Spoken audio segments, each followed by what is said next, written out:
Elliot Gray steps out of the rain into his dimly lit office, the neon light outside casting long shadows across his cluttered desk. The worn leather of his trench coat still damp, he glances wearily at the faded fedora cradled in his hands. The city's relentless drizzle seeps through the cracks of the shuttered window, and the flickering neon sign hums an eerie lullaby. A sharp knock at the door cuts through the silence as Maeve Sinclair enters, her crimson hair soaked by the storm, droplets falling to the floor. Her scar, a thin jagged line above her eyebrow, glints faintly under the weak overhead light. She holds herself with a mix of determination and desperation that unsettles the smoky stillness of the room. With a steady hand, Maeve slides a worn, leather-bound ledger across Elliot's desk, fingers lingering momentarily on its damp surface. Her eyes, alight with urgency and fear, meet his, silently imploring trust. The thick tome feels heavy, not just in weight but with the promise of secrets untold. Maeve's voice lowers as she explains that the ledger contains names and coded entries linked to a shadowy underground network controlling the city's fate. She warns that this network's reach pervades every corner of power, from law enforcement to the criminal underground. Her tone suggests that the ledger is both a key and a curse. Elliot cautiously opens the worn pages, revealing entries filled with cryptic symbols and names, each penned long ago but still fresh with menace. The faded ink coexists with meticulously drawn codes, a tapestry of conspiracies hiding in plain sight. He senses that deciphering it will demand more than just sharp eyes, it will require risking everything. Suddenly, Detective Harris arrives unannounced, his jagged beard casting shadows under the harsh light as he eyes Maeve suspiciously. His toothpick clenched between gritted teeth, he warns Elliot to stay clear of this web, hinting at dangers beyond the usual city grime. The detective's presence thickens the air with apprehension and mistrust. Maeve counters Harris's caution with a steely insistence, revealing that corruption runs far deeper than even the most cynical cop dares admit. She speaks of betrayals and cover-ups, painting a city infected from its core. Her unwavering belief forces Elliot to reconsider the ease of walking away. Clutching the ledger with renewed resolve, Elliot pockets it beneath his trench coat, the worn leather pressing close against his side. Thunder rumbles distantly outside, echoing the storm within his mind. His gaze sharpens, shadows playing along his weathered face as he prepares for the dangers ahead. Across town, Victor Dane sits bathed in smoke, a cigar smoldering between his fingers as the tension of a crooked deal collapsing unfolds before him. His piercing gray eyes narrow with cold calculation, the flickering light casting sharp angles on his sharp features. The city's underworld trembles under his gaze. With a hard slam of his fist on the mahogany table, Victor signals his enforcers to tighten control over his territory. The room bristles with silent menace as his men exchange grim looks, their loyalty sealed by fear and profit. His power surges like the electric neon outside, unyielding and raw. In a shadowed corner, Elliot watches through dim alleyways as Victor's men rough up a frightened street informant. The flickering neon sign casts erratic light on desperate faces and clenched fists. Elliot's heart pounds, the ledger in his coat feels like a ticking bomb. His silver pocket watch ticks ominously in his hand, a coded call alerting him to a covert meeting location. The cold metal contrasts with the warmth of the neon, marking time in an unforgiving city. Elliot slips it back into his vest pocket, eyes scanning for any shadow that moves too quickly. At a neon-lit diner, Maeve confesses her past ties to Victor's syndicate, now a perilous double agent. Her voice quivers with conflicted loyalty and fragile hope as they plot their next moves. The diner's garish lights and humming signs frame their uneasy alliance. Suddenly, footsteps approach, sharp and deliberate under the flickering diner lights. Elliot and Maeve freeze, their breaths shallow, instincts sharpened. The anticipation of danger hangs heavy in the air, time seeming to freeze along with the trembling neon. In a swift motion, Elliot slips the ledger into his coat as they silently retreat into the misty night. The cold air wraps around them, thick with uncertainty and determination. The stakes have never been higher, and the city's shadows refuse to part easily. An ambush erupts in a dark alley, forcing Elliot and Maeve to separate in desperate flight. Gunfire echoes off damp brick walls as they each fight through the claustrophobic maze of alleys. Their paths diverge, bound by survival and the promise to reunite. Elliot relies on his cunning to evade Victor's relentless men, darting through the city's labyrinth with the ledger clutched tightly. Narrow escapes mask close calls as he navigates familiar shadows, the flickering neon guiding and deceiving in equal measure. His trench coat billows like a ghost as he vanishes into the night. Maeve confronts a traitor within her old circle, her scar barely visible in the dim light as she forces revelations from a trembling voice. The exchange yields a crucial clue about Victor's next move, threading new danger into their web. Her resolve hardens, fueled by past wounds and present betrayal. Reluctantly, Detective Harris teams up with Elliot, his gruff exterior masking growing doubts about the city's pervasive corruption. Their uneasy alliance is punctuated by terse exchanges and shared purpose. The toothpick remains clenched, but a flicker of trust begins to grow. Together, they uncover a sinister plan to rig the upcoming city elections, a scheme intricately linked to the ledger's coded entries. This revelation casts a long shadow over the city's fragile facade of democracy. The weight of exposure and consequence presses down upon them. Elliot painstakingly deciphers the ledger's coded entries, revealing scheduled clandestine meetings and illicit payoffs. Each deciphered line pulls back another layer of the city's clandestine power plays. The ticking silver watch marks the relentless passage of time and encroaching danger. Maeve discovers a familiar name within the ledger's pages, a revelation shaking her to the core and hinting at betrayals perilously close to home. Her hands tremble as the scarred memory aches anew. Trust becomes a scarce currency in a city of shadows. While tailing a suspect through rain-soaked streets, Elliot becomes caught in a violent shootout, bullets tearing the night apart. He escapes by mere seconds, heart pounding against his ribs as danger brushes past like a phantom. The ledger remains safe, swaddled beneath his coat. An old friend at the city's newspaper agrees to publish their findings, but cautions of ruthless enemies lurking in the darkness. The promise of exposure comes with a whispered warning of consequences. Neon lights outside flicker like the fragile line between truth and survival. Maeve's scar, usually hidden beneath fiery strands of hair, is revealed in a rare moment of vulnerability as a mark from past violence inflicted by Victor's henchmen. The pain etched in its jagged line deepens her motivation to bring him down. In that scar lies a story of loss, defiance, and unyielding courage. In the shadows of an abandoned warehouse, rain streamed through shattered windows, casting streaks of silver across the cracked concrete. Elliot Gray adjusted his faded trench coat, his sharp eyes meeting Maeve Sinclair's for a brief moment of mutual resolve amidst the desolation. Maeve's crimson hair clung damply against her face, the scar above her eyebrow tightening as they exchanged whispered plans to move forward carefully. Meanwhile, in a smoke-filled back room, Victor Dane's piercing gray eyes flashed with fury as he barked orders to his cotter. "Find Elliot Gray, no stone unturned, no alley unchecked," he demanded, his voice cutting through the haze of cigar smoke. The city's underworld seemed to pulse with tension as a manhunt was set in motion, placing everyone on precarious edge. Taking advantage of the chaos, Elliot slipped a forged note into a worn leather ledger, planting false intel about a shipment near the docks. Victor's men pursued the lead eagerly, falling into a carefully crafted trap beneath flickering neon lights. The trap was sprung, but the danger was far from over in the maze of shadowy alleys. Behind closed doors, Maeve's guarded expression faltered as she faced her deepest fears. With a voice barely above a whisper, she confided a secret she had long cloaked from Elliot, her scar seeming to burn with renewed pain. This revelation reshaped the fragile trust between them, setting new stakes for their partnership. Detective Harris, chewing a toothpick with a grimace, uncovered whispers of betrayal within his own precinct.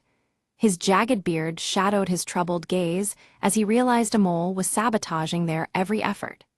The trust that once held the police force together began to unravel, plunging the city deeper into suspicion. Unseen in the guttering glow of streetlights, a mysterious figure watched Elliot's every move from the shadows. The silhouette remained motionless, silent, but the weight of their unseen presence added an ominous thread to the night's unfolding peril. Elliot's instincts prickled.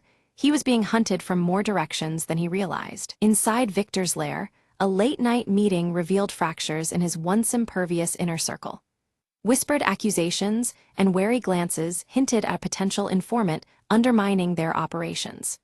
The cracks in Victor's empire began to widen, threatening to bring down the powerful crime boss from within. Elliot and Maeve barely escaped an explosion detonated in an attempt to silence them forever.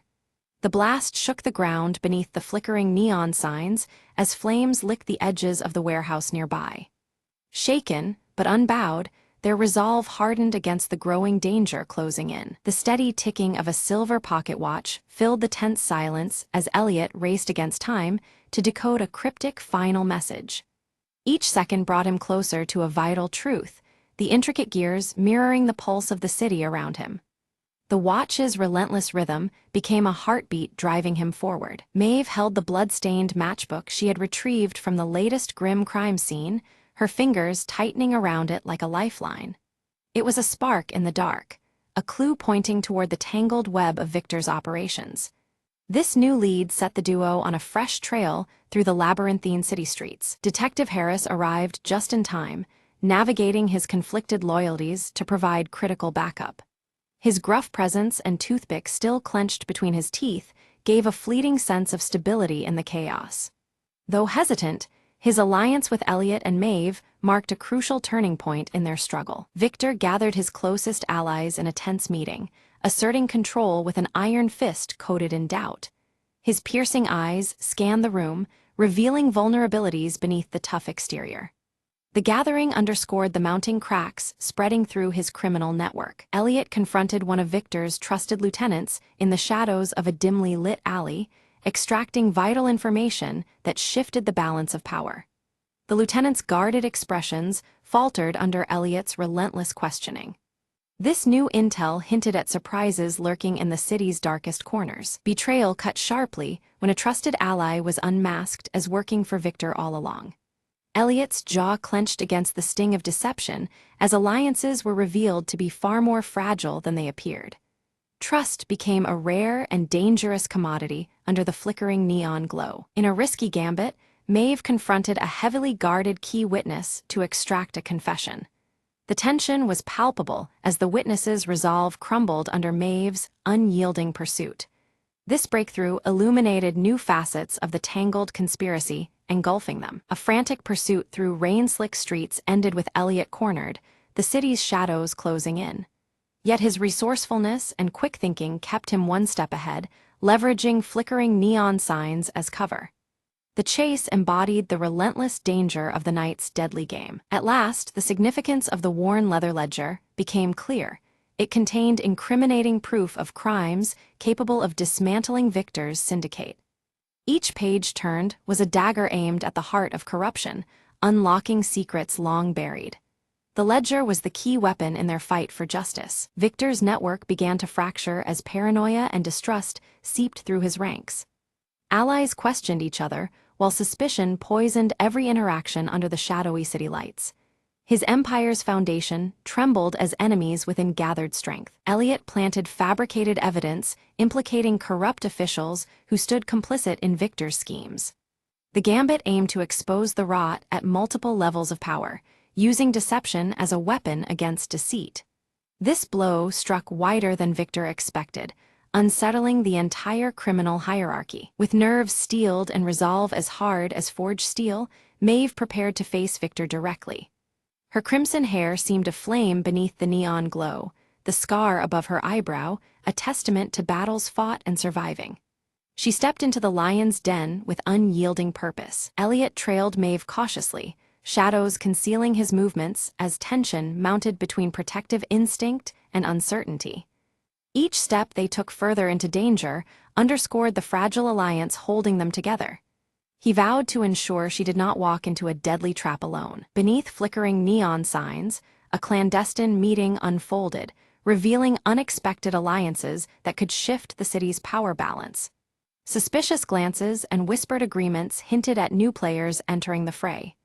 The terrain of trust was shifting under the dim glow of the night. Elliot confronted Detective Harris, his sharp eyes probing the detective's shifting loyalties.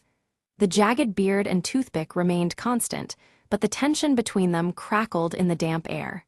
Questions hung heavily, unresolved and dangerous. During a heated confrontation, Maeve's scar was nicked once more, the fresh sting deepening the personal stakes of their perilous quest. Blood mingled with rain, underscoring the cost of their mission beneath the ever-present neon haze. The wound was both a reminder and a warning. Following the trail from the blood-stained matchbook, Elliot discovered an abandoned safe house plastered with revelations. Dust motes danced in the shadows as the worn leather ledger lay open, its secrets spilling into the dim light. Each discovery pulled the case tighter, inching toward a dark truth waiting to be unearthed. Elliot's fingers trembled as they flipped to the final pages of the worn leather ledger. Names of powerful city officials, intertwined with forgotten victims, spilled onto the yellowed sheets, a chilling web of deceit and dark secrets. Each entry cast a long shadow over the city's corrupt heart, confirming what Elliot had feared all along. Under the cold glare of flickering neon signs, Elliot and Maeve coordinated with their trusted allies, tense voices barely audible over the steady rain. Victor's safe house, hidden deep in a maze of shadowy alleyways, bristled with danger as the raid began. The night felt electric with anticipation and dread, each step toward the building echoing like a heartbeat. Rain-slick walls mirrored the standoff's tense choreography, shadows leaping and retreating with each cautious movement. Gunmetal glinted sharply in the dim light as forces bristled with suppressed energy. Words hung heavy between the combatants, as fragile as the flickering neon above, signaling the fragile line between survival and ruin. Victor's calculated attempt to slip away unraveled swiftly as his own men, eyes dark with betrayal, closed in like a tightening noose. His confidence wavered under the weight of unexpected treachery, forcing him into a desperate corner. The betrayal echoed louder than the rain, sealing his fate as he found himself ensnared by those he once ruled. With a steady gaze, Maeve faced Victor, the scar above her eyebrow catching the dim light like a silent battle wound. Her voice was firm and unyielding as she bargained for truth and justice, demanding the revelation of the darkness hidden beneath his empire.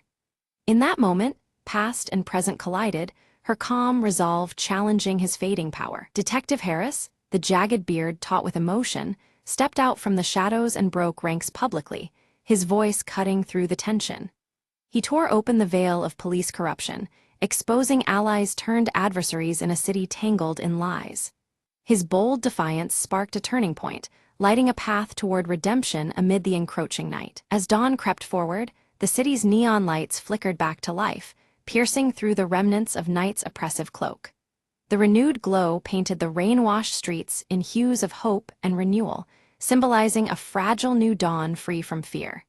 Each bulb's steady blaze whispered promises of change under the clearing sky. Elliot closed the worn leather ledger with reverence, the tome now heavy with hard-fought victory and painful truths. It rested like a silent witness to the city's dark underbelly and the courage it took to bring its secrets into the light. In his hands, it became more than a book. It was a testament to resolve amid the shadows. Maeve melted into the misty streets, a ghost carriage of faded scars and whispered stories. Her crimson hair vanished into the dawn's pale light, reclaiming freedom with a quiet, enigmatic grace. The scar above her eyebrow remained a silent emblem of battles fought and freedom won, a legacy etched in shadow and light. Alone on the rain-washed pavement, Elliot clutched the silver pocket watch, its steady ticking a metronome for the city's uncertain future. The fading echoes of last night's struggle settled around him as he prepared for whatever came next. In the cool morning air, beneath the blinking neon, he stood ready, a solitary sentinel guarding the fragile dawn.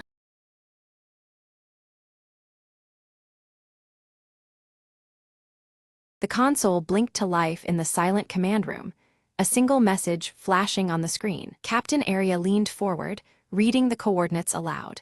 An unknown signal from the edge of Xylon 9. Without hesitation, she ordered the ship to change course, curiosity outweighing caution. The crew scrambled, boots echoing as the cargo bay doors sealed behind them. Hours later, the starship approached a derelict vessel, its hull scarred by cosmic storms. No signs of life, the sensors reported, but the signal persisted, a faint, rhythmic pulse. Arya donned her suit and stepped into the airlock, heart pounding with each breath. The door creaked open, revealing a control room frozen in time, dust particles dancing in the beam of her flashlight. Her fingers traced the console, then paused as the signal intensified, syncing with a mysterious device. Suddenly, static cleared, a voice whispered, "Help," a plea lost for decades. Determined, Arya tapped into the ship's systems, rerouting power to the ancient transmitter. The vessel hummed alive. Star charts and messages flooded her screen, lost knowledge waiting to be shared. "We've found a treasure trove," she told her crew, her voice trembling with awe. They worked together to decode the data, piecing together the story of a forgotten colonization attempt. Weeks later, the crew broadcast the discovered information back to the galaxy, a beacon of hope in the vast darkness. Arya watched as the message dispersed, knowing their discovery would rewrite history. Back on the bridge, she smiled softly.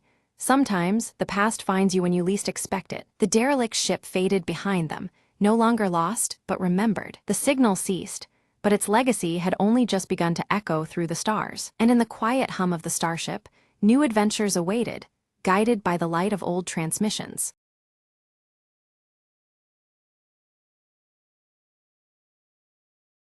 Mira stands silently at the edge of the misty valley, clutching her pendant which emits a soft, pulsating glow. Her bright green eyes scan the hazy landscape, uncertainty and resolve mingling within her gaze. Kale strides into the village, his towering frame and the scar across his left cheek marking him as a warrior seasoned by battles. His hand tightens around the uniquely hilted sword at his side, his expression stern and determined. In a small, dimly lit room, Eldra unfurls an ancient map, her silver hair shimmering faintly beneath the light of her enchanted cloak. Her trembling finger traces the path leading toward the fabled crystal veil, eyes narrowed in concentration. The village elder, his face lined with worry, speaks gravely to Mira about the encroaching shadows spreading beyond the hills. Dark clouds loom ominously above, signaling a threat that grows with each passing day. Deep within the forest, a faint blue light glows from a mysterious mirror shard lying half-buried among the leaves. The fragment pulses softly, its eerie radiance reflecting the growing tension in the air. When Mira picks up the shard, her pendant suddenly reacts, pulsing in synchrony as if resonating with the fragment's power. A sudden chill runs through her, hinting at an unseen connection between the two objects. At the edge of the village, Kale and Mira meet, their concerns about the spreading darkness aligning. Words are exchanged, both realizing the severity of the situation they face together. Eldra joins the pair, her voice carrying the weight of ancient knowledge as she recounts the legend of the Crystal Veil. This mystical barrier is the realm's last defense against the advancing shadow, and its weakening signals peril. United in purpose, the trio agree to embark on a perilous journey to the Crystal Veil. A sense of urgency and determination propels them forward, despite the dangers that await. Unseen among the gnarled trees, a shadowy figure observes the travelers, eyes gleaming with malice. The figure's presence goes unnoticed, silently plotting their next move. As preparations continue, Mira's pendant flares brilliantly, casting intense light that fills the room with an almost otherworldly glow. This sudden illumination seems to warn of the challenges ahead. The village elder presents Mira with an ancient talisman, its surface etched with cryptic symbols. He urges caution, emphasizing the talisman's importance in the trials to come. Testing the talisman against the mirror shard, Mira is startled as the shard reacts violently, momentarily enveloped in shadow. The clash of light and darkness hints at the power struggle they are about to face. Their first trail takes them through a dense, enchanted forest where whispers seem to echo from every direction. The light filters weakly through twisted branches, deepening the sense of unease. A sudden, chilling wind cuts through the air, heralding the approach of shadow creatures lurking at the forest's edge. Their intent is clear, and the hunt begins in earnest. Mira channels the pendant's radiant light, driving back the shadow beasts that attack. Though forced to retreat for now, the creature's bolder advances indicate they will not give up easily. Kale brandishes his uniquely hilted sword, slicing through the encroaching shadows with practiced skill. His defense keeps the group protected, but the pressure of the assault weighs heavily on them all. Eldra murmurs an incantation, her robes shimmering under the faint moonlight as she weaves a flickering barrier of blue light around them. The protective aura brings some respite amid the growing darkness. Suddenly, the mirror shard vanishes from Mira's grasp, leaving behind a chilling emptiness. The absence sends a wave of panic through the group, signaling a grave setback. Fear rises as they realize the shard was likely stolen by the shadowy figure watching from afar. The urgency to recover it intensifies, knowing its loss could unravel their mission. Following faint traces, the trio discovers a hidden cave, its entrance bathed in an eerie, luminous blue. The unnatural glow deepens the mystery and hints at the dangers lurking within. Inside, distorted reflections ripple across countless mirrors, confusing their senses and disorienting their steps.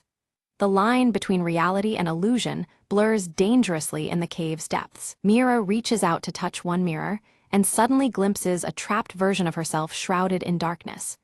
The vision stirs deep fears and questions about what they face. Reacting quickly, Kale shatters a nearby mirror with a decisive blow, breaking the illusory trap and pulling Mira back from the haunting vision. Their resolve must not falter despite these mind games. Eldra warns of their adversary's cunning. The shadow enemy uses mirrors to warp reality and manipulate perceptions.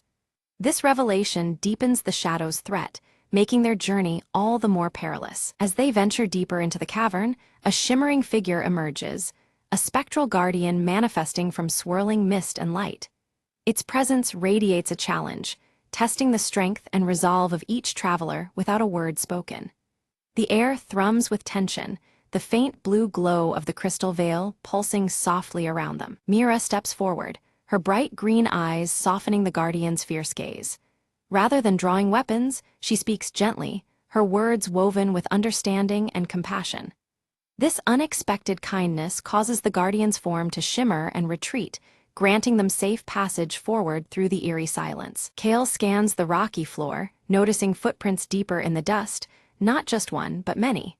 The tracks weave through the shadows, hinting at multiple unseen foes rather than a lone thief. His fingers brush the hilt of his sword, muscles tensing in silent warning. Suddenly, the cave quakes violently as a tempest of shadows surges toward them. The walls undulate with the storm's approaching fury, forcing the trio to seek shelter in a narrow crevice, where the crystal veil's faint blue light flickers dangerously. Outside, the storm's ominous roar grows louder, threatening to consume light and life alike. In the dim refuge, Eldra's silver hair glistens faintly under moonlight as she speaks gravely. The crystal veil is weakening, its protective power unraveling and unleashing chaotic storms and disorienting mirror reflections. Their path grows ever more perilous as the balance between light and shadow frays further. Mira clutches her glowing pendant tightly, a flicker of doubt passing across her face. She senses an intangible link, a mysterious pull between her talisman and the fragile crystal veil. A swirling conflict brews within her, between hope and fear, connection and uncertainty. They emerge cautiously from the cave just as the shadow storm dissipates, leaving behind silence and shattered mirror fragments scattered like fallen stars. The eerie calm presses upon them, punctuated only by the faint blue glow lingering in the air. Their journey continues, marked by both danger and fragile beauty. Later that night, beneath the tapestry of stars, Eldra unfurls ancient scrolls by firelight. Her fingers trace cryptic runes and forgotten scripts, uncovering a hidden ritual with the power to restore the crystal veil. The enchanted cloak shimmers softly, reflecting the urgency in her gaze. The ritual demands a union of three forces: the radiant light contained within Mira's pendant, the unwavering strength forged into Kale's sword, and Eldra's potent magic. Only together can they rekindle the veil's fragile light and mend the torn balance. Each holds a crucial element needed to face the encroaching darkness. That night, Mira dreams vividly of a realm beyond mirrors, a place bathed in surreal light and shadow. Whispers brush past her ears, secrets spoken softly by shadows that hint at her hidden past. The dream lingers, stirring questions deep within her heart about her true connection to the veil. Kale shares stories by the fire of battles beneath long-forgotten constellations, tales filled with courage and resilience. These memories kindle hope in the companions, reminding them that light can thrive even in the darkest hour. The bond between them strengthens, woven through shared history and determined spirit. Together they find an ancient altar, half swallowed by ivy but still regal, the heart of the veil. Its surface is etched with faint luminescent runes, pulsing gently with the veil's fading power. The place hums quietly with potential, beckoning them to restore its glory. Carefully, they place the mirror shard and ancient talisman upon the altar's center. As soon as the objects settle, an energy stirs, delicate yet growing, signaling the start of the sacred ritual. Their breaths synchronize, and the air thickens with magic and anticipation. Shadows surge and writhe violently around them, lashing out in fury to disrupt their ceremony. The dark forms twist unpredictably, threatening to extinguish the fledgling light and sever the fragile connection they strive to mend. Each second stretches taut under the torrent of shadowy opposition. Eldra's chanting grows louder, her voice weaving a protective barrier as Mira focuses, guiding a steady beam of light through her glowing pendant. The enchanted cloak flashes under moonlight, amplifying their combined power to resist the encroaching darkness. The ritual's pulse strengthens despite the turmoil surrounding them. Kale stands firm, sword raised high, its unique hilt catching the faint glow of the veil's light. Suddenly, a brilliant radiance bursts forth from his blade, casting shadows back and illuminating the altar. For the first time, the sword channels a pure inner light, a beacon against encroaching night. Suddenly, the veil between worlds weakens further, and a dark figure steps forward from the thinning veil. Its presence radiates cold menace and sorrow as it reveals itself as the corrupted guardian of the veil, seeking to shatter the delicate boundary entirely. The ritual falters as tension mounts between realms. The figure claims its role as protector turned prisoner, trapped and tainted by shadows over centuries. It desires freedom, threatening to unravel the veil's powers completely if unheeded. Its voice echoes with pain and anger, blurring lines between foe and victim. Mira bravely steps from the circle, gazing into the guardian's shadowed eyes with empathy and understanding. She recognizes the sorrow behind its torment, perceiving a shared history etched in shadow and light. This connection sparks a fragile moment of vulnerability in the Dark Guardian. The Guardian hesitates, the shadowed form wavering as if recalling a distant light.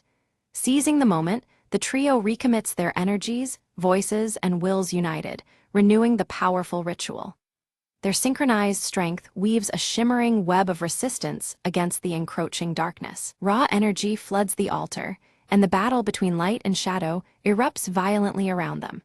Pulses of radiant blue flash against waves of swirling black, each strike reshaping the fragile balance. The crystal veil responds, awakening with renewed force as their struggle reaches its climax. Around the altar, the crystal veil glows brighter, a luminous shield expanding outward as the dark figure fades in retreat. The spectral tension lessens, and the air clears with the scent of cleansing light. It becomes clear the veil is mending, slowly but decisively. Kale's sword gleams intensely, its blade now a conduit for the veil's restored power.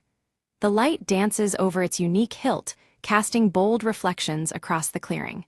His grip tightens, a symbol of resolve as their combined effort takes hold. The mirror shard glows steadily in Mira's palm, now suffused with pure and steady light. It hums softly in harmony with her pendant, both acting as vessels for the revitalized veil. The warmth of the light soothes the lingering shadows around them. With a final, reverent chant, Eldra seals the ritual's power, her voice weaving the last strands of magic into the veil. Above, storm clouds calm, their shadows dissolving beneath a gathering peaceful light. The veil's glow steadies, marking a fragile yet hopeful balance restored for the moment. In the soft glow of the crystal veil, the Guardian's form shimmered, revealing a fallen spirit of light, once bound in shadow but now restored by the ancient ritual. Freed, the spirit's brilliance radiated purity, lifting the lingering darkness to dawn's first light. Mira, Kale, and Eldra stood silently, awed by the transformation that promised renewal. Mira clutched her pendant, now warm with the power of the crystal veil itself, tiny fragments embedded within it flickering like stars. It was no longer just a keepsake, but a symbol of hope and resilience, carrying the veil's protective essence. She felt its quiet strength pulse through her veins, a beacon against future shadows. Kale's scar, once a harsh mark of countless battles, began to fade softly as he gazed toward the horizon. The wound's healing was not just physical but emblematic of his inner peace, earned through trials and newfound purpose. With steady breath, he sheathed his sword, ready to face whatever future dawn held. Eldra's eyes twinkled with satisfaction as her cloak shimmered under the returning stars of night, reflecting the balance restored. The constellations mirrored in the embroidery seemed to dance, celebrating their triumph over darkness. Her ancient wisdom smiled in harmony with the quiet magic enveloping them all. As the sky cleared, the village elder greeted them warmly, his eyes reflecting the returning light to the valley. The once bleak landscape bloomed anew with vibrant colors and life, shadows receding to the edges of memory. Their community, strengthened, embraced the trio as harbingers of peace restored. Mira carefully set the ancient mirror shard into a newly built protective shrine, its delicate surface catching and bending the returning light. This gesture sealed a promise, warding the village against the encroaching dark, safeguarding the balance between realms. The shrine stood as a testament to vigilance and hope for generations to come. Kale took to training the village's new protectors, his voice steady as he passed on the strength and wisdom found on their journey. The unique hilt of his sword caught the sun's rays, symbolizing his commitment to their shared future. His lessons forged more than warriors, they shaped guardians of light and shadow alike. Eldra began teaching magic anew, embracing both light and shadow in her lessons to foster harmony within the village. Her shimmering cloak sparkled under the moon, echoing the unity she wished to instill. Under her guidance, knowledge thrived, planting seeds of balance and peace among eager minds. By the still lake, Mira sat quietly, the pendant around her neck glowing softly, its light reflecting on the water's surface. A profound connection to a wider world settled within her heart, emboldening her spirit beyond the valley's bounds. In that moment, she understood her role as both protector and hope's bearer. Above the valley, the crystal veil shimmered faintly, an eternal sentinel watching over the land. Its gentle light wove through the trees and hills, reminding all of the peace and balance now steadfast in their home.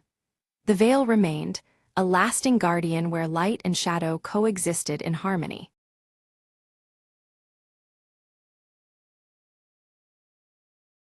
In the twilight shadows of Eldoria, a flickering light danced atop the ancient tower. Aelina, the young apprentice, raced through the crumbling halls, her heart pounding with urgency. The village below whispered of darkness swallowing the land, but only she knew why. Legends spoke of the Everflare, a mystical flame that kept dusk and despair at bay. Tonight, the Everflare wavered, threatening to wink out forever. Aelina reached the tower, breath catching in her throat as she saw the flame flicker weakly. "If the light dies, so do we," she murmured, recalling the elder's words. Her fingers trembled as she fetched the ancient crystal, said to revive the flame's heart. Placing it gently beside the Everflare, she whispered an incantation passed down through generations. Suddenly, the flame leapt brighter than ever, bathing the tower in golden warmth. A comforting hum filled the air, rippling through the land like a soothing melody. Outside, the villagers lifted their faces toward the glow, hope rekindling in their eyes. Aelina descended, the weight of her quest lifting with each step. "The light lives on," she told the gathered crowd, pride shining brighter than the flame. From that night forward, Eldoria's nights were no longer dark whispers, but stories of courage and magic. Aelina kept watch, her flame never flickering again, a beacon against the shadows. The villagers rebuilt, their fears replaced by faith in the light and its keeper. In every corner of Eldoria, whispers turned to songs, celebrating the last light's triumph. And as dawn stretched its fingers across the land, the darkness stayed at bay, held at bay by one girl's unwavering hope. In the heart of the ancient tower, the Everflare burned eternal, a promise that even the smallest light can conquer the deepest night.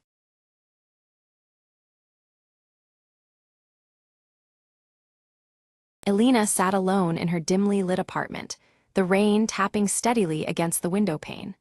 Her fingers gently traced the contours of the vintage locket around her neck, the cool metal a small comfort amidst the growing unease in her chest. Navigating through the crowded streets, Marcus clutched his leather-bound notebook tightly, his eyes darting nervously between passers-by. The towering buildings felt oppressive, shadows stretching like silent watchers as he moved with purpose yet caution. In the sunlit park, Ava played quietly with her small handcrafted doll, her curls catching the golden light. She observed the pigeons fluttering nearby, a faint tension in her gaze that belied her innocent demeanor. A soft thud alerted Aelina to a letter slipped under her door, the old seal instantly recognizable. Her expression shifted from curious anticipation to deep concern as she broke the wax and unfolded the aged paper inside. Inside a cluttered cafe, Marcus scribbled furiously into his notebook, each stroke urgent and deliberate. He kept glancing over his shoulder, as if expecting someone, or something, to appear at any moment. Alina hesitated at the entrance of a small antique shop, her fingers trembling slightly as she reached out to touch a cracked photograph resting on a dusty shelf. The image within stirred a mix of nostalgia and unease, the fractured glass symbolizing memories she struggled to piece together. In the park, Ava approached Alina cautiously, clutching her doll tightly as if seeking safety. Her eyes held a silent plea, a fragile bridge between their worlds amid the dappled sunlight. In a shadowy hallway, Marcus met briefly with the elderly Mr. Reynolds, exchanging a folded piece of paper with urgency. The dim light highlighted the weariness in Mr. Reynolds's silver hair and the weight behind their secretive interaction. Alina stood before a wall plastered with fragmented photographs and newspaper clippings, her gaze intense as she pieced together a complex puzzle. Each torn edge and overlapping image echoed the fractured past she was desperate to understand. Rain intensified as Alina walked along deserted streets, droplets streaking her face as fleeting memories flashed behind her eyes. The storm outside mirrored the turmoil rising within, each step heavy with unspoken questions. Marcus's hands trembled slightly as he unlocked a drawer filled with old letters and faded maps. The worn papers seemed to whisper secrets, invitations to delve deeper into a tangled history. In a quiet room, Ava carefully painted a small symbol onto her doll, glancing nervously toward a distant figure watching from the shadows. The faint line between safety and danger grew more fragile by the moment. Alina's vintage locket clicked open, revealing a hidden photograph of a mysterious figure obscured by faded light. The image sent a ripple of recognition mixed with uncertainty through her heart. With hurried movements, Marcus scribbled a note before slipping it discreetly under Alina's apartment door. The rain masked his footsteps as he vanished into the night, leaving a trail of unanswered questions. Alina unfolded the note, realization dawning on her as the words echoed in the silent room. Across the street, a shadowy silhouette lingered, watching her every move under the relentless drizzle. In the quiet corners of a crowded library, Alina confronted Marcus, voices low but charged with tension. Secrets long buried began to surface, casting long shadows over their strained interaction. A flashback unfolded. Years earlier, Marcus and Alina shared a quiet moment bathed in soft light, their expressions tender yet tinged with an unspoken sorrow. The memory revealed the fragile threads of a broken bond that still haunted them. Panic gripped those who cared for Ava as she disappeared from the park without a trace.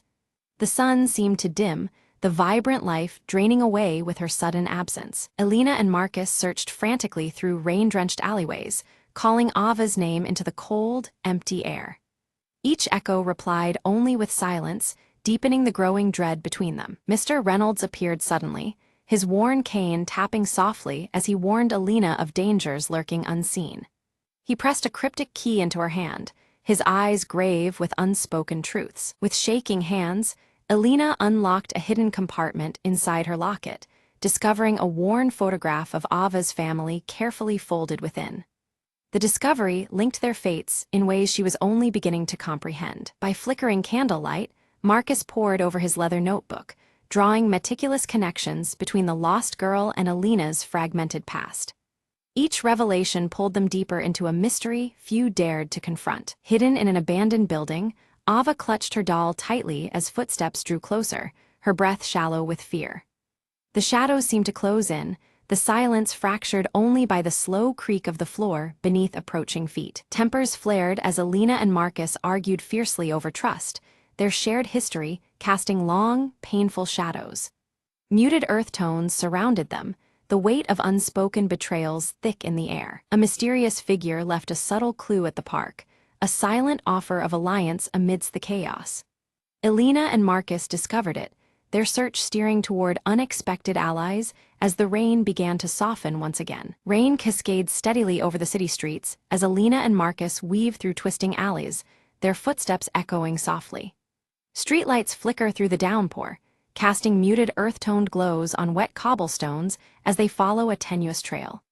Their coats pressed tight against the chill, The urgency in their expressions is only hinted at through fleeting close-ups of clasped hands and focused eyes. Near a locked, weather-worn door, Ava's small handcrafted doll lies abandoned, dampened by rain.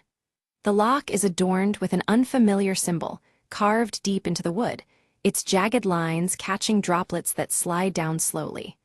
Elena crouches nearby, hesitant to reach out but compelled by the haunting stillness of the scene. Marcus frowns as a sudden memory surfaces, a phrase half forgotten that pulses with new meaning.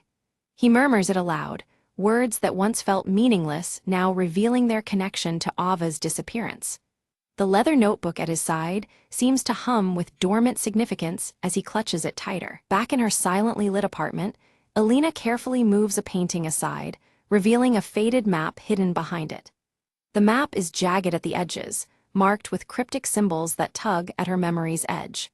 Her fingers trace the marks with a mix of confusion and dawning comprehension, the vintage locket at her neck resting heavily against her chest. Mr. Reynolds, seated in a dim corner of a quiet room, leans on his cane as he begins to speak. His voice carries weight as he recounts fragments of a past filled with lost memories and obscured truths. His thick-rimmed glasses catch the low light, shadows deepening the lines of a face etched by time. Elena stands before a derelict building, the fading light making its cracked facade seem both menacing and familiar.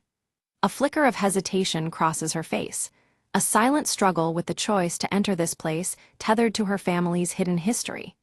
The rain has paused, leaving the air thick with anticipation and damp earth scents. Inside the building, Elena's eyes widen upon discovering scattered artifacts, aged photographs, worn letters, and personal items linking Ava's family to hers. Each piece deepens the mystery, weaving their histories into an intricate tapestry of secrets. Dust motes swirl in the shafts of fading sunlight, highlighting the quiet weight of revelation. Seated in a quiet corner, Marcus pores over his leather-bound notebook, the pages filled with scribbled notes and diagrams. His brow furrows as he deciphers patterns that bind recent events into a cohesive whole. The muted tones of the room mirror his intense focus, punctuated by the scratch of pen against paper. Unnoticed, Ava watches Elena and Marcus from a shadowed distance, clutching her doll tightly.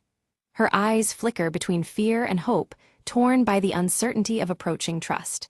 The muted dusk wraps around her, hiding her fragile presence from view. A beam of light catches Elena's vintage locket, its surface reflecting a hidden message visible only from a particular angle. She adjusts it carefully, mesmerized by the faint engravings that emerge and disappear with the shifting light. The locket's subtle glow links past and present in this intimate moment of discovery. A tense confrontation unfolds between Elena and a shadowy figure, voices low but charged with accusation. Layers of past betrayals ripple to the surface as secrets are thrust into the open amidst tight, focused shots of clenched fists and narrowed eyes. The rain begins anew outside, a symbolic backdrop to the emotional thunder within. Chaos erupts as Marcus sprints through narrow, rain-slicked streets, only to have his leather notebook snatched away in a swift, unseen motion. His outstretched hand grasps empty air as the thief disappears into the shadowed alleys, the loss weighing heavily. The damp earth muffles his frustrated breaths as rain blurs the scene. Determined, Elena battles the rising storm, her coat soaked and hair plastered as she retraces Marcus's path. The fierce wind and rain do little to deter her grit as she navigates the slippery streets to reclaim the stolen notebook. Close-ups reveal her unwavering eyes beneath the dripping hood, embodying her resolve. Ava's beloved doll lies damaged, torn cloth and missing stitches, symbolizing the fragility of their situation. The emotional stakes deepen as the doll's brokenness mirrors the tension and vulnerability enveloping the group. Rain trickles down its face, blurring the delicate features crafted with care. Under a brief clearing in the weather, Elena and Marcus confront their tensions, their expressions softening. They share a fragile reconciliation, forging a tentative alliance bound by their shared goal of saving Ava. The muted earth tones of the setting sun reflect a hopeful yet cautious new path. Guided by Mr. Reynolds's steady cane, the group embarks toward a forgotten location whispered about in old tales. The path is lined with overgrown vines and whispers of times past, the setting sun casting long shadows. His voice carries the weight of many years, imprinting urgency on their every step. Behind a locked door, Ava waits, relief washing over her face as Alina's locket fits perfectly into the aged lock. The gentle click echoes softly, a moment of release captured in close-up shots of hands and wide, hopeful eyes.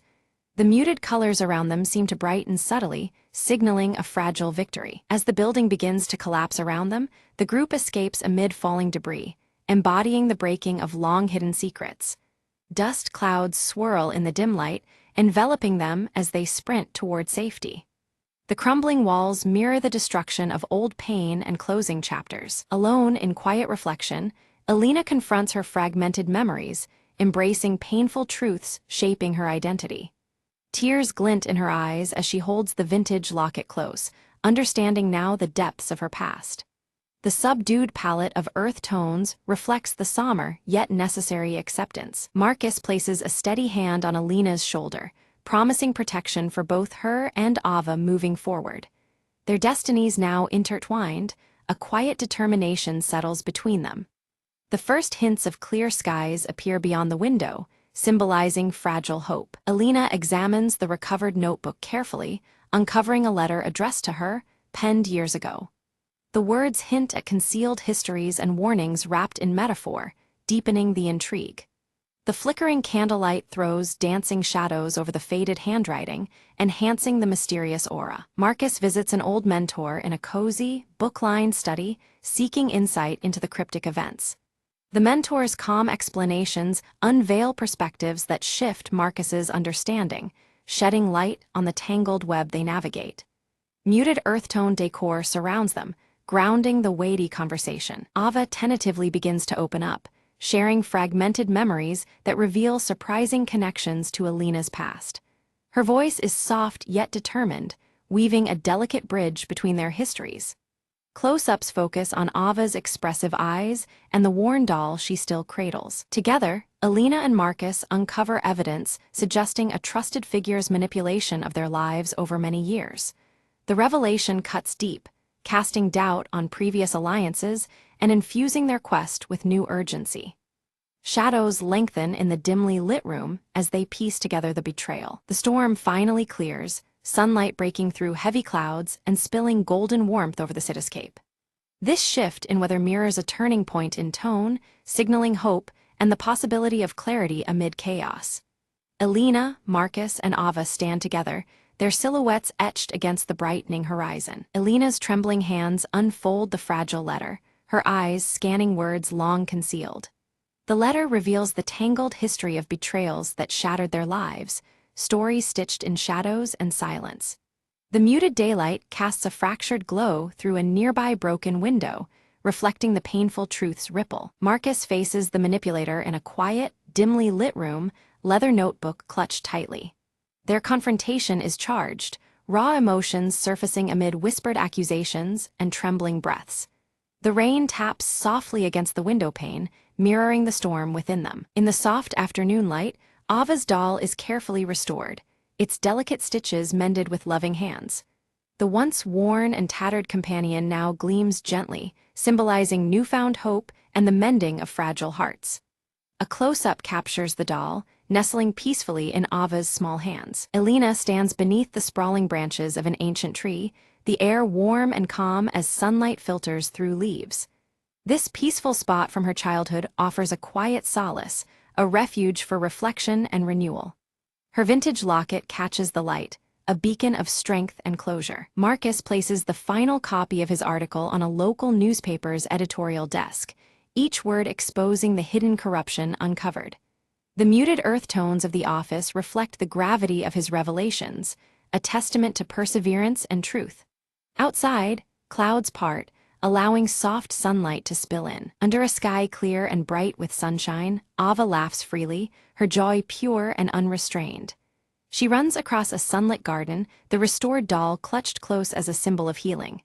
The scene is warm, filled with vibrant life and the promise of brighter days. Seated together on a worn bench, Alina, Marcus, and Ava share a quiet, tender moment. Their bond, strengthened through trials and shared truths, is palpable in the gentle gaze exchanged among them. Raindrops begin to fall lightly, washed away by the serenity of their connection. Mr. Reynolds stands by the window, a knowing smile softening his features as he watches the trio from afar. The weight of his own past lifts subtly, as if the final pieces have found their place in the broader mosaic.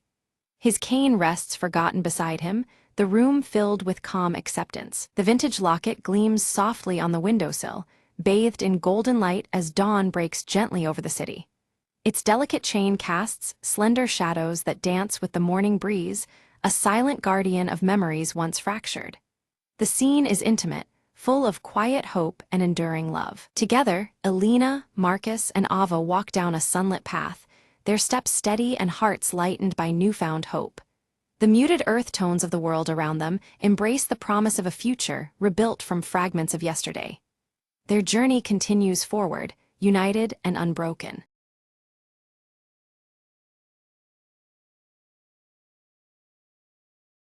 The old clock in the hallway hadn't worked in years, but that night, it struck midnight with a sound eerily clear. Mara sat on the stairwell, clutching a faded journal she found in the attic earlier that day. Suddenly, a soft whisper curled through the air, barely louder than the tick of a second hand. Time is waiting. Her eyes darted to the clock, its hands moving backward slowly, as if unraveling time itself. The whispers grew louder, merging into a chorus of voices telling stories from decades past. Mara opened the journal, noticing new words appearing on the page. Tales of those who lived in the house, long gone. They're trapped, the whispers said, lost between moments, waiting to be remembered. Compelled, Mara read aloud, and with every word spoken, the voices brightened, their stories flowing like winds through the room. Shadows danced on the walls, shaped like cheerful ancestors, smiling in gratitude. The clock hands spun faster, then stopped abruptly at 12:01, and silence returned. Mara closed the journal, feeling a warmth spread through the house, as if the past had finally been set free. The next morning, the clock sat still, its magic spent, but the air held a lightness Mara hadn't noticed before. Neighbors stopped by to share forgotten memories and photographs, drawn by an invisible invitation. "You've brought them peace," an elderly neighbor whispered warmly. Mara realized the journal was not just a book, but a bridge between times, waiting for the right voice to awaken it. From that day on, the house was alive with stories, laughter, and the gentle ticking of a clock that now told time true and steady. Mara smiled, understanding the past wasn't lost, merely waiting to be heard again. The whispers had faded, but their echo remained, lingering softly like a cherished secret. And sometimes, just as the clock strikes midnight, Mara swears she hears a thankful murmur, a gentle nudge reminding her that stories never truly end. With one last glance at the silent clock, Mara whispered back, "Thank you for sharing your time with me."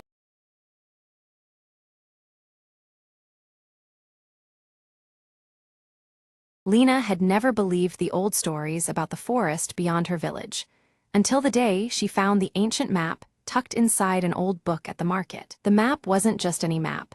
It shimmered faintly, as if alive, guiding her eyes to a hidden spot marked with a curious symbol, a twisted tree with roots like fingers. Without hesitation, Lena set off into the dense woods, her heart pounding with a mix of fear and excitement. The forest was alive with sounds and shadows, as if watching her every step, but the map glowed brighter the deeper she went. After hours of trekking, Lena reached the twisted tree from the map, its gnarled roots reaching out like they meant to warn or welcome her. Beneath its roots, she discovered a small, weathered box, sealed tight but warm to the touch. Inside the box was a compass unlike any she'd seen, its needle spinning wildly before pointing steadily toward the horizon. Following the compass direction, Lena ventured further, where the trees opened to reveal a forgotten village overgrown with vines and silence. She explored the ruins and found carvings telling of a lost civilization that had vanished without a trace centuries ago. Suddenly, a soft voice echoed in the wind. The path chosen, the secrets revealed, the past awakens with courage. Lena realized the map and compass were keys to uncovering stories buried by time, inviting her to be the new keeper of their memory. Determined, she took notes, sketches, and memories, preparing to share these wonders with her village. On her return journey, the compass's glow dimmed, resting now in harmony with her steady steps. Back home, the village gathered around as Lena unveiled tales of bravery, magic, and history hidden within the forest's heart. Eyebrows lifted and faces lit with wonder, Lena's stories rekindled a spark of adventure in every listener. From that day forward, the forest was no longer a place of fear, but a doorway to discovery, all thanks to Lena's courage. And the shimmering map? It hung proudly in the village hall, a reminder that every place holds secrets waiting for someone brave enough to find them. The compass remained with Lena, a faithful guide for the journeys still to come. Adventure isn't just about finding new lands, Lena said softly one evening. It's about seeing the magic in the unknown. With a smile, she looked toward the horizon, ready for the next whisper of the wild to call her name.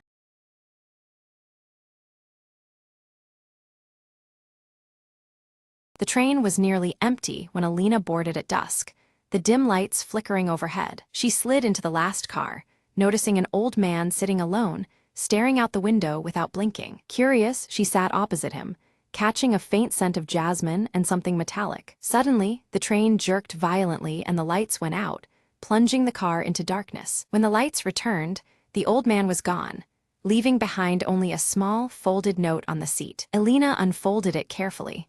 The words read, "Find the shadow at the next stop." A chill ran down her spine as the train slowed to a stop at an unfamiliar station, bathed in mist. Stepping onto the platform, she saw a figure cloaked in black waiting under the pale lamplight. "You're early," the figure whispered, voice carrying a strange urgency. He handed her a key and said, "This unlocks secrets that were meant to be forgotten." Alina felt the key's cold weight in her palm as the figure melted into the fog. Back on the train, she found the old man's briefcase left open, revealing a battered leather journal. Inside, cryptic sketches and coded messages hinted at a hidden compartment beneath the train. Driven by curiosity, Alina crawled under the carriage and discovered a small metal box, locked tight. Using the key, she opened it to find a collection of ancient letters, revealing a decades-old betrayal. A sense of relief washed over her as the mystery unraveled.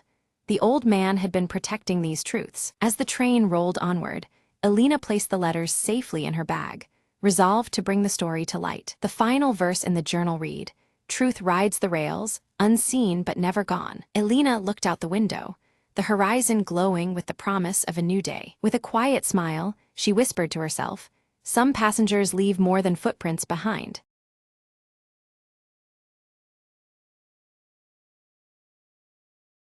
The horizon burned red as Mara stepped through the dust-choked remnants of the city. She clutched an old, crumpled map, her only guide to the rumored sanctuary beyond the wasteland. "Just a little further," she whispered, eyes on the distant silhouette of twisted metal structures. The wind howled, carrying with it the voice of the past, echoes from a world undone by fire and fury. Suddenly, a faint flicker of movement caught her eye, a small figure darting between rubble. Heart-pounding, Mara called out, "Wait, I'm not here to harm you." An old man emerged, eyes weary but kind.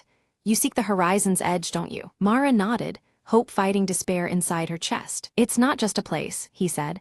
"It's a choice between survival and rebirth." They journeyed together, tales unfolding as the sun dipped lower behind the ruined skyline. At night, stars pierced the heavy clouds, whispering stories of those who came before. Mara learned that the sanctuary was built on remnants of old technology, a fragile pulse of life in the wasteland. Morning light revealed a valley shielded by towering cliffs, crystals shimmering with an otherworldly glow. "Home," the old man breathed, tears streaming down cracked cheeks. Inside the valley, plants thrived against all odds, vines reclaiming steel bones of forgotten machines. Mara knelt, touching the earth, warm and alive beneath the cold ash of yesterday. "We rebuild," she declared, voice steady with newfound purpose. Together with the old man and the valley's sparse community, she planted seeds of hope and recovery. The wasteland outside remained harsh and unforgiving, but here, life bloomed resilient and brave. From the ashes, Mara saw not an end, but a beginning, the last horizon, a new dawn.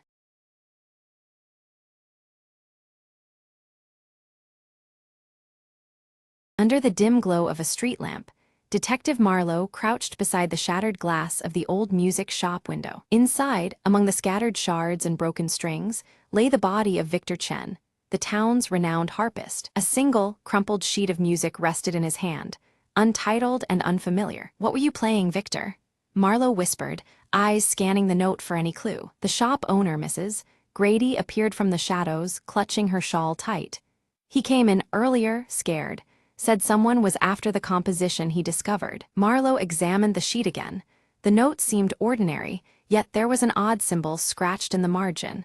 A jagged lightning bolt. He recalled an old town legend about a lost melody hidden within pieces of music that could drive listeners mad. Determined, Marlowe headed to the local library's archives, fingers tracing over dusty ledgers and faded newspaper clippings. There, he found a record of a harpist from decades ago, who vanished after unveiling a captivating tune linked to that very symbol. The pieces fit. Victor had uncovered the same haunting melody, and someone wanted to keep it secret. Back at the shop, Marlowe noticed a locked drawer beneath the counter and a faint humming sound emanating from within. Using a hairpin, he picked the lock.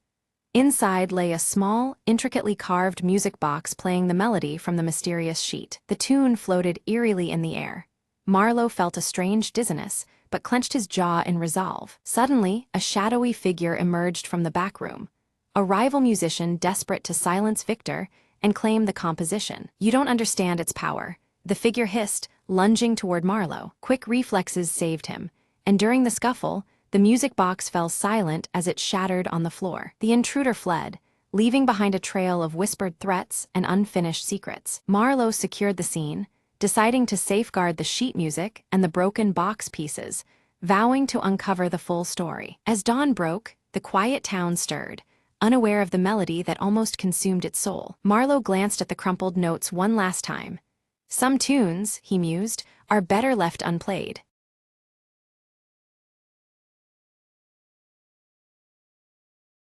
Night deepens over the city as rain taps steadily against glowing neon signs.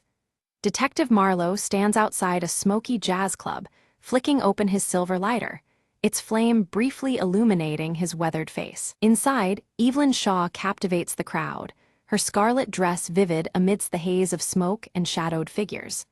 Her sharp eyes scan the audience with a knowing intensity as her voice fills the room. From across the street, Marlowe watches Evelyn with a tense expression. His gaze shifts sharply when Vincent Crane, marked by his jagged cheek scar, strides confidently into the club. Vincent's gaze cuts through the smoky air as he surveys the audience, his intimidating presence silencing whispers and drawing eyes. His brass cufflinks glint faintly beneath the neon haze. Marlowe's coat billows in the chill wind as he follows Vincent into a narrow, rain-slick alley.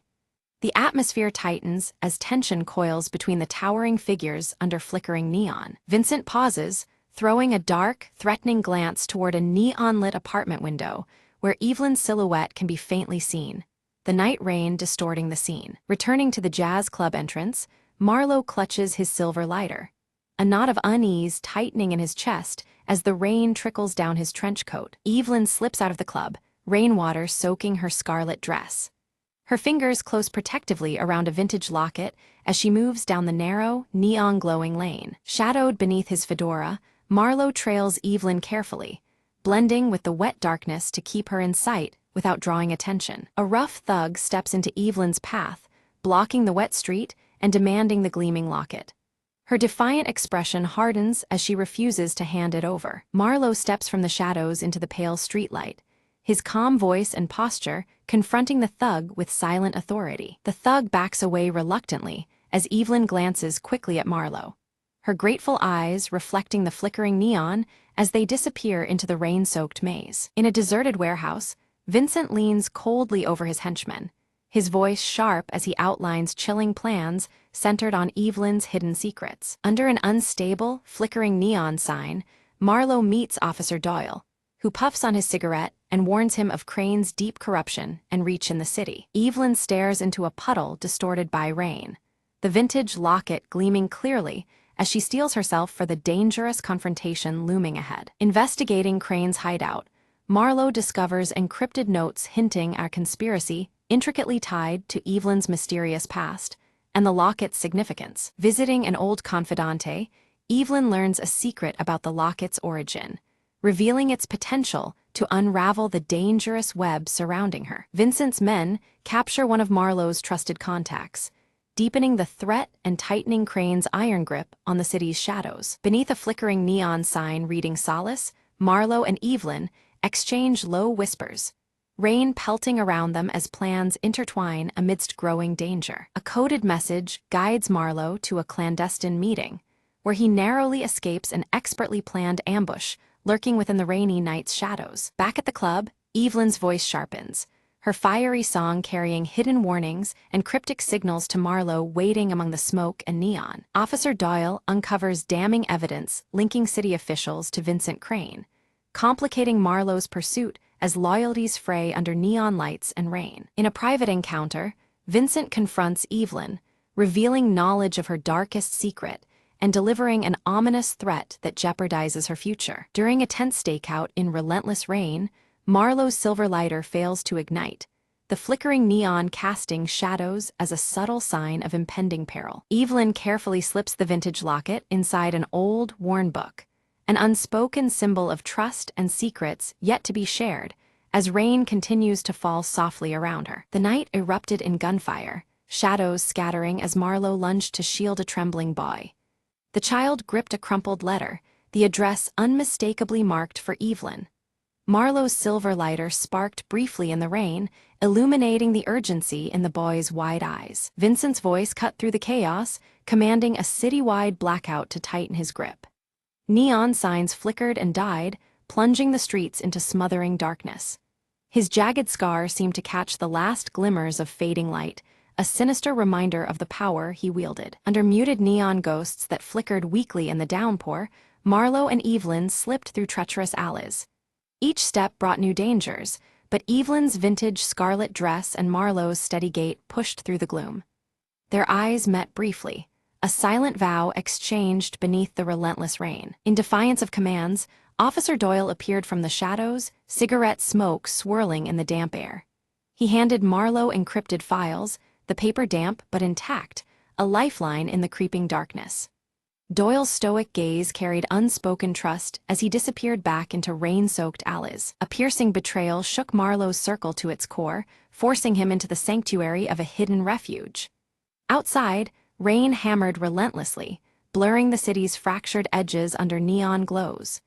The weight of suspicion pressed heavy, but Marlowe's silver lighter remained by his side, a small beacon in his solitude. Evelyn, her scarlet dress now torn by confrontation, stood unwavering before the betrayer. Her powerful gaze cut through the cold rain, locket visible as a symbol of her resolve. The city's flickering neon signs cast erratic shadows, reflecting the storm that raged between them. Back in the sanctuary, Marlowe pored over the encrypted files, piecing together fractured clues. A startling connection emerged. Evelyn and Vincent share a past far older and more tangled than anyone suspected. The rain tapped on the window, a steady rhythm to his growing unease. At a grim crime scene, rain relentlessly washed away vital evidence, erasing traces beneath the dripping neon glow. Vincent's shadow slipped through the shadows once more, evading capture with practiced ease. The city's wet streets whispered secrets only the darkness could keep. Gathered beneath a flickering sign, Evelyn revealed the secret nestled within her vintage locket. It was more than a keepsake. It was the key to dismantling Vincent's sprawling criminal web. Her scarlet dress shimmered wet against the rain, determination shining in her eyes. Beneath the fractured neon and persistent rain, Marlowe and Evelyn crafted their final strike. Every detail was aligned, every risk calculated in the dripping silence. The city's pulse beat steady around them, as shadows awaited the unfolding plan. Officer Doyle stood firm as henchmen surged through the streets, cigarette ends burning low and forgotten. His methodical defense carved space for the coming assault, every breath steady against mounting chaos. Neon reflections danced across his stoic face as rain splattered around them. A desperate chase wound through narrow alleyways, shadows stretching and contracting under flickering neon. Marlowe cornered Vincent at last, the night tense with unspoken reckoning. Every step echoed with the weight of years lost and battles yet to be fought. Vincent's jagged scar gleamed sharp and ominous in the dim light as he leveled accusations at Marlowe. His words bit deep, recalling failures Marlowe had kept buried in the rain. The city seemed to hold its breath, caught between past shadows and present resolve. With a rasp, Marlowe's silver lighter sputtered back to life, its small flame fighting the darkness. Fueled by rekindled will, he met Vincent's challenge head-on.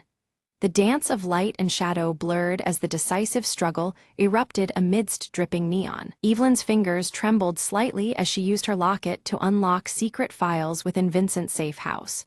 The damning evidence spilled forth, exposing the full breadth of his crimes to the public eye. Outside, rain hammered steadily, as if cleansing the city's sins. Under Doyle's commanding lead, police raids cut through the darkness, flashlights piercing shadowed corners. The storm of law enforcement surged with growing force, neon fragments reflecting on wet pavement.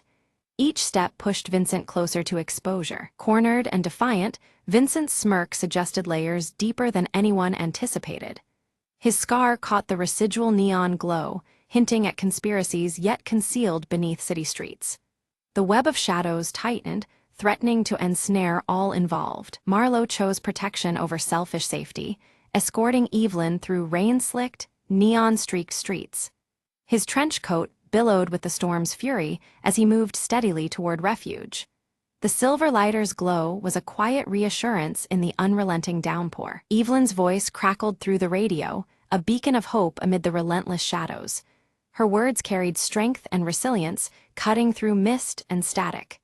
Despite the rain, her spirit burned brightly, a signal amid the neon gloom. In the confusion and rising storm, Vincent vanished into the pounding rain, his scarred visage disappearing like a ghost.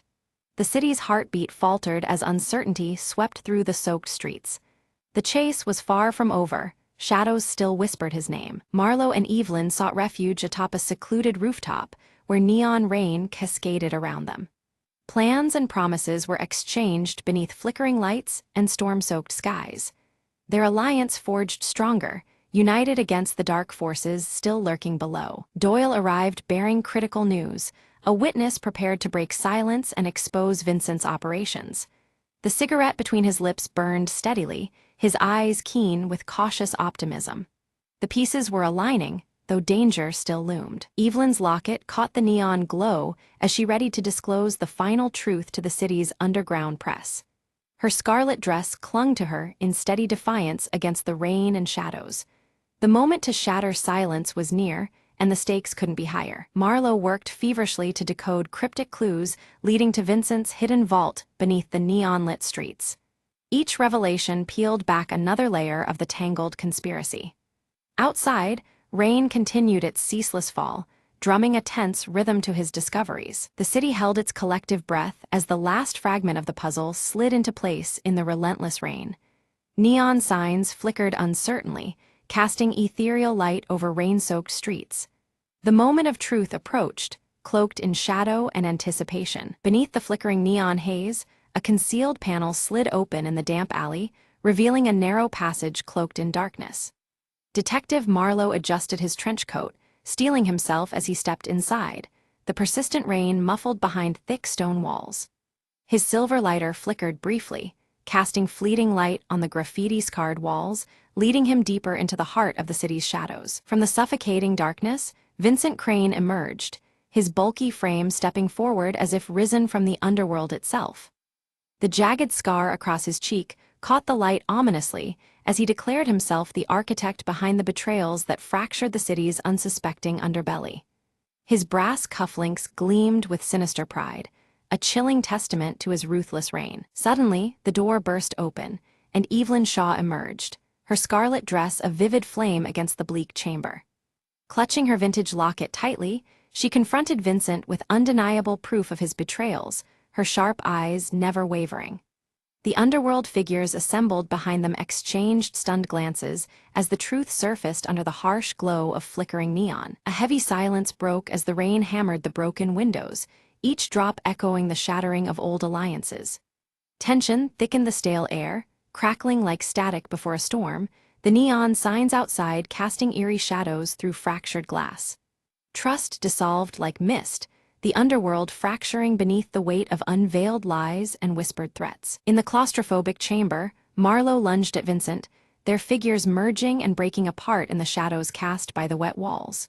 The clash was a desperate dance, his silver lighter temporarily lost in the scuffle as fists collided and coats flared.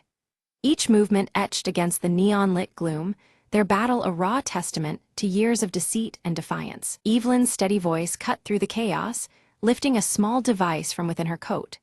The recorded confession of Vincent's closest accomplice spilled into the chamber, shattering silence with damning evidence. The weight of his own words unspooled around Vincent, unraveling the last threads of his dark empire beneath the relentless downpour. Vincent's grip faltered, the jagged scar knitting into a grimace of defeat as Officer Doyle appeared, cigarette still clenched between steady lips. The bulky crime boss was restrained, his brass cufflinks catching faint neon glimmers as officers moved decisively. The city's shadows began to recede with every measured step Doyle took, heralding an end to the reign of fear. Outside, rain swept the streets clean, washing away stains both physical and moral. Neon signs flickered softly, their chaotic glow now calm and reflective across puddled asphalt.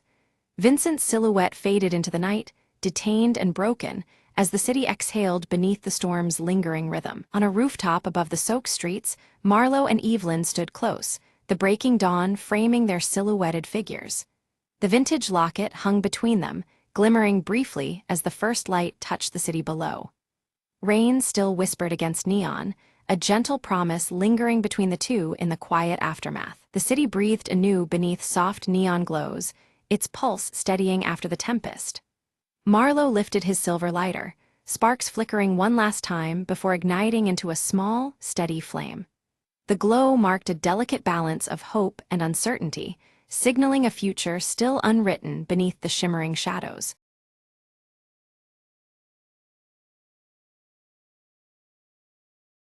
Anna sat by the flickering candlelight, clutching the worn envelope that had arrived that morning. Her hands trembled as she unfolded the letter, the handwriting instantly recognizable. "Dear Anna," it began, "I hope this reaches you before I'm gone." Her breath caught. It was from her father, whom she hadn't seen in years, lost to his travels and secrets. He wrote of regrets, of missed birthdays and silent apologies hidden beneath years of silence. Tears welled as she read how he longed to make things right, even if just through this letter. Outside, rain tapped gently on the window, echoing the ache inside her heart. She remembered the last fight, harsh words, slammed doors, and the walls that grew between them. But here was a chance for healing, fragile as the paper in her hands. She reached for her own pen, her thoughts swirling like the storm outside. "Father," she wrote, "I am still here, and I forgive you." She sealed the letter, feeling the weight of years lift slightly off her shoulders. Days later, a phone call shattered the quiet. Her father's voice, cracked but earnest. "Anna, thank you," he said simply. "Your forgiveness is the light I've needed." They spoke late into the night, stories mingling with apologies, knitting together the broken threads. The distance that once seemed insurmountable began to fade with every word exchanged. Anna smiled softly, realizing that sometimes words could rebuild what silence tried to destroy. As dawn painted the sky, she felt a tentative hope blossoming within her chest. Their journey ahead wouldn't be easy, but it was theirs to take, hand in hand. And sometimes, the smallest letter holds the greatest power, to heal, to connect, to begin anew.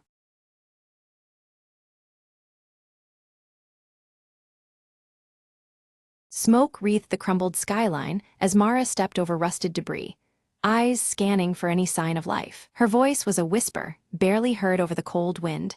There has to be someone left. The city was a husk, but beneath its ashes, secrets lingered. Mara clutched a faded photograph, the edges worn, the faces smiling back from a world lost. Suddenly, a faint sound, a child's laughter, echoed from the ruins ahead. Heart pounding, she followed it through twisted metal and shattered glass. There among the shadows, a small boy emerged, wide-eyed and cautious. Mara offered a gentle smile. "I won't hurt you, I'm just looking for answers." The boy nodded slowly, stepping closer, tugging a ragged toy behind him. Together, they explored forgotten rooms, discovering a hidden garden still blossoming against all odds. Sunlight filtered through shattered ceilings, casting patterns on the cracked tiles. "Life finds a way," Mara murmured, hope stirring within her chest. In that quiet sanctuary, the past and future intertwined in fragile harmony. She knew rebuilding was impossible alone, but here, with this spark, anything could begin. As twilight fell, the boy led her to a makeshift camp, other survivors gathering cautiously. Eyes brightened at her arrival, whispered tales of hope and survival filling the air. Mara realized the city was not truly dead. It breathed in the hearts of those left. She raised her voice, steady and clear. We'll rise together, stronger than before. The community around the dying embers of the old world kindled a new flame, and beneath the shattered sky, the forgotten city whispered its promise of rebirth.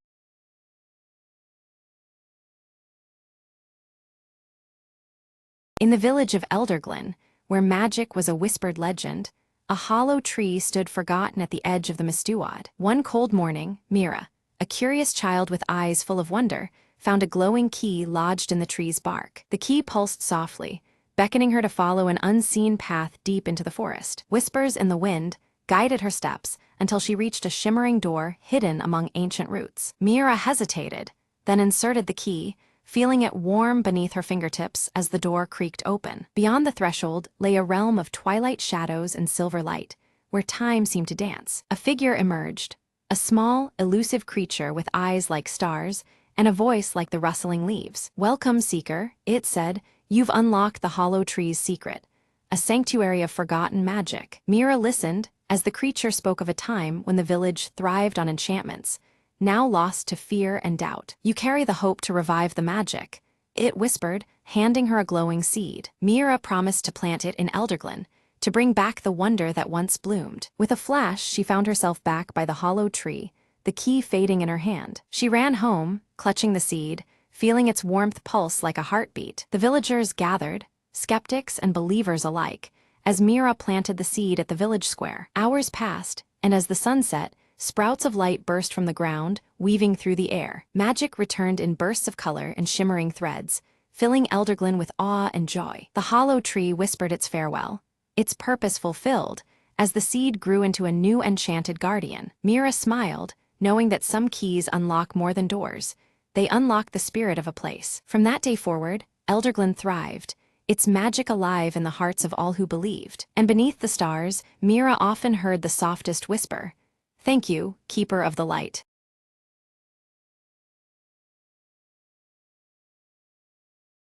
Marla's phone buzzed with an unknown number just as the clock struck midnight. Curiosity got the better of her.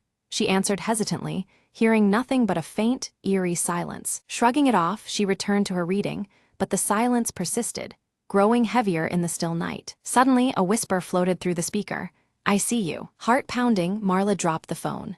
The screen fractured, yet the whisper continued, now coming from everywhere around her. She rose, trembling, and tried to escape the oppressive quiet that had now turned into a deafening echo. In the dim hallway, portraits seemed to watch her with hollow eyes, their shadows lengthening unnaturally. Each step she took echoed back distorted cries, as if the house itself mourned in agony. Reaching the main door, she found it sealed shut, her panic swelling with the realization she was trapped. The whisper morphed into a chilling chant, repeating her name over and over. Desperately, Marla searched for another way out, her breath visible in the suddenly cold air. In the corner, a cracked mirror shimmered. Her reflection stared back, but its mouth moved independently, mouthing words she couldn't hear. Frozen, she backed away, but the reflection beckoned, dragging her gaze deeper into its inky depths. A snatch of a forgotten memory flooded her mind, a warning from a childhood dream. Summoning all her courage, Marla focused on the old grandfather clock in the hall, its pendulum swinging sluggishly. "Time to end this," she whispered, smashing the clock's glass with a chair leg. The house groaned, the shadows retreating as the oppressive silence shattered into 1,000 shards of sound. The front door creaked open slowly, revealing the faint blush of dawn outside. With a final glance back, Marla stepped out, the whisper fading into nothingness behind her. She heard the narrator's voice softly intone, "Some silences are better left unbroken."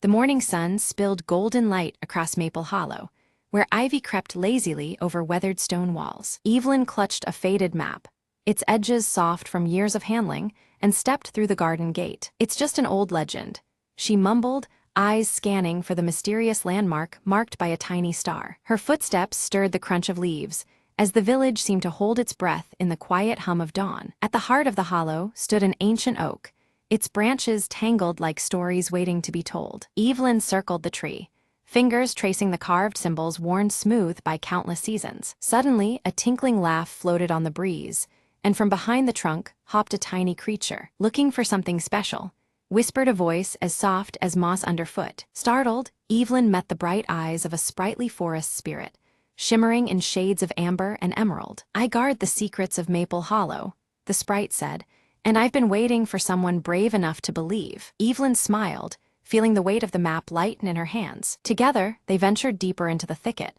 where sunlight danced through leaves like scattered coins. There, beneath a carpet of ferns, bloomed a hidden garden of tiny lanterns, glowing with gentle light. "This is the Sanctuary of Hope," the sprite explained, "kept alive by those who carry kindness in their hearts." Evelyn knelt and touched a fragile blossom, feeling warmth seep into her very soul. "Will you help protect it?"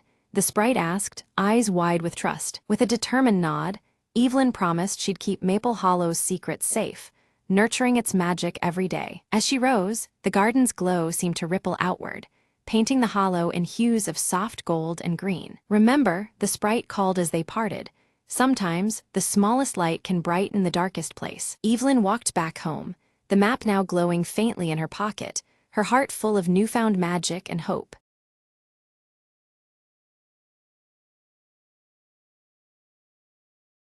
The raft cracked beneath Mia's hands, as waves threatened to swallow the last of her hope. Struggling against the storm, she spotted a flicker of light, faint but real, an island's glow in the distance. As dawn broke, jagged cliffs emerged, wrapped in thick vines and ancient shadows. Mia's boots hit soil rich, with mystery and forgotten stories hidden beneath moss and time. Ahead, a path carved from stone led deep into the jungle's heart, calling her forward with silent promise. Branches parted to reveal ruins entwined with nature, whispering secrets only the brave could hear. Suddenly, a shriek pierced the air.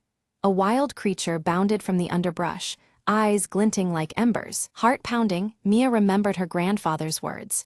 "Courage isn't the absence of fear, but moving through it." Breathing steady, she stepped forward slowly, speaking calmly to the creature, earning a cautious truce. Deeper into the temple, carvings told of a guardian and a crystal with the power to heal or destroy. Mia's fingers traced the symbols, and the ground shuddered beneath her. The temple was waking. With quick reflexes, she dodged collapsing pillars and rushing water that threatened to trap her forever. In the temple's core, a chamber glowed with ethereal light, the crystal pulsing like a heartbeat. "This is it," Mia whispered, eyes fixed on the glowing prize that could save her village. As she reached out, the guardian emerged, not a creature of flesh, but light and shadow intertwined. It spoke without words, a voice felt in the soul.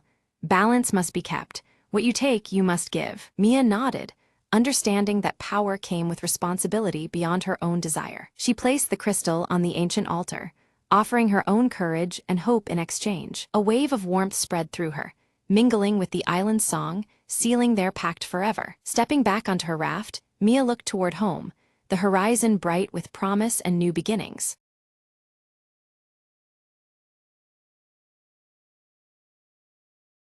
In the heart of an ancient city stood a peculiar clock shop, its windows fogged with mystery and time. Marla, a thief known for precision rather than chaos, eyed the legendary timekeeper, a jewel rumored to be hidden inside the grandest timepiece in the shop. No ordinary gem, the timekeeper was said to control moments, bending seconds in favor of its holder. Marla didn't believe in magic, but in timing and skill, and tonight they had to be flawless. Slipping through a narrow alley, she approached the shop at midnight, when shadows were her only company. The shop's bell chimed softly as she slipped in, greeted only by the ticking of countless clocks surrounding her. Navigating the maze of shelves, her eyes locked onto the colossal grandfather clock, adorned with intricate carvings. Inside, behind a hidden panel, nestled the timekeeper, a glowing blue orb pulsating with quiet power. A whisper in the darkness warned her, "Take care, time twists for those who tamper." Marla smirked, deft hands disabling the alarm with practiced ease before lifting the orb gently. Suddenly, the shop transformed. The clocks accelerated wildly, their hands spinning like storm winds. Time lapsed erratically. Seconds stretched, then snapped fast, disorienting her senses. She clenched the orb tightly, focusing beyond the chaos as her escape route melted and reformed. With a final breath, Marla seized a moment when time slowed, leapt through a shuttered window, landing outside in stillness. The city around her resumed its regular rhythm as she sprinted into the night, orb secure. Back in the safety of her lair, Marla placed the timekeeper on the table, the air still humming with its strange energy. She smiled, knowing control over time was never about power. It was about moments seized and never wasted. The orb glowed softer now, as if content in its new hands, awaiting the next perfect second to shine. Marla whispered, "Time is mine, for now," and set the clock hands to midnight, beginning a new chapter. Outside, the city continued unaware, wrapped in endless hours, while a thief held the master key to every ticking second.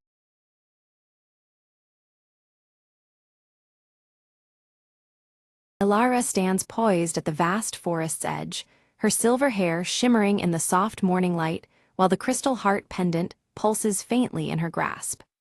The pendant's gentle glow reflects her determination as she prepares to venture into the unknown. A whispering wind stirs the leaves, carrying faint, ethereal voices that echo from deep within the forest.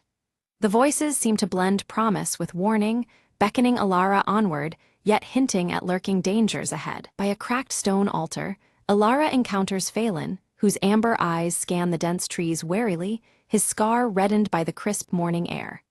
His presence feels reassuring, yet his stoic demeanor hints at the threats shadowing their path. Phelan presents an ancient tome, its aged pages inscribed with symbols mirroring those etched on Ilara's crystal heart pendant.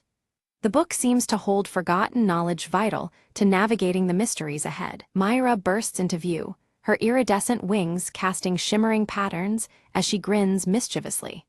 She challenges Ilara with a riddle born from the forest's secrets, teasing her to unlock hidden truths. Unseen, the shade lingers among the shadows, its deep violet eyes glinting with calculated patience as it traces Ilara's every step through the twisting trees.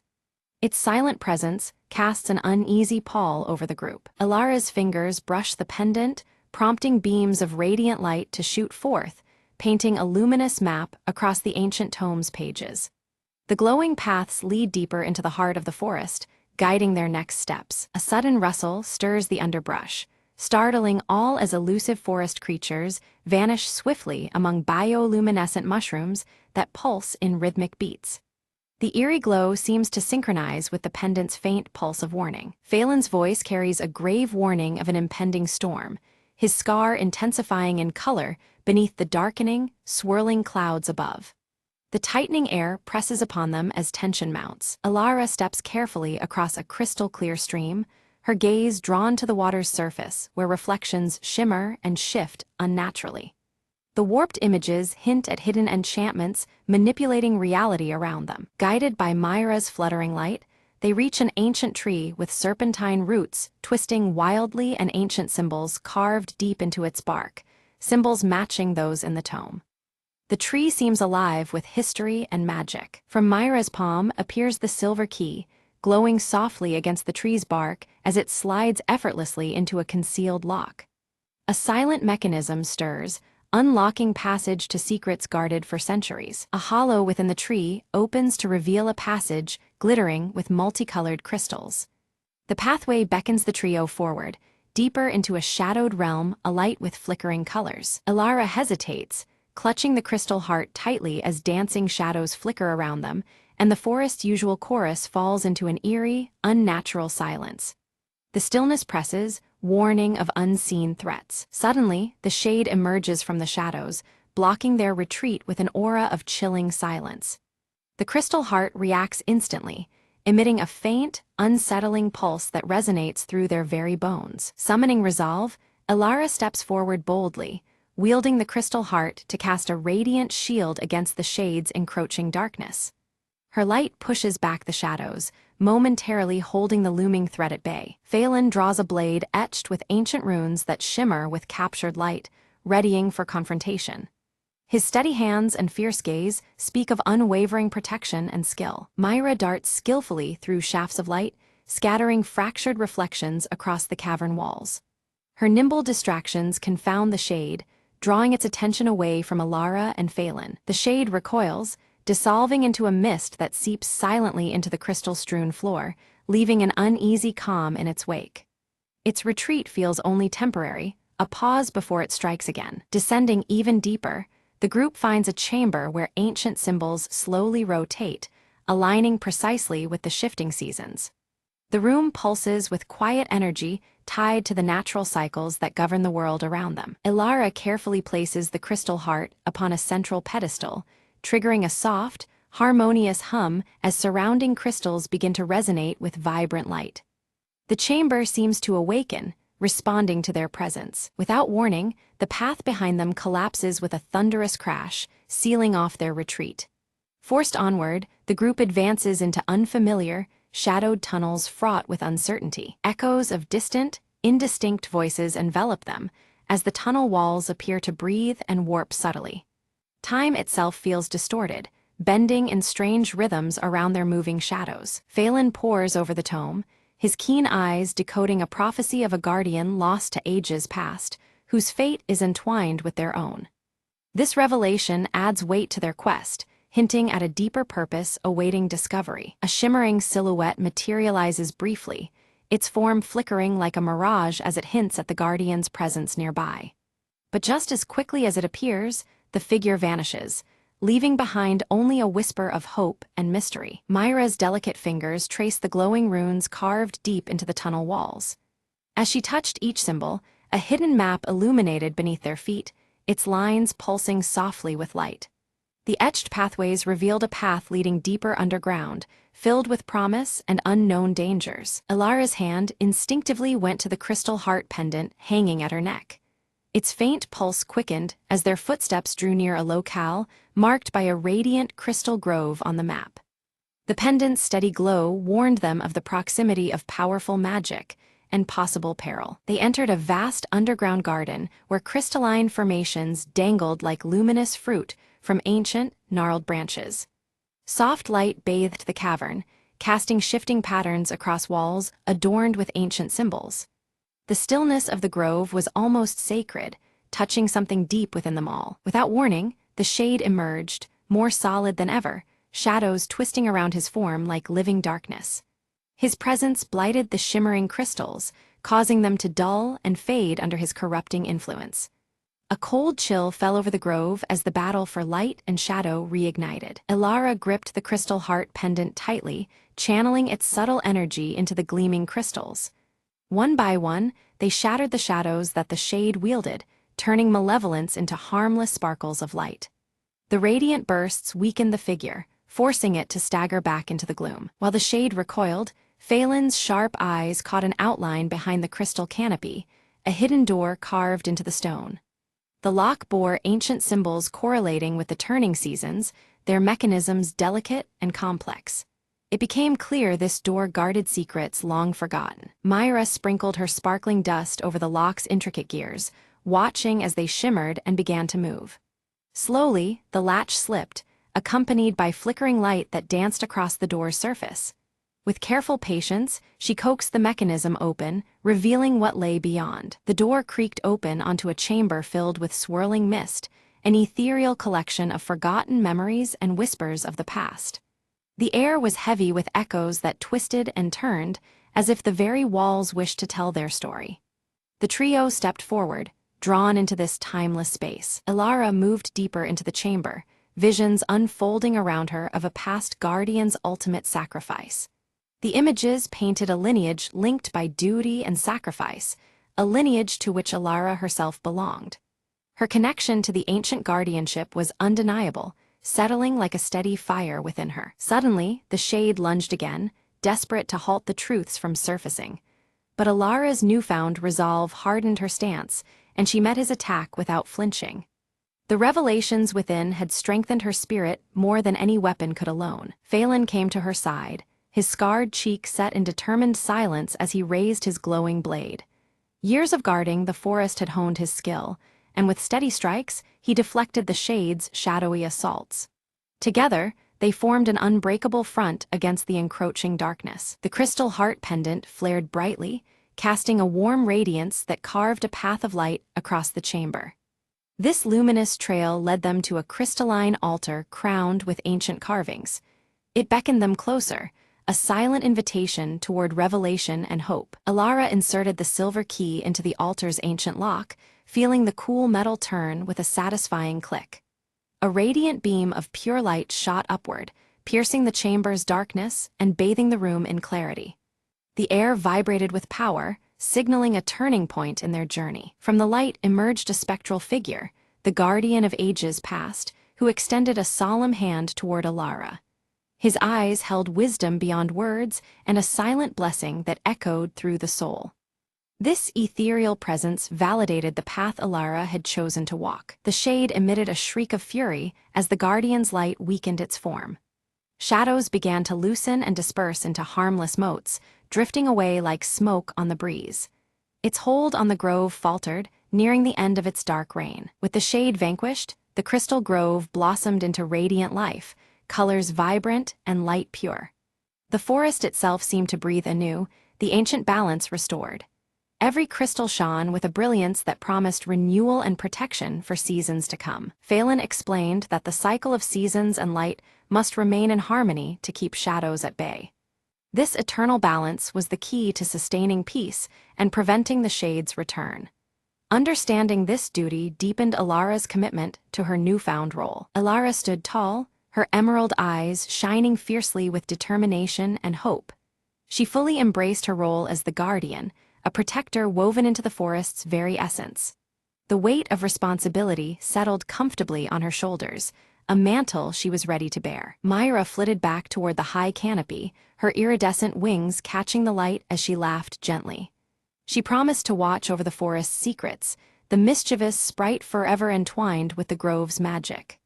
Her presence was a joyful reminder that even in darkness, light could be found. Outside, the storm clouds parted to reveal a sky brilliant and clear. The forest vibrated with renewed energy, every leaf and branch alive with possibility. The changing seasons whispered of new chapters, of growth and healing just beginning. Alara and Phelan stood together at the edge of the blooming grove, the crystal heart pendant glowing with a steady, calming pulse. Its gentle rhythm echoed the quiet strength of the land they now protected. Side by side, they watched as light and life intertwined in endless cycles. They uncovered an ancient mural depicting generations of guardians intertwined with the forest's destiny. The images showed eternal duty, sacrifice, and the delicate balance of nature and magic. Each painted figure bore symbols that felt deeply familiar, connecting past and present. Alara studied the mural carefully, realizing that every choice made would echo through future seasons like turning a page in a living book. The weight of their decisions stretched beyond the moment, rippling out over time. This understanding brought clarity and caution to her heart. Phelan shared stories of past challenges faced by guardians before her, reminding Alara of the strength found in unity and unwavering trust. These tales of perseverance reinforced the partnership they had forged. Together, they would face whatever trials lay ahead. The pair began setting protective wards around the crystal grove, using knowledge from the ancient tome and the pendant's power. Each ward hummed with light and magic, a barrier against future threats.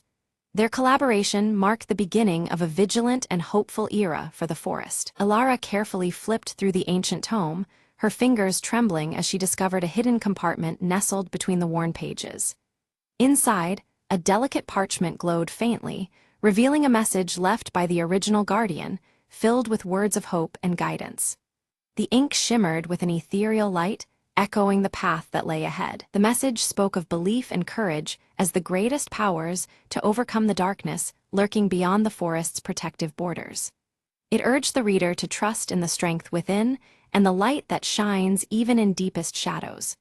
These words filled Alara with a newfound resolve, binding her heart to the destiny before her. Taking a deep breath, Alara stepped forward into the radiant light filtering through the crystal grove.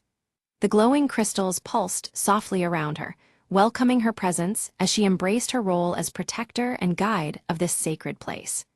The air buzzed with energy, marking the beginning of her journey to safeguard the balance of the forest. Beside her, Phelan knelt with solemn determination, the scar on his cheek catching a stray ray of sunlight. He pledged his unwavering loyalty and support, knowing the challenges ahead would test their very limits. Their alliance forged anew, they prepared to face the trials awaiting beyond the grove's shimmering borders. The grove itself seemed to breathe, its pulsating light resonating with life and harmony. Ancient symbols etched into the bark of the surrounding trees glowed faintly, celebrating the restoration of balance and the promise of renewal. Every crystal shimmered as if acknowledging the dawn of a hopeful era. Suddenly, a flutter of iridescent wings announced Myra's return, her golden hair catching the light as she approached. In her tiny hands, she offered Alara a vial filled with shimmering, magical dust, a gift to be used only in moments of greatest peril. The sparkles within the vial seemed alive, a tangible token of friendship and aid. With reverence, Alara knelt at the heart of the grove and gently planted the silver key into the fertile earth. This act symbolized a new beginning, one rooted deeply in strength, sacrifice, and the enduring bond between guardian and forest. The ground pulsed faintly beneath her touch, welcoming the key as a beacon of hope. Together, the trio watched in awe as the seasons turned swiftly around them. Blossoms burst forth in radiant colors, while emerald leaves twisted into autumn hues. The cyclical dances of nature played out seamlessly, signifying harmony restored and the continuous flow of life. Their eyes reflected the timeless rhythm of the world's heartbeat. Bathed in the golden light of the afternoon sun, Alara's silver hair shone with renewed brilliance. The crystal heart pendant resting against her chest emitted a soft, comforting glow, a steadfast symbol of protection that would endure through all trials. In that moment, she embodied the forest's enduring spirit and strength. As twilight descended, the crystal grove sparkled under a canopy of twinkling stars, its gentle glow casting a serene beacon across the land. It stood as a testament to hope, resilience, and the courage to face the unknown for all who sought sanctuary. Quiet and steadfast, the grove promised that light would always prevail even in the darkest times.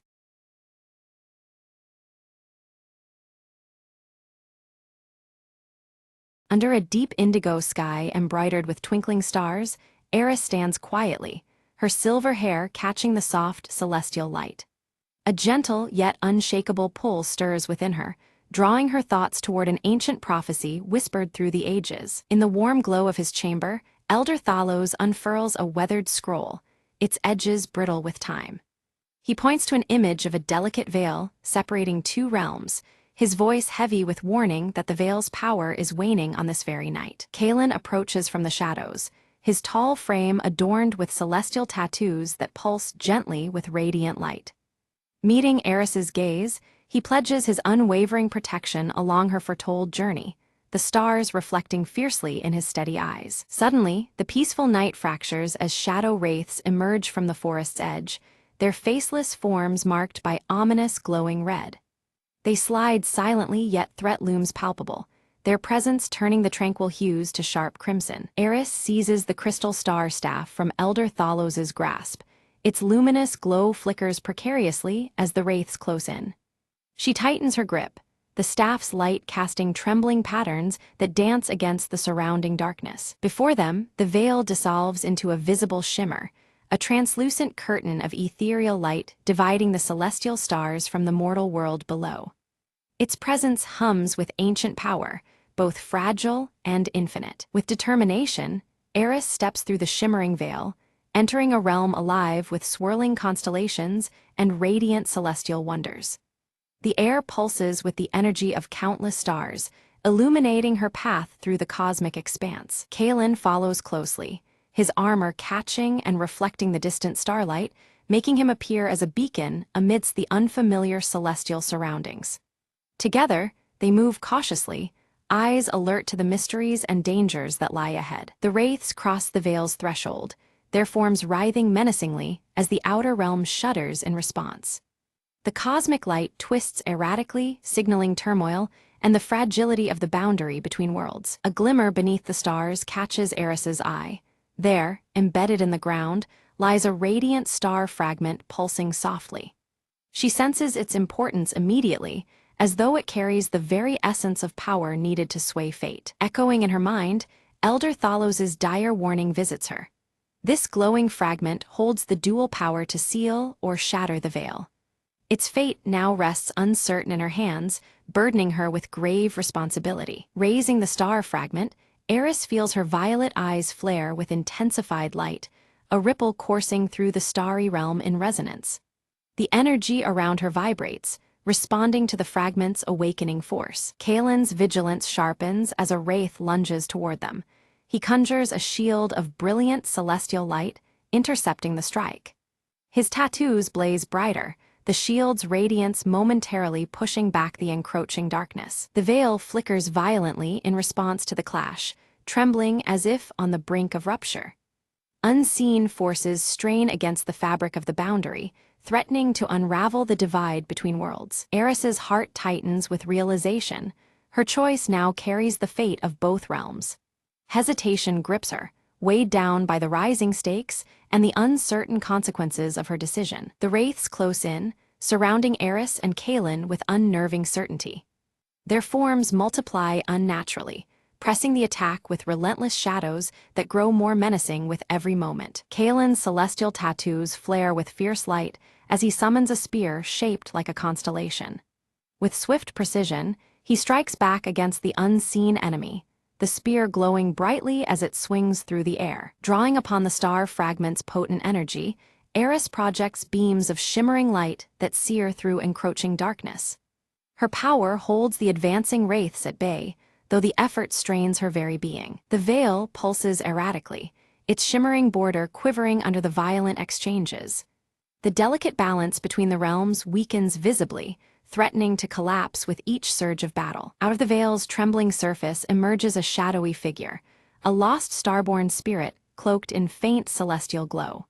Its presence is urgent, pleaded eyes, seeking Eris's aid as the cosmos teeters toward greater peril. The spirit's voice trembles as it warns Eris of a looming darkness far greater than the wraiths, one that threatens the entire cosmic order.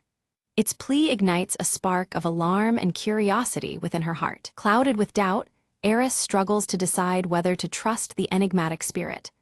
A deeper mystery seems to unfold around them, shifting the very fabric of their understanding. Momentarily, the wraiths withdraw, retreating into shadows to gather strength.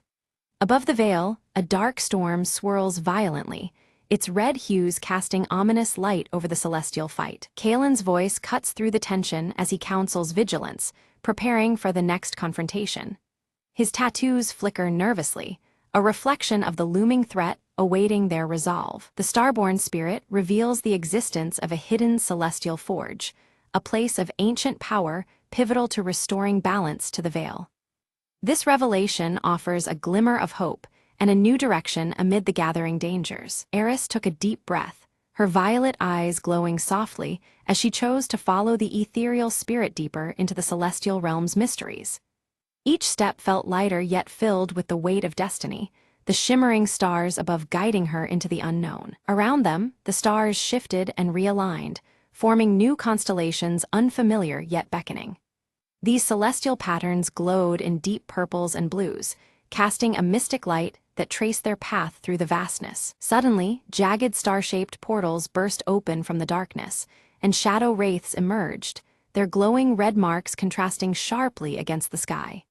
With no time to hesitate, Eris and Kaelin braced themselves for the oncoming ambush. Thinking quickly, Eris raised the star fragment, summoning a radiant dome of celestial light that pulsed protectively. The dome shimmered with intricate star patterns, momentarily shielding them from the wraith's attacks. Kaelin moved with calm precision, his celestial tattoos glowing intensely as he struck with his spear crackling with cosmic energy. Each foe that fell seemed to dissolve into stardust under his swift assault. After the fierce battle, they reached the forge, a majestic, ancient structure ablaze with celestial fire and pulsating power. The forge radiated warmth amid the cool cosmos, its glowing hues of deep blue and violet bathing the surroundings. The lost spirit appeared beside Eris once more, its form flickering as it beckoned her to place the star fragment into the heart of the forge. The crystal star staff in Elder Thalos's vision seemed to pulse in response, echoing the moment's importance. As Eris nestled the fragment within the forge's core, the veil pulsed violently, distorting between realms. A shadowy rift tore open, releasing a massive dark entity whose form seemed to consume the very stars themselves. The entity's presence snuffed out nearby stars, replacing their celestial light with an encroaching cold void. The cosmic balance teetered as the surrounding space shifted to ominous red tones reflecting the danger. Kaelin stepped forward, his celestial tattoos dimming as he confronted the dark force, but his cosmic energy struggled against its overwhelming shadowy power. His strikes rang hollow as the entity absorbed the light around them. In the chaos, Eris felt a sudden, calming voice echo within her mind, It was Elder Thalos urging her to awaken the starborn heritage that lay dormant. Her eyes flared brighter, feelings intertwining with an ancient power waiting to emerge. Focusing deeply, Eris's celestial tattoos ignited in a brilliant cascade of violet and silver light, her energy surging through her veins like a river of stars. The glow expanded outward, illuminating the battlefield with intensity. Drawing strength from the vast starry sky, she channeled their combined energy into a radiant force that pushed back the persistent darkness engulfing them. The cosmic clash shook the celestial realm, stars twinkling in defiance. The dark entity shrieked, its form shattering as fragments dissolved into sparkling star dust and faint glimmers of fading light. The oppressive cold ebbed, replaced by a renewed warmth spreading through the realm. With the threat quelled, the veil mended, its shimmering translucent curtain stabilized, winking with renewed celestial light as it bridged the intertwined realms once more. Peace seemed momentarily restored under the twinkling universe. The lost spirit smiled gratefully, its shape becoming one with a newly formed constellation that shone peacefully in the night sky. Freed at last, it became a beacon, a guide among the stars for future travelers. Eris and Kaelin shared a glance filled with relief and understanding, the ordeal forging a deeper bond between them, their glowing eyes reflecting unspoken promises. Together, they breathed in the calm after the storm, ready for what might come. The once vibrant forge began to dim, its celestial fires waning as its purpose concluded, but a faint glowing sigil emerged on Eris's palm. The mark pulsed softly, a subtle reminder of the power now intertwined with her fate. Setting off on their journey back, the stars lit their warm path, the celestial realm responding with peaceful hues of blue and purple. Their steps were steady, illuminated by the gentle cosmic energy surrounding them. The night sky settled into a tranquil canvas, revealing a universe delicately balanced between light and shadow.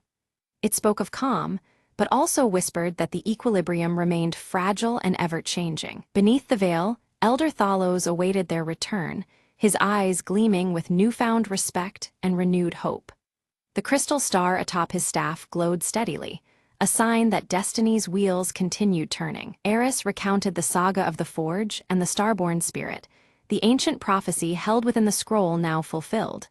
Her voice carried weight, weaving together fact and fate beneath the watchful gaze of the stars. Kaelin knelt beside her, devotion clear as he pledged to remain at her side beyond the looming horizon.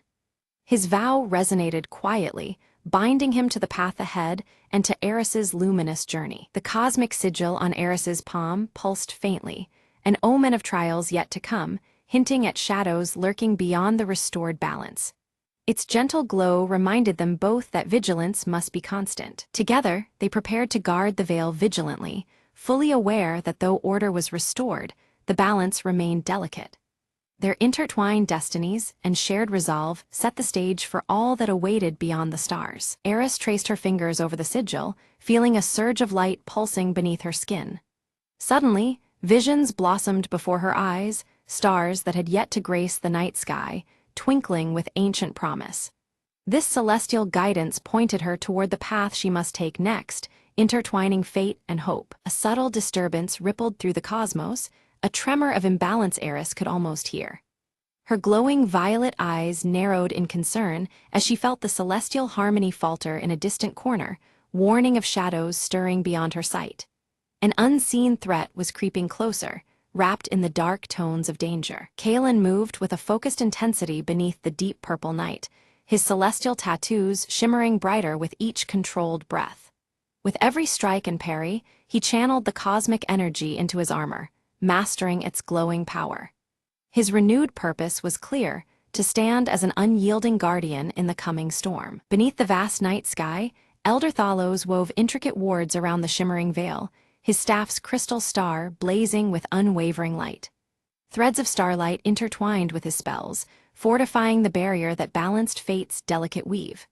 The wards pulsed softly, a luminous promise of protection amid encroaching darkness. The veil itself shimmered softly in the nocturnal hues, casting a radiant beacon into the heavens.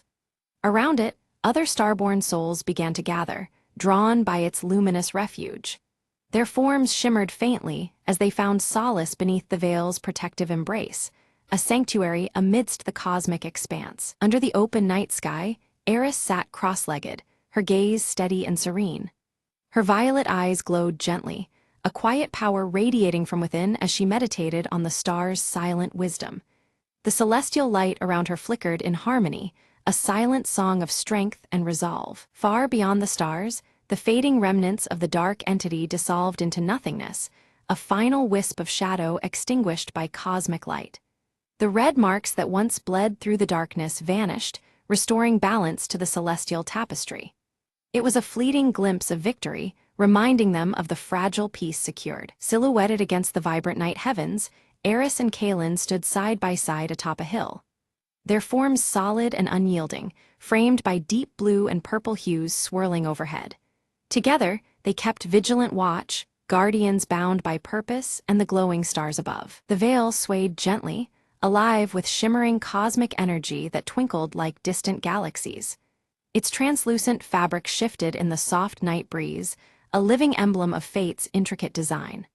The celestial light that wove through it promised enduring hope and the ongoing dance of destinies intertwined. As dawn neared, Eris and Kaelin stepped forward into a path illuminated by starlight and shadows alike.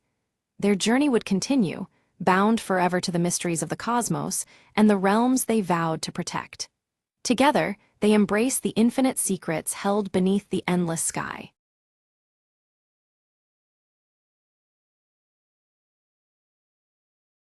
Mara stands at the edge of the dense forest, clutching her silver locket as the dusky sky deepens over Glenmore. The impending darkness mirrors the growing unease that tightens in her chest. Her eyes dart to the dimly lit houses nearby, their shadows stretching oddly long and flickering as if alive. A heavy silence seems to weigh down the air, pressing close with unspoken fears. Elias approaches silently, the faded scar on his left cheek visible beneath his dark hood. His voice is low and urgent, warning Mara of the dark force stirring beneath the town's surface. Inside Mara's home, a shattered mirror catches the flickering lamplight, reflecting shadows that twist and move independently. The glass fractures reveal distorted scenes, as if hinting at a hidden, unsettling truth. Memories from Mara's childhood surge unbidden, time spent near the forbidding forest, shadows lurking at the edges, and a fear she never fully understood. A trauma lies buried, tethered tightly to the trees beyond the town's borders. Whispers spread through Glenmore of people vanishing mysteriously, their last sightings registering near the forest's edge. Panic simmers as the town grapples with the impossible disappearances, the darkness seeming to reach ever closer. Suddenly, Mara's silver locket emits a faint glow, its light pulsing gently as if sensing a presence unseen by human eyes. This subtle illumination hints at forces at work beyond the veil of reality. Elias urges Mara to face the hollow, an elusive entity believed responsible for the vanishings. His warning is grave. Confronting it may be the only way to stop the spreading darkness. As night cloaks the forest, Mara peers into its depths, where shadows stretch unnaturally between twisted trees. The atmosphere tightens, each breath heavier as the boundary between worlds begins to blur. She steps carefully onto a broken path littered with shattered glass and dead leaves, the crunch underfoot echoing in the stillness. Every movement feels measured, as if the forest itself watches her approach. Without warning, the ground trembles beneath her feet and distant whispers weave through the air, their words scrambled and impossible to decipher. The eerie sounds unsettle Mara, deepening the sense of unseen presence. A flicker of movement catches her eye, a writhing shadow just beyond the tree line, glowing ember eyes piercing through darkness. The entity recoils like a predator aware of her gaze, disappearing into the night. Gripping her silver locket tightly, Mara feels the shadows teasing retreat, a silent challenge wrapped in malevolence. The elusive glimpse fuels both her fear and determination. Elias recounts old legends of the Hollow, describing it as a fractured spirit feeding on fear and forgotten memories. His words paint a chilling portrait of a menace that thrives in the cracks of reality. Resolved and steeled, Mara vows to find and end the Hollow before its darkness consumes her and Glenmore. The stakes become painfully clear. Failure could mean losing everything she holds dear. Each night, the shadowy figure prowls closer to Mara's home, warping reality in subtle, terrifying ways. The boundaries between the familiar and the nightmare twist beneath its malevolent influence. Mirrors shatter spontaneously around town, splintering into shards that reveal fleeting, distorted glimpses of a dark world lurking beneath normal life. These fractured reflections unsettle the townsfolk, marking each moment with growing dread. Mara is haunted by dreams of drowned faces trapped beneath a black veil. Awakening, she finds water pooling inexplicably on her floor, as if the barrier between dream and reality is eroding. Elias discovers a hidden journal detailing a ritual meant to seal the Hollow's power, yet it demands a great and personal sacrifice. This revelation deepens the peril, casting shadows over their hope. Brief, ghostly appearances of the missing townspeople flicker in reflective surfaces, caught in liminal spaces between worlds. Their silent pleas echo faintly, heightening Mara's resolve to save them. Attempting the ritual, Mara is abruptly attacked by the Hollow's tendrils, thrusting her into a nightmarish vision of despair. She confronts a harrowing inner darkness, testing her courage and will. In the vision, Mara's own face fractures in a broken glass mirror, each shard revealing fragments of her painful past. The reflections offer painful clues that might lead to understanding the Hollow's true nature. Her silver locket pulses with increasing strength, guiding her through the labyrinth of memories and encroaching shadows. This beacon of light becomes her anchor against the overwhelming darkness. Elias faces the townsfolk, whose unnerving calmness and tight-lipped silence hint at secrets too fearful to speak. Their reluctance deepens the mystery and raises the tension between them all. Quietly, Mara slips into the town library, unearthing faded photographs that link previous victims to the Hollow. Each image layers new dread onto the growing pattern of disappearance and despair. A sudden, chilling apparition of the Hollow emerges from the deepening shadows, its ember eyes gleaming as it mocks Mara with a sinister grin. The cracked mirror before her distorts her reflection, breaking it into jagged fragments that twist her image into something unrecognizable and ominous. Mara barely escapes the apparition's grasp, her breath quick and heart racing as she stumbles into the dim clearing where Elias waits silently.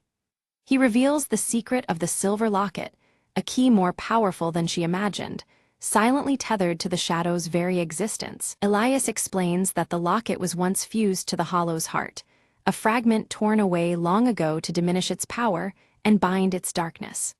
Mara clutches the locket tightly, realizing the weight of their intertwined destinies. Together, they devise a perilous plan to reunite the locket with its other half, hidden deep beneath the forest floor, knowing every step invites greater danger. The risk is palpable, the forest itself seeming to pulse with unseen menace as they prepare to move forward. The Hollow's influence coils through the forest, twisting roots into writhing veins that claw at the earth, corrupting the land itself.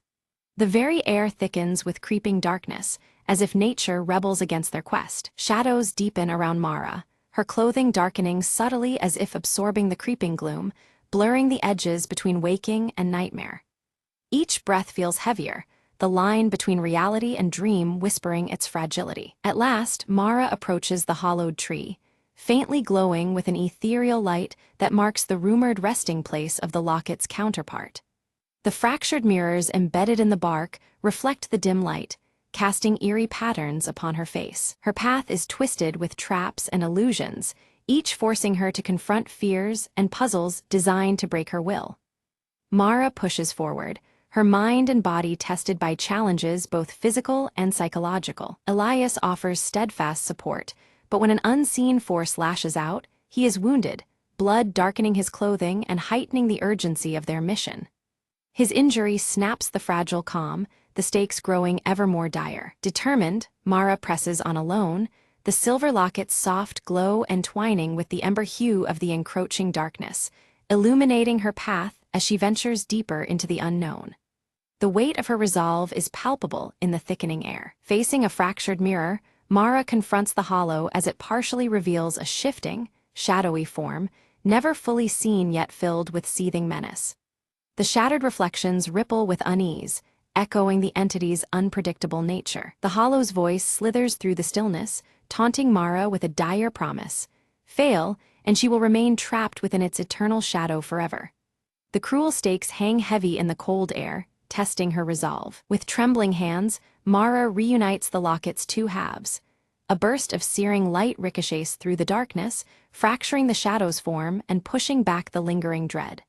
The hollow tree's glow intensifies, fighting against the consuming gloom. For a fleeting moment, the hollow reveals itself as a humanoid silhouette, twisted in grimacing pain and loss. Its ember eyes flicker with a haunting sorrow, hinting at a tortured origin beneath the menace. The shadow lashes back violently, shattering the light into scattered shards and casting Mara into a surreal void where time and space bend unnaturally. Darkness curls around her like living smoke, swallowing the remnants of illumination. Within this void, Mara is bombarded by ghostly reflections of her childhood. Fragmented memories shimmer in the broken mirrors around her. Past moments long buried surface with unsettling clarity, revealing hidden wounds. A shattering truth dawns on her. Her own suppressed memories feed the hollow's power, giving life to the darkness she fights. Gathering courage, Mara steels herself to confront the fears she once fled from. In a moment of piercing clarity, Mara begins to reshape the shattered mirrors within the void, mending the fractured reflections and weaving her broken soul back into wholeness. Light pulses softly, resonating with newfound strength. As Mara's confidence grows, the hollow's influence wanes. Shadows recede slightly, the oppressive weight loosening its grip. The once suffocating darkness feels fragile now, trembling beneath her rising resolve. Elias awakens, wounds tending to heal as dawn's pale light breaks through the trees. The forest's menace appears diminished for the first time. Together, they stand united, ready to face what lies beneath the earth. They cautiously descend into a cavern hidden beneath the forest, where the hollow's core is said to pulse with dark energy.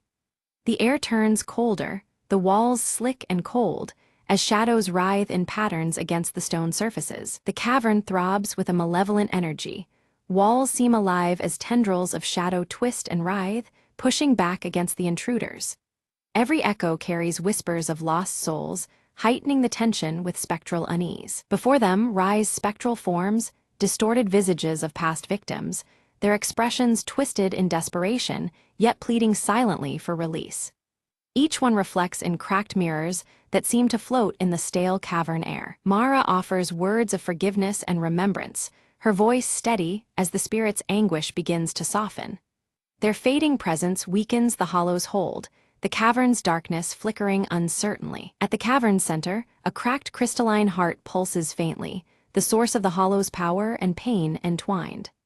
Light flickers across its fractured surface, promising answers yet guarded by shadows still thick and deep. Mara took a deep breath, her fingers trembling as she placed the silver locket into the crystal's jagged fracture. The moment the locket touched the surface, a blinding light burst forth, bathing the cavern in an intense, pure glow. Shadows recoiled as the fractured crystal responded to the locket's truth, illuminating the darkness. A chilling scream echoed through the cavern as the hollow writhed in agony. Its shadowy form began to shrink, losing shape and coherence, like smoke caught in a sudden gust. The glowing ember eyes flickered weakly, draining away into the light that now claimed its space. Then, a final, brilliant burst of light erupted, flooding the entire cavern with a warm, natural glow. The sinister shadows that had lengthened unnaturally moments before dissolved completely. The fractured surfaces around them reflected true light for the first time in so long. Mara's strength gave out, and she collapsed against the cavern floor, utterly exhausted but alive. Elias caught her steadily, his darkened clothes matching the tension that now eased between them. A calm settled, broken only by their quiet breaths amid the returning silence. When they returned to Glenmore, the oppressive darkness that had lingered was gone, replaced by gentle sunlight filtering softly through the streets. The town looked reborn, as if the shadows had never claimed it. Layers of dread lifted, making way for the warmth of a new day. The residents emerged slowly from their homes, blinking against the light as if waking from a nightmare. Memories of the hollow's chilling influence faded quickly, slipping into the recesses of forgotten dreams. Life began to reclaim its rightful place, serene and unshadowed. Mara's silver locket no longer radiated light, but rested quietly against her chest, a silent testament to what had passed. It symbolized closure, a resilience forged in darkness now at peace. The connection it represented was no longer a burden, but a shield of strength. Elias stood beside Mara, his presence steady and resolute. He vowed to remain in Glenmore, dedicating himself to rebuilding what was broken and guarding against the return of lurking shadows. His faded scar caught the sunlight, a reminder of battles fought and ones still ahead. The fractured mirrors throughout the town had been replaced with clear, unblemished glass. Their reflections no longer distorted reality, but offered pure, truthful images to those who looked into them. The town's spirit, once fractured and warped, now shone back with clarity and hope. Mara stood at the town's edge, her gaze fixed on the distant horizon where dark clouds gathered faintly beneath the hollow veil. Though the light had returned, she knew the shadows were never fully gone. Steeled by all she had endured, she prepared to confront whatever darkness might next arise.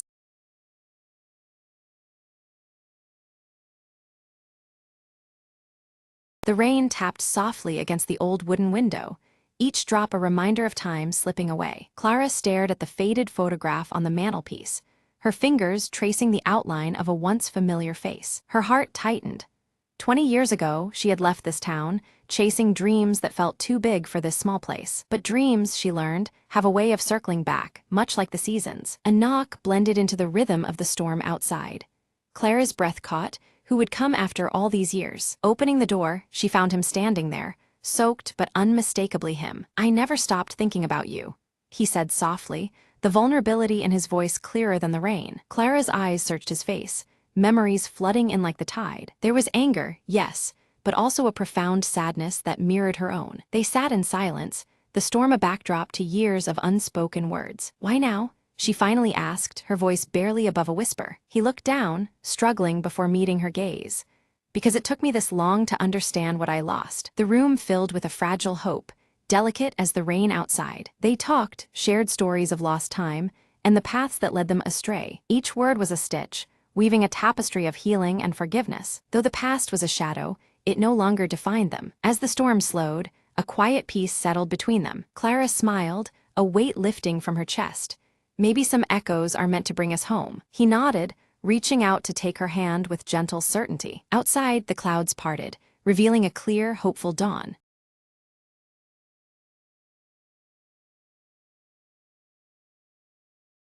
The static on the radio crackled louder than usual, slicing through the midnight silence. Mara's fingers trembled as she adjusted the dial, searching desperately for a clear frequency. "Come in, Delta 7, she whispered, her voice barely audible over the interference. Suddenly, a faint voice emerged, distorted but unmistakable. "Code broken, seek the shadow before it's too late." The line went dead. She stared at the radio, heart pounding, breath ragged. Outside, the city slept, unaware of the storm creeping closer beneath its quiet surface. Mara grabbed her coat and slipped into the night, following the whisper of the message. She moved quickly down deserted streets, eyes darting for any sign of movement. Around the corner, a shadow detached itself from the darkness and approached silently. "You shouldn't be here," the figure warned, voice low and urgent. Mara squared her shoulders. "I need to stop what's coming.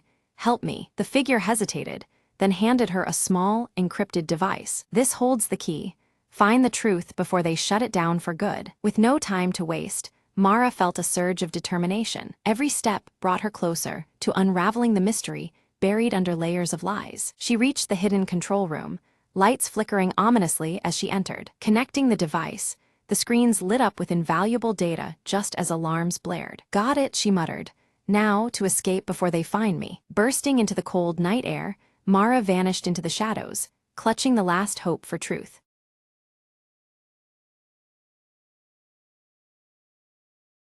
The clock struck midnight as Claire crept through the abandoned mansion, its shadowy corridors swallowing her footsteps. Her flashlight flickered, revealing peeling wallpaper and broken chandeliers swaying gently despite the still air. She paused before a heavy door, rumored to have been locked for decades.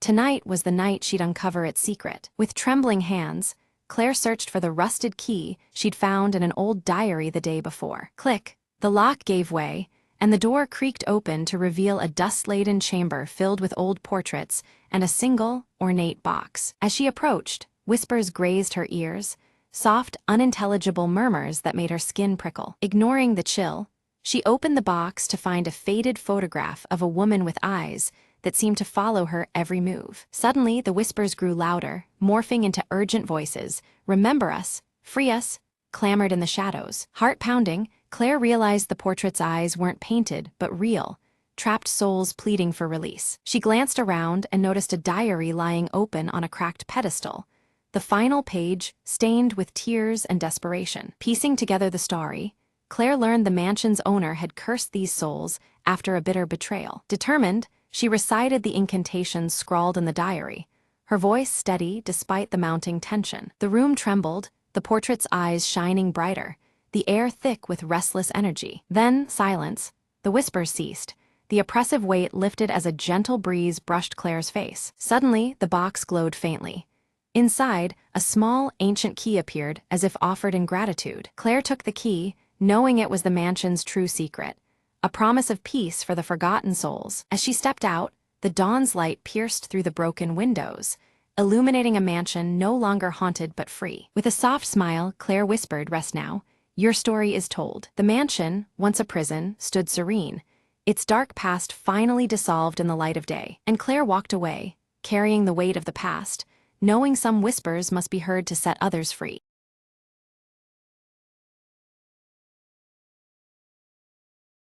On a rainy evening, Emma noticed the old library on Elm Street was still open, its windows glowing warmly. Curious, she stepped inside, shaking off her umbrella as the cozy scent of aged books wrapped around her. A friendly librarian greeted her, whispering, "Welcome to a place where stories come to life after dark." Emma wandered between tall shelves, her fingers brushing worn spines with titles she'd never heard of. Suddenly, a faint glow emerged from a book titled "The Secrets of the Night Garden." Drawn in, Emma opened it and found a delicate map shimmering on the pages. "Follow the map," a soft voice echoed, as if the book itself invited her on an adventure. Guided by the map, Emma found a hidden door behind a bookshelf, leading to a small enchanting garden bathed in moonlight. Fireflies danced around whispering flowers, and a gentle breeze carried the scent of jasmine. Emma smiled, feeling calm and inspired, as if the garden whispered stories meant just for her. After a while, she returned to the library, the hidden door quietly closing behind her. The librarian nodded, saying, "Some secrets are meant to inspire quietly in the midnight hours." Emma felt the magic of that night linger as she picked out a regular book to borrow. Back home, she placed the glowing map on her desk, a reminder of the night's secret journey. As she turned off the light, she whispered, "Thank you for the adventure." The rain stopped, stars peeked through her window, and Emma drifted to sleep with a heart full of wonder. From then on, she visited the old library whenever the night seemed too quiet or lonely. Each visit brought a new whisper, a gentle nudge to explore stories beyond the pages. Emma had discovered not just books, but a world where magic and comfort lived side by side. And so, the Midnight Library became her secret harbor in the bustling world, always open to those who believe.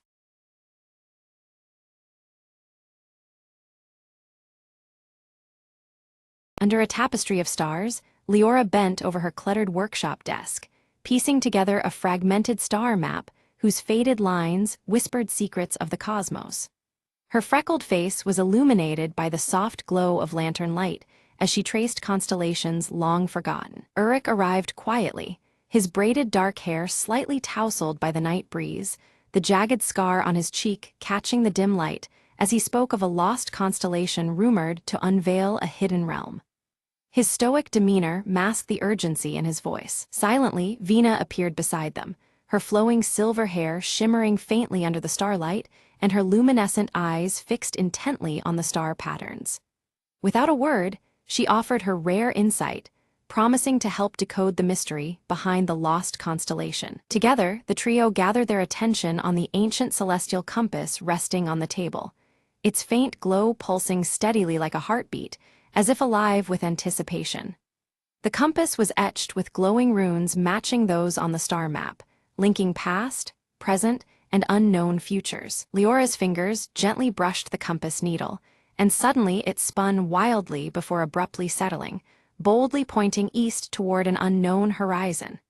The unexpected movement unsettled them, as if signaling the beginning of something neither fully understood. They hastily gathered supplies, packing under the watchful eyes of the night, and set sail toward the horizon where soft luminescence hinted at a hidden destination. The air was thick with excitement and unease as the boat cut through the dark waters. As they ventured farther, fierce waves crashed against their vessel, and a brewing storm loomed overhead, making the compass flicker erratically, casting anxious shadows across their faces.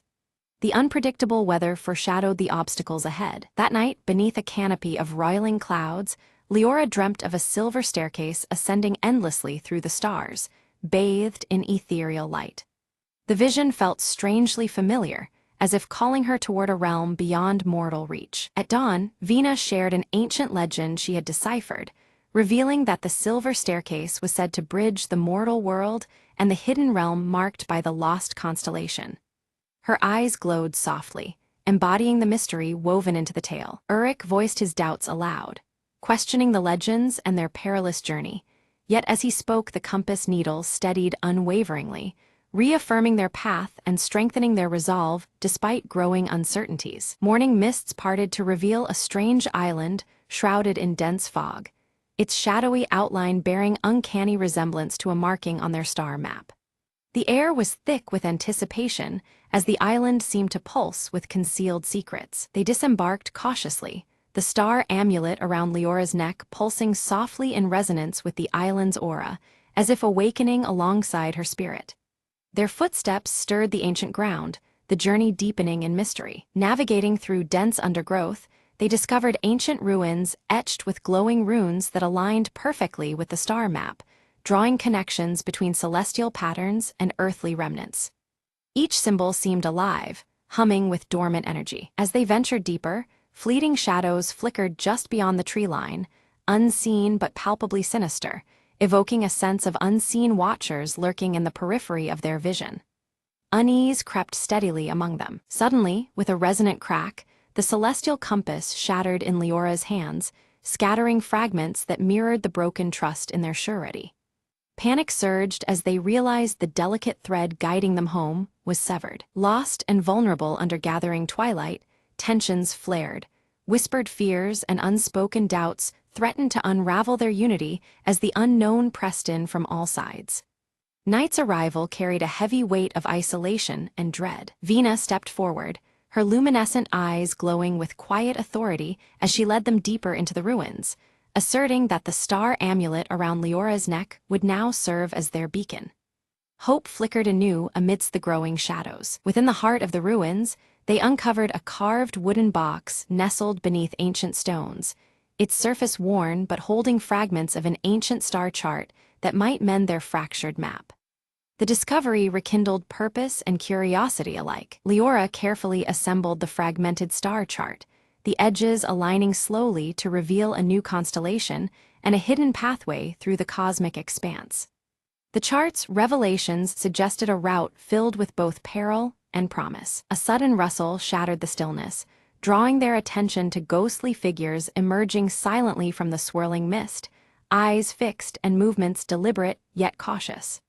The Watcher's presence introduced a chilling uncertainty. Uruk instinctively stepped forward, shield raised as a barrier against the unseen threat, his voice firm but tempered in the thickening tension, only to find the enigmatic Watchers vanish as swiftly as they appeared, leaving only eerie silence behind. Resolved to press onward, the group followed the new star chart's alignments etched faintly on the ground, each step guided by celestial clues that shimmered under the fading light. The path ahead was narrow and fraught with mystery. They reached a shimmering river mirroring the constellations perfectly above, the water's surface acting as a celestial mirror that blurred the lines between sky and earth. Crossing, it felt like traversing the boundary between worlds. Vina revealed that her luminescent eyes reacted uniquely to the starlight, granting her an uncanny ability to interpret the subtle shifts in the cosmic glow, effectively guiding their careful steps through the uncertain terrain. Her presence became both lantern and lifeline. As they ascended a hill crowned with ancient stone pillars, the ground beneath them seemed to shift subtly, the very air vibrating with unseen energy, signaling that they were drawing ever closer to the heart of the hidden realm's mysteries. Anticipation and dread intertwined with each breath. At the hilltop, Leora and her companions discover a sundial intricately carved to mirror the celestial compass's design. The sun casts long shadows that seem to dance precisely around its edges, hinting at a secret message encoded in the light. Leora carefully aligns the sundial's shadow with the star chart, noticing how the shadows intersect with marked constellations. As the last alignment clicks into place, a hidden path quietly reveals itself among the surrounding foliage. Suddenly, a deep rumbling shakes the hill beneath their feet as the earth splits open, revealing a narrow stairway spiraling downwards. The atmosphere thickens with anticipation as they prepare to descend into the unknown. The stairway leads into a vast cavern, shimmering with a breathtaking spectacle. Swirling patterns of living stars suspended above their heads, illuminating the darkness with a cosmic glow. Every movement feels weighted with reverence under this celestial dome. A subtle vibration fills the air, and the star amulet around Leora's neck bursts into radiant light, casting an ethereal glow to guide their steps deeper into the cavern's mysteries. The glowing runes on the walls pulse in harmony with the amulet's light. Within the cavern's depths, illusions emerge, crafting vivid visions that tug at their hearts and minds, images of home, whispered fears, and unspoken doubts. The trio steadies themselves, aware these spectral trials seek to unnerve their resolve. Uruk faces a haunting vision of failure, his jagged scar seeming to burn colder as self-doubt tempts him. Yet, his loyalty to the quest and companions steels his spirit, pressing onward beyond the mirage's grasp. Leora's voice cuts through the haze with quiet confidence, assuring the group they are nearing their goal. She traces the celestial compass's pieces with hopeful fingers, trusting deeply in their combined power to guide them through. They emerge into a vast chamber where a giant star map pulses alive on the ceiling, constellations shifting and glowing softly overhead. The cosmic chart fills the space with an otherworldly light, revealing patterns both familiar and arcane. Vina steps forward, her luminescent eyes reflecting the map as she interprets its symbols. Her voice weaves the tale of a forgotten celestial gateway, a portal beyond time that connects realms unseen. As they ready themselves to cross, the ethereal watchers reappear, no longer fierce but bearing peaceful intent. Their silent presence conveys a profound acceptance, lifting the tension that had clung tightly around the travelers. From the watchers, a fragment of pure starlight is bestowed upon them, an essential key for passage through the gateway. The shard pulses gently in their hands, a tangible promise of the journey ahead. Leora combines the starlight fragment with the star amulet, the two sources merging in a swell of radiant energy. This fusion activates the celestial gateway, opening a luminous portal shimmering with cosmic grandeur. Through the portal, the hidden realm reveals itself, bathed in radiant cosmic light and swirling constellations that dance with ethereal grace. The air hums with ancient power, inviting their passage into the unknown. Stepping through, they find themselves surrounded by a realm alive with swirling stars and gentle ethereal winds that carry whispers of forgotten secrets. Every breath feels infused with the infinite expanse of the cosmos. Their arrival awakens towering ancient guardians whose silent gaze measures their worthiness. The guardians present trials that test the travelers in solemn, wordless challenges beyond mortal understanding. Leora engages with the celestial puzzles, each solved unlocking deeper mysteries hidden within the realm's fabric.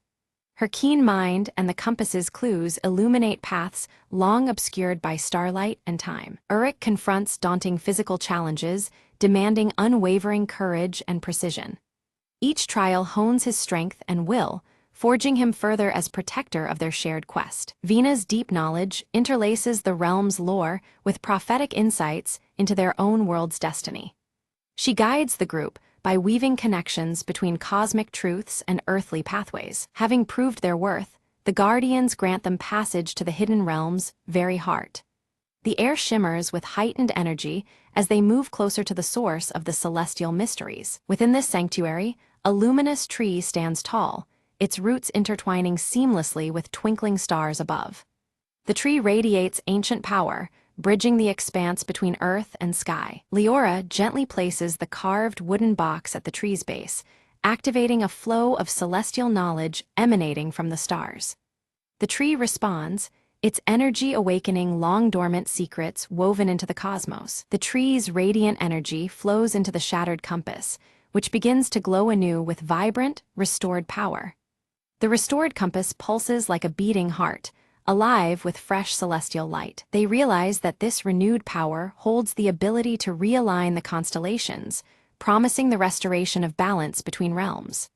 The weight of their task presses upon them, filled with hope and urgency. Suddenly, an earthquake-like tremor shakes the hidden realm, threatening to collapse the fragile cosmic balance and their only chance to return. The swirling constellations flicker wildly as danger looms close, intensifying the critical moment. With the ancient celestial compass fully restored, Leora carefully holds it aloft as a gentle hum fills the air.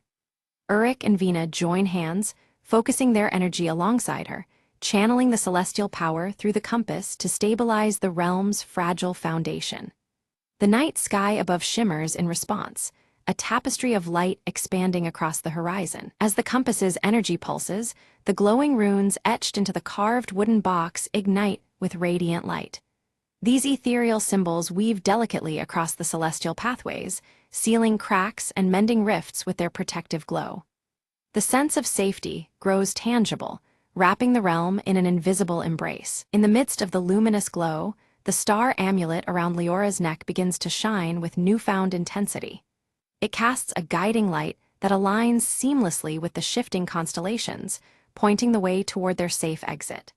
Following this beacon, the trio moves steadily toward the portal's shimmering edge. Crossing through the portal, they emerge back on the island just as dawn breaks, painting the sky in soft shades of pink and gold. The familiar yet changed landscape welcomes them, bathed in the gentle morning light. The air is filled with a sense of promise and renewal that mirrors their own spirits. The celestial compass, now whole and radiant in Leora's hand, points unwaveringly toward their true home.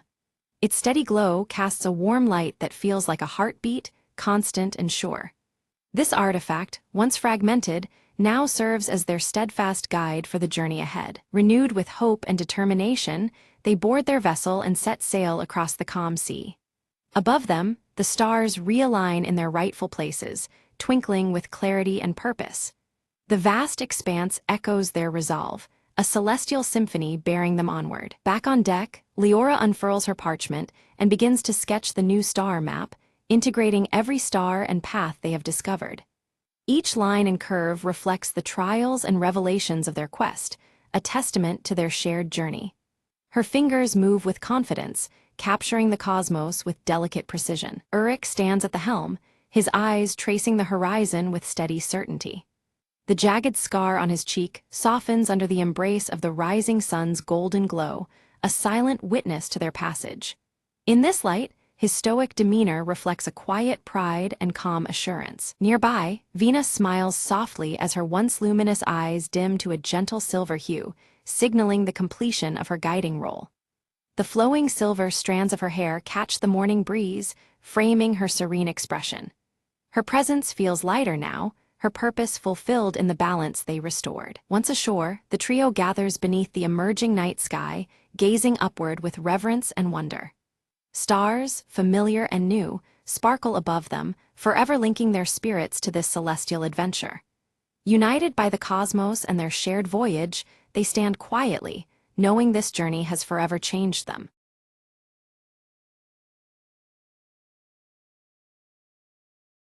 Beneath the crescent moon's dim glow, Aaron traced intricate symbols with focused determination, their silver tattoo faintly luminous against pale skin.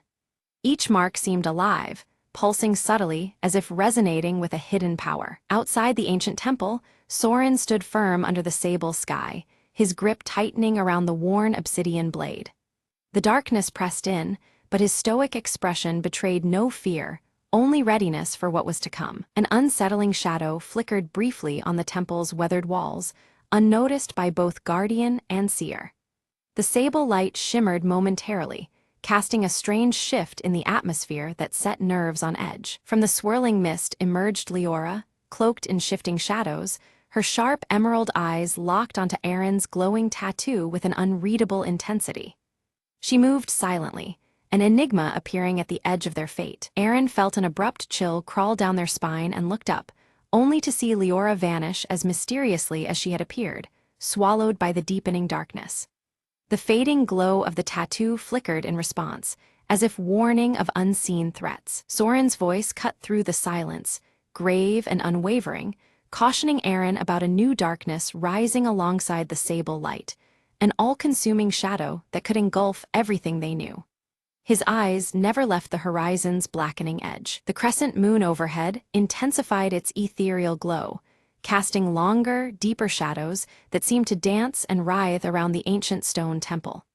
The sable light deepened, as if drawing power from the growing tension. In a sudden vision, Eren saw fractured realms torn asunder, jagged voids creeping closer with insidious hunger.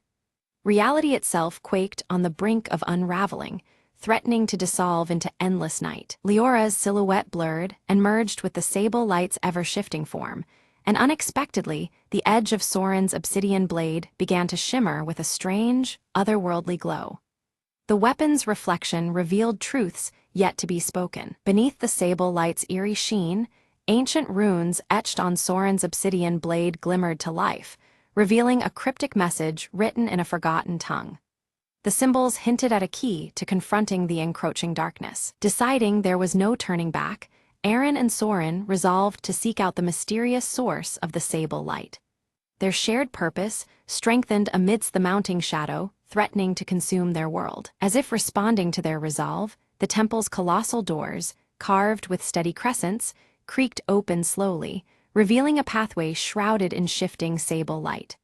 Beyond lay unknown trials and veiled truths. Stepping together, they entered a realm where shadows wove around them like living threads, the pulse of Eren's silver tattoo guiding their path.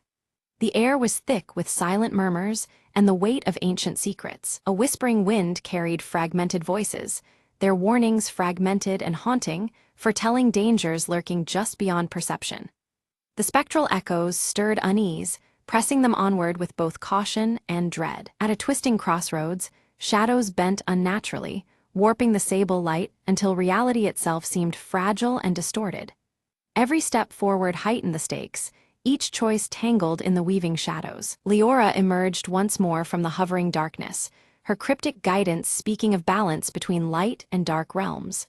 Her presence was both unsettling and necessary, a pivot between their fears and the truths to come. Suddenly, Eren's tattoo flashed violently, flooding their mind with visions of past guardians locked in battle against relentless shadows. The weight of legacy coursed through them, binding history to the present struggle. Without hesitation, Soren defended Eren as shadow beasts clawed through the sable light's depths, their twisted forms relentless and ferocious. His obsidian blade carved protective arcs, shielding the seer from the encroaching peril. In the midst of chaos, Soren's blade shattered a dense shadow veil veiling their way and revealed a hidden chamber beyond. The air inside hummed with uneasy power, the secrets of ages waiting to be uncovered. Within the chamber, a fading mural depicted a sacred ritual, binding the sable light's mysterious essence to the power of the crescent moon. The symbolism echoed deeply with the silver tattoo pulsing faintly on Eren's wrist. Eren recognized several ancient symbols matching those entwined in their own tattoo, linking them irrevocably to a prophecy forgotten by time. This revelation made the path ahead more urgent, the stakes profoundly personal. Without warning, the chamber trembled violently as bursts of sable light exploded outward, enveloping the room in blinding ebony luminescence. The overwhelming force threatened to consume all in its fissure of shadow and glow. Liara reappeared amid the tempest, her true form unveiled, a guardian entrusted with maintaining the delicate balance of the sable light's secret cycle. Her emerald eyes conveyed both warning and enigmatic authority. She cautioned that disturbing the natural cycle, controlling the sable light, could bring about eternal darkness, a fate worse than the creeping void itself. Her words weighed heavily on their resolute hearts. Though Soren questioned Leora's motives and true allegiance, his connection to the obsidian blade and its hidden history told him there was more beneath her words. Suspicion and necessity intertwined in the dim light of their shared quest. Eren's visions grew darker, each one unraveling threads of disaster tied to misuse of the sable light. The glowing crescent tattoo pulsed erratically, warning of worlds shattered and balance lost if the power was harnessed unwisely. Suddenly, a subtle distortion warped the temple's very fabric, splitting their paths as if reality itself was tearing. The sable light flickered unpredictably, casting restless shadows that forced Aaron and Soren apart, testing their resolve. Soren found himself face to face with a mirrored figure, forged entirely from sable shadows and bearing his hardened expression. The obsidian blade's edge shimmered, revealing hidden truths as he braced for a confrontation beyond mere reflection. Meanwhile, Aaron wandered through a labyrinth carved from twisting sable light, moonlit echoes guiding their steps. Each turn revealed cryptic clues tied to the silver crescent, driving them toward a vital key shrouded in shifting darkness. Their paths converged just as the sable light began to collapse inward, threatening to erase the temple's existence. Together, they stood firm amid the increasing intensity, the ambient glow wrapping tightly around them. From the folding shadows emerged Leora, her emerald gaze steady and unsettling. She declared that only by uniting the crescent tattoo's power with the obsidian blade's essence could the temple be saved and balance restored. With unspoken understanding, Aaron and Soren combined their strengths, channeling the sable light through shared determination. The crescent moon tattoo glowed fiercely as the obsidian blade's reflection deepened, binding their fates. The sable light convulsed wildly, surging in response but teetering on the brink of overload. Pulses of sable energy raced like wild tides, threatening to consume all else in their path unless controlled. Liara retreated silently into the shadows, her form dissipating as the sable light began to stabilize. The shifting darkness calmed, leaving a fragile peace lingering in the temple's core. Without warning, the ground trembled as the sable light condensed into a floating orb of luminous depth. It hovered between them, a testament to the balance they fought to preserve, shimmering with an otherworldly glow. The orb's surface mirrored Aaron's amber eyes and Soren's solemn gaze, intertwining light and shadow in perfect harmony. It pulsed softly, echoing the temple's heartbeat and their intertwined destinies. In that moment, they understood the orb embodied the intricate balance between light and shadow, the sacred trust of the temple's guardians. It was both shield and key to a fragile equilibrium teetering on the edge of darkness. Suddenly, a shadowy form lunged to seize the orb, cloaked in sable and malice. But the radiant crescent glow flared, repelling the figure with an ethereal force that rippled through the temple air. Raising the obsidian blade high, Soren channeled the orb's radiant power, releasing a pulse that banished the shadow figure back into the void. The blade's edge gleamed with newfound strength, a beacon against encroaching darkness. Aaron's crescent tattoo blazed brighter than ever, its light syncing perfectly with the blade's obsidian edge. Together, their symbols intertwined, forging a potent shield of light and shadow woven from shared resolve. Gradually, the sable light softened and dispersed peacefully, restoring calm to the temple's ancient stones and surrounding shadows. The tension melted into quiet harmony beneath the watchful crescent moon. Leora appeared once more, her smile faint and enigmatic as she dissolved into moonlit mist. Her presence lingered like a whispered promise, a guardian watching from the shifting veils of shadow. Standing side by side under the tranquil crescent moon, Aaron and Soren bore the marks of their trials but held unwavering determination. Their bond had been tested and forged anew, united in guardianship of a powerful legacy. They vowed to protect the delicate balance represented by the sable light, prepared to face any threat that sought to tip its scale.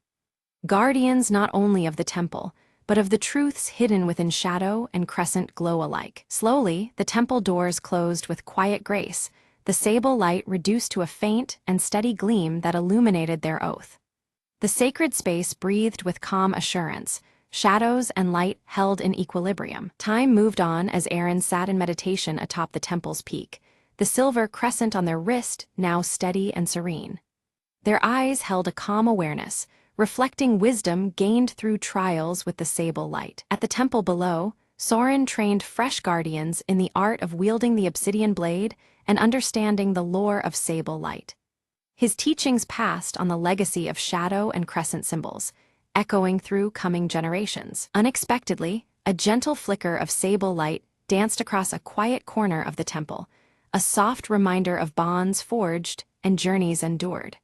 The subtle illumination hinted at a lingering connection woven deep within the temple's heart. Aaron felt a faint whisper carried on the crescent moon's glow, voices from distant realms or hidden truths yet to be uncovered. The call stirred their spirit, a reminder that mysteries still awaited beyond the veil of light and shadow. Soren silently sharpened his obsidian blade by firelight, preparing for challenges yet unseen. The blade's edge caught the dim sable glow, reflecting readiness and a steadfast commitment to what was to come. Deep within the temple's shadowed depths, an ancient scroll unfurled itself as if alive, its parchment glowing faintly beneath the sable light. The delicate script revealed forgotten truths buried by time, promising to unveil the origin of the enigmatic sable light. Aaron's crescent tattoo shimmered softly in response, drawing them closer to the revelation. The scroll spoke of a primordial being, neither purely light nor darkness, whose very essence created the delicate balance between the two.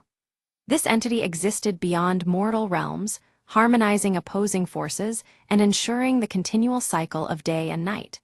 Its presence was woven into the sable light itself, an eternal testament to the unity of contrast. As Aaron and Soren absorbed this profound knowledge, the weight of their quest deepened.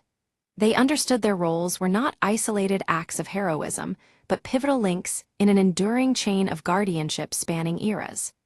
Their journey was a commitment to protect the fragile balance upheld by the primordial being's influence. In that moment, Soren's obsidian blade vibrated subtly, its edge catching flickers of the sable light's hidden depths. The blade now mirrored the primordial being's essence, reflecting a power both ancient and alive. This newfound resonance fortified their resolve, signaling the beginning of a transcendent alliance. From the temple's edges, under the gentle glow of silver crescent moonlight, Leora's presence whispered back into existence. Her emerald eyes gleamed with quiet certainty, offering cryptic guidance amidst the revelation.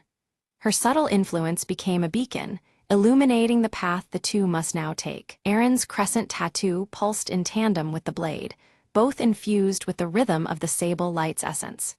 The harmonious thrum radiated strength, binding their spirits to the primordial balance.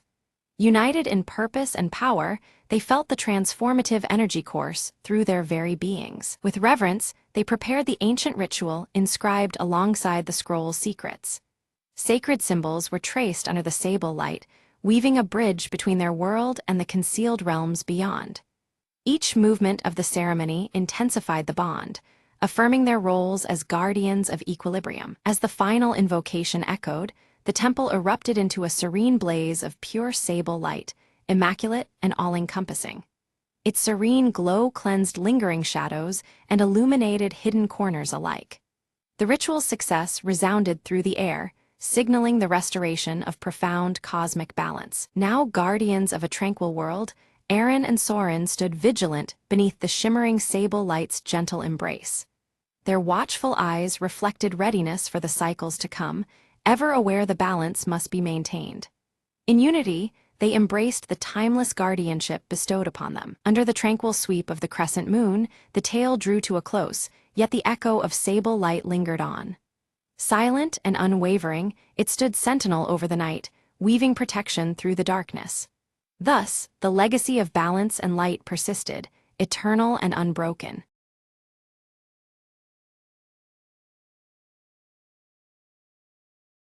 Elara awakens just before dawn in her quiet village, clutching her silver pendant nervously as a strange, swirling mist snakes along the valley below.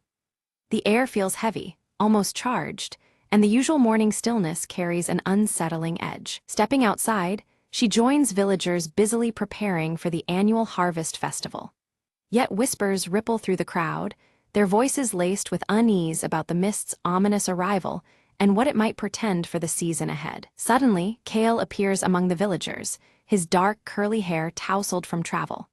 Beneath his rolled sleeve, the mysterious tattoo on his wrist glows faintly, drawing curious and wary glances from those nearby. Elara approaches Kale, her piercing green eyes locked onto the glowing mark. She demands answers, suspecting he knows far more about the mist and its dangers than he admits. At the village's edge, a figure emerges, the veiled seer, cloaked in shimmering azure robes. Her face remains partially hidden as she glances toward the mist before vanishing silently back into its swirling depths. Fear takes root as villagers begin falling ill without explanation.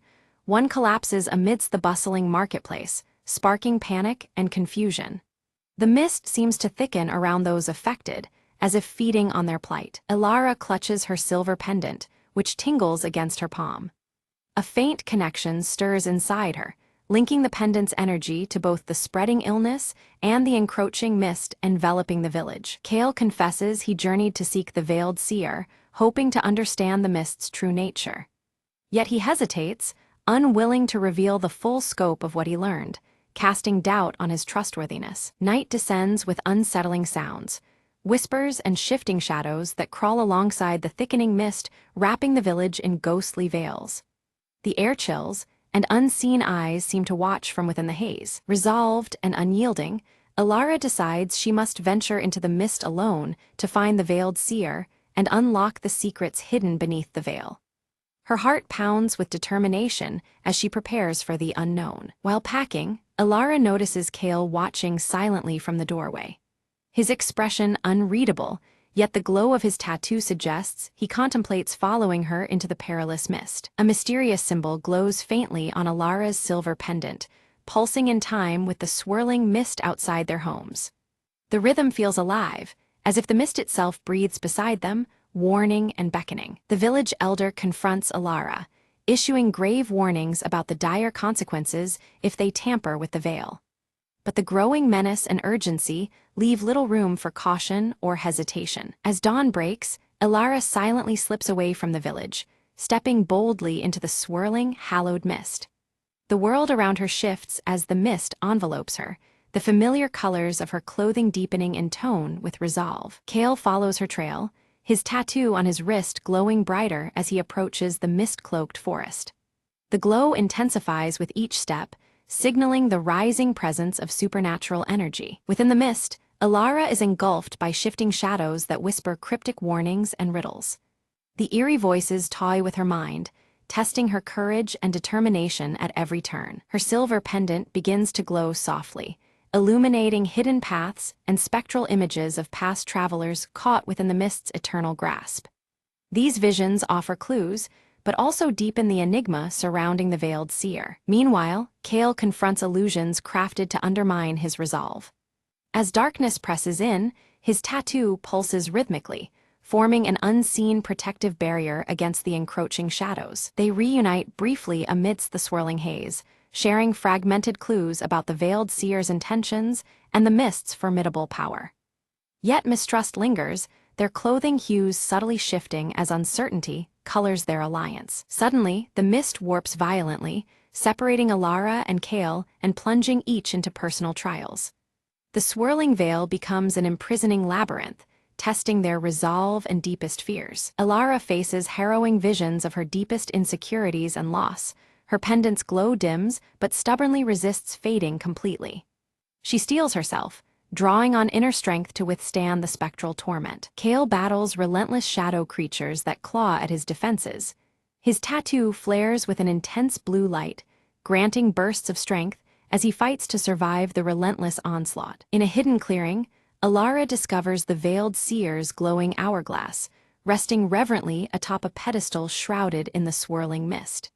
The artifact emanates a powerful energy that seems to bind the realms together. Approaching cautiously, Elara senses the hourglass controls the delicate balance between worlds. The mist pulses in response, alive and watching as the seer's pact weighs heavy over the fragile veil. Flashbacks reveal the veiled seer's ancient history, a solemn pact made eons ago to guard the veil between realms. Her burden is immense, safeguarding the veil's secrets even as darker forces seek to unravel the balance. Kale approached a door emanating ethereal light, unlike any tangible barrier he had seen before. As his tattoo began to glow fiercely, a burst of energy surged forth, unlocking the door with a resonant hum. Beyond it, an otherworldly passage beckoned, thick with swirling mist that danced like restless spirits. Elara delved deeper into the secrets of the mist, realizing it was no mere fog, but a living manifestation of unresolved souls. They drifted between seeking release and clinging to vengeance, trapped in an eternal limbo. This haunted mechanism hinted at deeper forces at play beneath the village's calm facade. The unrest within the mist intensified, shadows lengthening and whispers growing harsher as the village teetered on the precipice. Every heart seemed caught in the delicate balance between peace and disarray, their fate intertwined with the spectral unrest. Only by restoring fractured harmony could destruction be averted. Kale and Alara exchanged faint signals, messages hidden within the spectral energies that enveloped them. Their synchronized glimmers through the mist served as silent vows, strengthening their fragile alliance despite looming dangers. These ephemeral communications underscored their desperate hope amid chaos. An ominous crack fractured the mystical hourglass, a sacred artifact only seen in the presence of the veiled seer. Its shards threatened to collapse the barrier separating life from the supernatural realm, a calamity too terrible to contemplate. The balance of existence now hinged precariously on this fragile object. Alara raced against time to stop the hourglass from shattering completely, but was suddenly confronted by a vengeful spirit, its eyes burning with ancient fury. The apparition barred her path, its form shifting like vapor, a tangible menace drawn from the mist itself. Her resolve was tested as never before. Kale arrived swiftly, stepping between Alara and the spirit with steady calm. As the tattoo on his wrist flared bright, he revealed it was a mark bestowed upon ancient guardians tasked with protecting the veil. His presence and heritage quelled the spirit's rage, anchoring it back to peace. Together, Alara and Kale channeled a soothing calm into the restless apparition, easing its tortured anguish. The mist around them responded, a fragment of tranquility restored to the swirling chaos. This small victory hinted at possible harmony despite encroaching darkness. The veiled seer reappeared, her azure robes shimmering as she spoke in a voice like wind through leaves. "Resistance feeds the unrest," she warned. "Only acceptance can save your village from ruin." Her cryptic counsel urged them toward embracing the mist rather than fighting it. Under her guidance, Alara and Kale discovered the mist was truly a veil of transition between realms, delicate and essential. It was neither enemy nor ally, but a force meant to be respected and harnessed carefully. Understanding this fragile balance changed their approach entirely. They resolved to unite their powers, combining Alara's silver pendant and Kale's glowing tattoo to stabilize the veil temporarily. This fusion of heritage and resolve formed a bond strong enough to hold back the escalating chaos. Their collaboration breathed hope into the fading barrier. The hourglass's glow intensified alarmingly, casting deep shadows and setting a countdown in motion. Time pressured their every move, a relentless reminder that delay could doom them all. The urgency spurred their determination to succeed against overwhelming odds. Suddenly, an ally's facade cracked, revealing a betrayer driven by desire to control the mist's power for selfish gain. The betrayal shattered trust, striking like a blade through their fragile alliance. The village's fate now hung in even greater jeopardy amid this unexpected threat. A fierce struggle erupted as the ally shattered a piece of the hourglass, fragments scattering and magnifying the chaos. The fractured barrier allowed restless spirits to surge forth, threatening to engulf all in darkness. Every moment became a desperate battle for survival. Amid the turmoil, Alara was pulled into a liminal space between reality and mist, the boundaries dissolving around her. Disoriented yet illuminated, she glimpsed hidden truths and felt the weight of the spectral realm's sorrow. This revelation deepened her understanding of what must be done. Kale fought fiercely on the village's borders, holding back spirits emerging through the weakened veil. His tattoo flared with ancestral energy, a beacon against the encroaching shadows. The conflict was brutal, but his guardianship remained unyielding. From her liminal realm, Alara communicated with the veiled seer, receiving crucial insight into the mist's nature and the path forward. The seer's wisdom illuminated hidden connections and the necessity of unity. This guidance sharpened Alara's resolve as she prepared to reunite with Kale. Reunited, Alara and Kale combined their strength, channeling energy from the pendant and tattoo in perfect harmony. Their powers intertwined, creating a radiant shield against the storm of spirits. Together, they became a living conduit of balance and hope. Guided by the veiled seer's ritual, they raced to mend the hourglass, hands trembling as they worked against the ticking clock. Incantations wove through the swirling mist, binding the shattered pieces with renewed magic. The success of this rite was the village's last hope. The mist pulsed violently, shadows twisting and turning as the ritual climaxed around them. The air thickened with spiritual tension, blurring lines between realms and reality. Every breath felt charged with ancient power as the veil responded to their efforts. Beneath their hands, the hourglass shimmered and repaired, glowing with a newfound strength. Its surface gleamed like starlight, symbolizing fragile restoration and renewed protection. The barrier regained its form, holding back the threatening surge for now. A stunning revelation emerged. Ilara's silver pendant contained a fragment of the veil's original essence. This timeless shard was key to the renewal process and linked her fate inseparably with the mists. Her resolve took on new meaning in light of this profound connection. Kale's tattoo was revealed to be directly connected to the ancestral guardians who first sealed the veil's breach.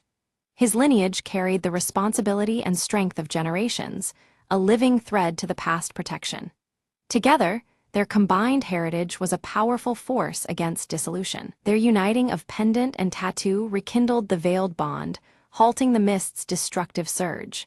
The swirling energies calmed, drawing back from the brink of devastation. The village's fragile sanctuary was secured for the present, a testament to their combined strength. The veiled seer bestowed her blessing upon their union, imparting wisdom on maintaining balance in the fragile veil moving forward. Her words echoed with solemn promise and gentle caution. The future remained uncertain, but their path was lit by newfound understanding and hope. As the swirling hallowed mist began to recede, the village emerged transformed beneath a soft, restorative light that bathed every corner in a serene glow. The once ominous fog gave way to clarity, revealing vibrant fields and homes touched by newfound vitality. Life seemed to breathe anew, as though the air itself held a gentle enchantment of healing. Ilara and Kale returned to the village, their presence marked by the subtle glow of Ilara's silver pendant and Kale's tattoo, now shimmering softly with a steady light. These symbols revealed their newfound status as guardians, bound by the mystical forces they had harnessed. Together, their figures reflected strength and quiet resolve, a protective force watching over all. One by one, the villagers awoke, their bodies healed and minds peaceful, unaware of the fierce supernatural battle fought on their behalf. Confusion mingled with relief as they sensed the lingering calm, yet the true extent of the ordeal remained cloaked in silence. The everyday returned, untouched by the shadows that had briefly encroached. From a distance, the veiled seer observed the scene with a measured gaze, her shimmering azure robes catching the light before she began to fade into the horizon. Her mission fulfilled for now, she vanished gracefully, leaving behind the treasured mystical hourglass, a silent reminder of the fragile flow of time and fate. The balance was preserved, yet her presence would be needed once more. Ilara stood quietly, her fingers brushing the cool surface of her silver pendant as she reflected on their harrowing journey. Each trial had carved strength and wisdom into her spirit, underscoring the immense responsibility now resting upon her shoulders. The path ahead was uncertain, but her resolve had deepened alongside her understanding of sacrifice and duty. Kale shifted his stance, eyes dark with acceptance as he tightened the bond between himself, Ilara, and the pendant's legacy. His mysterious tattoo pulsed with a steady rhythm, symbolizing his newfound role as protector intertwined with hers. Together, they had sealed a pact, keepers of the fragile harmony between their world and the shimmering beyond. As the last light faded from the sky, a new mist arose above the village, gentle and harmless, curling softly around the ancient trees. This delicate veil signified renewal, a fragile peace forged through courage and unity rather than conquest. The mist's embrace was one of quiet guardianship, promising that balance would be preserved if respected. Beneath clear skies and twinkling stars, the village celebrated a restored harvest festival, their joy warm and unburdened. Laughter rang out as lanterns swayed gently in the evening breeze, a testament to life's resilience and hope's return. The sense of community felt stronger, sealed by the unspoken gratitude toward unseen protectors. Ilara and Kale stood watchful at the village edge, cloaked in shades signaling trust, eyes fixed on the horizon where worlds intertwined. Their silhouettes blended with the landscape, guardians of the delicate balance sustained between realms. In their presence, the village found not just safety, but enduring harmony between the seen and unseen. As twilight deepened, Alara's silver pendant and Kale's glowing tattoo pulsed softly in unison, a quiet beacon of their unbreakable bond and shared purpose. The rhythmic light echoed the heartbeat of the village and the protective mist that now lingered harmlessly. With this harmony established, the scene gently faded into the enveloping night, signaling the beginning of a guarded peace.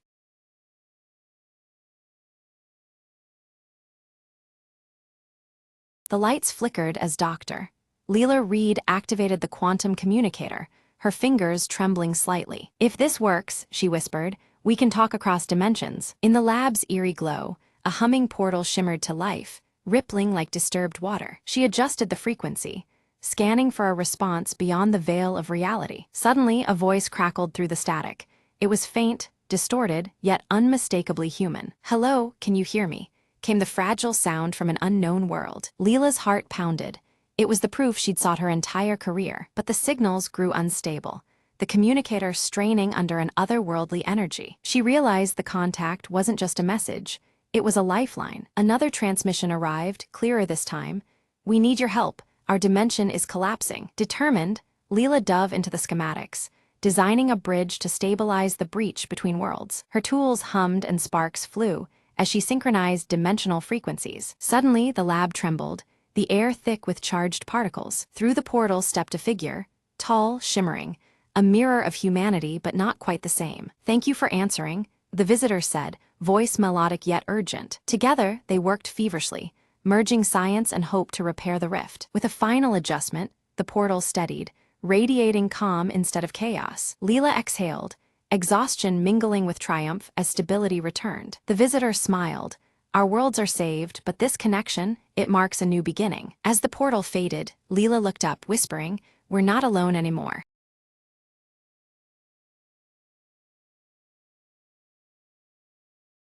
Long ago, beneath the ancient ironwood tree, the village gathered each moonless night to await a silent whisper. Among them was Ira, a girl whose heart beat with the wild pulse of the forest itself. One night, the whisper carried a secret, a forgotten path hidden under the tree's roots, leading into the earth's deep veins. Drawn by the whisper, Ira slipped away from the village, her lantern casting dancing shadows on gnarled bark. She descended into the hollow path, where stones hummed beneath her feet and moss glowed faintly in the dark. A voice, neither cruel nor kind, echoed softly, "Seek the heart where silence dwells." Ira pressed deeper, feeling the pulse of the earth grow stronger, like the slow drum of a giant's heartbeat. Suddenly, she reached a cavern, vast and shimmering with crystals that caught her light like 1,000 stars. At its center, a stone pedestal held a single, ancient seed pulsing with life. The voice spoke again, "Plant it where roots meet sky, and the world will sing anew." Ira knew this seed was no ordinary life,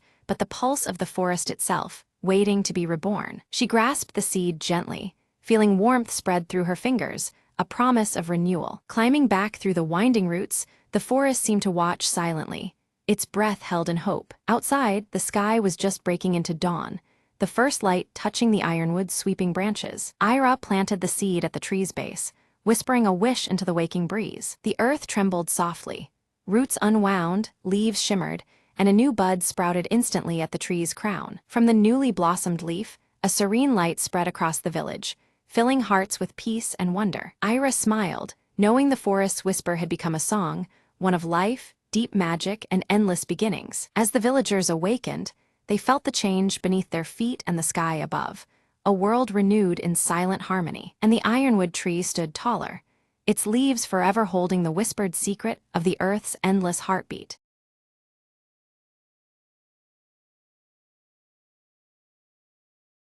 Anna rushed down the street, clutching a crumpled sheet of music tightly in her hand. Her fingers trembled as she reached the old concert hall, its doors cracked open as if waiting for her. Inside, the air was thick with dust and memories. The grand piano sat silent, keys hoping for a touch. Anna hesitated, then sat down and placed the sheet on the stand, her eyes scanning the notes she had spent years perfecting. The first chords spilled out, hesitant at first, then flowing with more confidence and emotion than ever before. As she played, memories of her late father, a legendary pianist, filled the hall, his voice echoing in her mind. "Make your music true." Tears blurred her eyes, but she kept playing, channeling all her grief, love, and hope into the melody. Midway through, a faint knock drew her attention. Her old mentor stood at the doorway, watching quietly. He smiled gently, mouthing, "You've found it."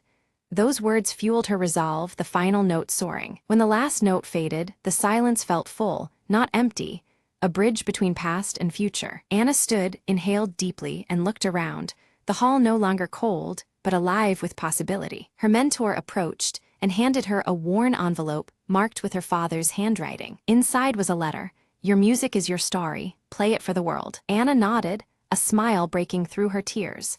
She finally understood her real journey was just beginning. Days later, the concert hall buzzed with anticipation as Anna prepared to perform on the restored stage. The audience was filled with faces from her past, friends, family, and strangers who believed in her. She lifted her hands, the first notes escaping anew, this time stronger, freer, alive. As the final chord rang out, the crowd erupted in applause, standing in honor of a new chapter. Backstage, Anna whispered, "Thank you," feeling her father's presence more clearly than ever before. She knew now that through her music, she would carry his legacy forever, and tell her own story, note by note.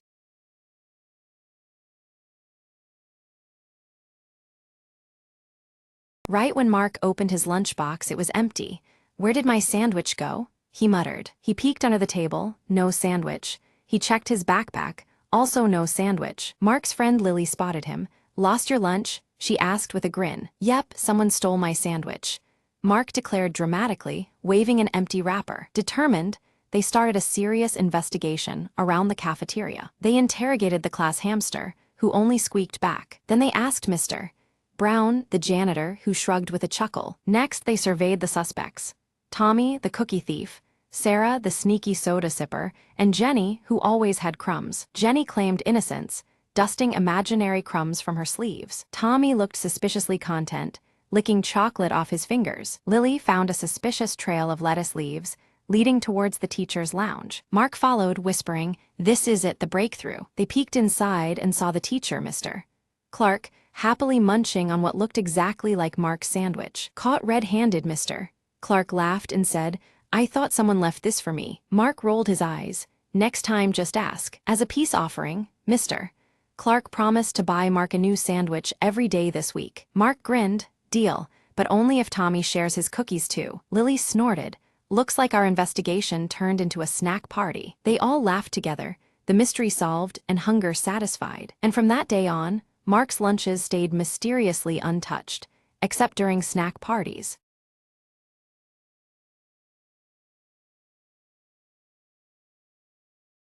At the stroke of midnight, Emma heard a soft knock on her apartment door. Curious and cautious, she approached slowly, peeking through the peephole. There was no one there, but a cold breeze whispered through the hallway. Suddenly, a shadow flickered in the corner of her eye near the staircase. Emma blinked, and a translucent figure of a young woman appeared, shimmering faintly. "Don't be afraid," the spirit whispered, voice like the wind through autumn leaves. Emma's heart pounded, but she found herself nodding, unable to look away. "I'm called Leela," the apparition said. "I need your help to find peace." Leela explained she was trapped between worlds, bound by a forgotten promise. Emma felt an unexpected warmth, despite the ghostly chill around her. "What promise?"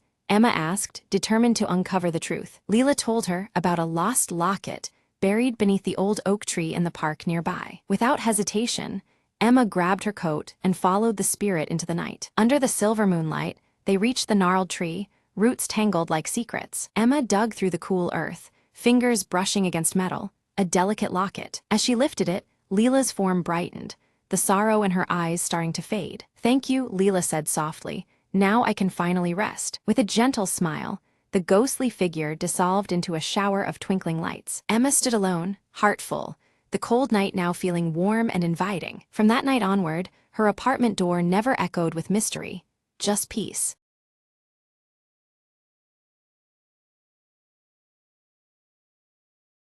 The clock in the hotel lobby struck midnight, its chimes swallowed by the creeping fog outside. Detective Margot slipped inside room 7, her flashlight cutting through the darkness. The door creaked open to reveal nothing but an empty bed, untouched since noon, the room unnervingly silent. She inspected the window. No sign of forced entry, just a cool breeze whispering secrets. Suddenly, a faint tapping echoed from the closet. "Who's there?" Margot called, her voice steady despite the chill rising in her spine. No answer, just the rhythmic tap-tap-tap, like a code in Morse. Drawing her gun, she cracked open the closet door to reveal a small, antique music box. Margot opened it cautiously.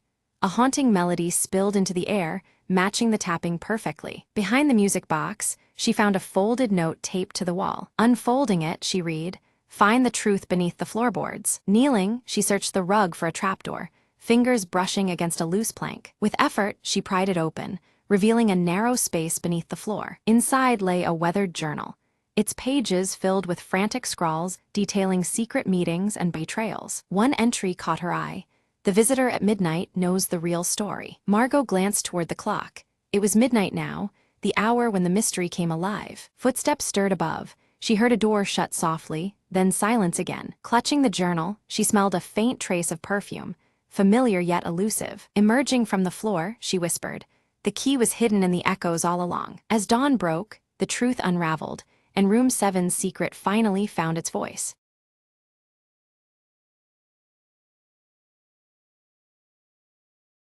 Arachne stood beside the roaring fire, her luminous silver hair casting soft light as she wove shimmering threads on her spindle, the delicate patterns glimmering like stars caught in a night sky. Thuron approached cautiously, his bronze skin marked with swirling tattoos that seemed to pulse with unease, warning Arachne of a fracture growing within the fabric of fate itself. Examining a fragmented mirror, Arachne saw flickers of looming darkness reflected beyond the veil, the shards revealing possible futures, yet none offering clear answers to the present threat. From the shadows of the trees, Selene slipped silently, cloaked in shifting dark folds, her hidden eyes glinting faintly as she observed the unraveling threads of destiny. A chill wind swept through Arachne's chamber, causing the threads in her weaving to twist and break abruptly, as if an unseen force sought to distort her carefully crafted patterns. At the edge of the dense forest, Thuron stood tense, his swirling tattoos pulsating with each breath as he sensed the growing distortion in the natural order around him. With trembling fingers, Arachne traced the silver thread that linked her spindle to the shattered mirror, feeling the fragile connection flicker under the strain of unseen forces. From a distance, Selene watched coldly as shadowy tendrils crept from the heart of the forest, creeping relentlessly toward the vulnerable village. A spectral spider, ethereal and shimmering, visited Arachne, weaving a cryptic warning in its intricate web that shimmered with threads of light and shadow alike. Thuron rallied the villagers with urgency, urging them to arm themselves against threats unseen yet palpable, preparing for a battle fought on the edges of light and darkness. Arachne wove a protective talisman from the finest thread, her emerald eyes shimmering with fierce resolve as the talisman glowed softly in her hands. The mirror's fractured pieces pulsed rhythmically, momentarily revealing glimpses of Selene as she maneuvered behind the shifting shadows, plotting her next move. Thuron clashed fiercely with shadowy figures emerging from the forest, his tattoos flaring brightly as he fought against the encroaching darkness threatening the land. In the village square, Arachne's talisman blazed with radiant light as she stepped forward to confront the growing darkness, threads of fate swirling around her in defiance. Suddenly, the silver thread snapped with a sharp crack, and an eerie silence fell across the land, the stillness bracing all for the inevitable wave of change to come. From her shifting shadows, Selene's form solidified, revealing her pale, enigmatic face beneath the hood, her eyes gleaming with sinister intent. Arachne confronted Selene directly, who defied the sacred rules of fate, threatening to unravel all that Arachne and Thuron had fought to preserve. Thuron broke through the veil of shadows only to find fragments of his own past, scattered and distorted, memories twisted by the dark influence emanating from Selene. Arachne's weaving faltered as the threads resisted her will, the delicate strands pulled violently as Selene tore at the edges of reality,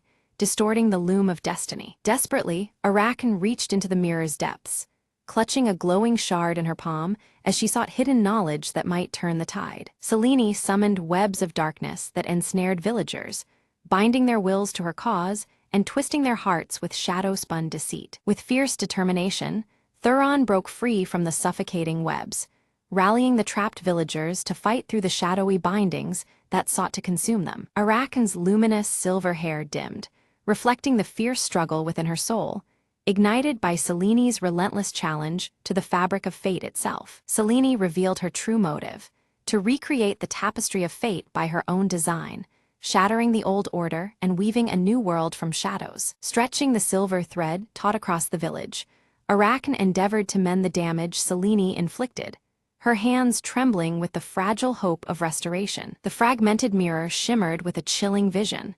Arakan standing alone, her luminous silver hair glowing against the creeping darkness, ready to sacrifice herself to mend the tearing threads of fate.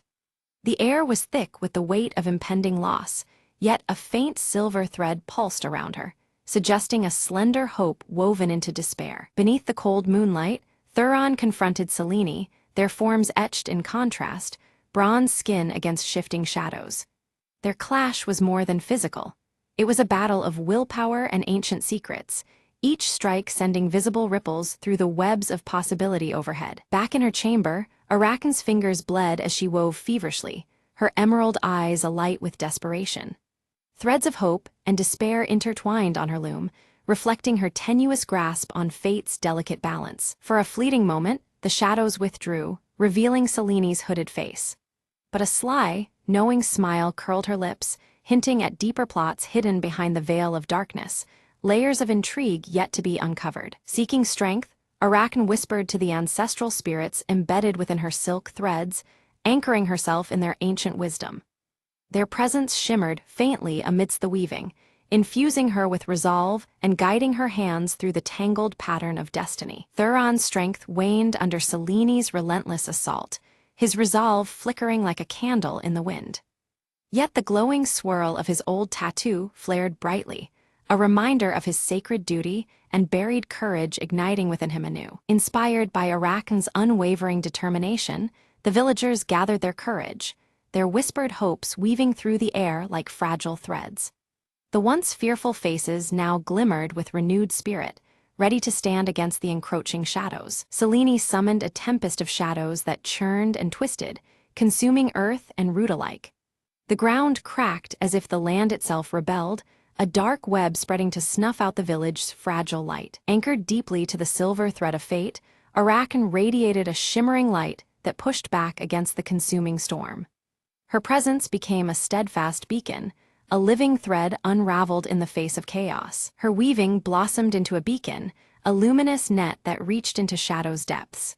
Lost souls, once swallowed by darkness, found their way back to the warmth of hope, guided by the steady glow of her creation. At the village's edge, Thuron intercepted waves of shadow figures creeping forward, each strike buying precious moments for Arakan's vital work. His actions spun a protective web, weaving time and space to shield the fragile future they sought to save. A cruel sneer twisted Selene's face as she revealed a broken spindle, one that had once belonged to Arakan's mother. The relic was a bitter reminder of past losses entwined with present struggles, the threads of family and fate cruelly fraying. Although her heart trembled, Arakan wove a new pattern, more intricate and resilient than anything before. Each thread pulse radiated strength, a tapestry crafted from both pain and hope, defying the shadows lurking close. The mirror shards began to realign, their fractured surfaces melding and shifting to unveil altered possibilities.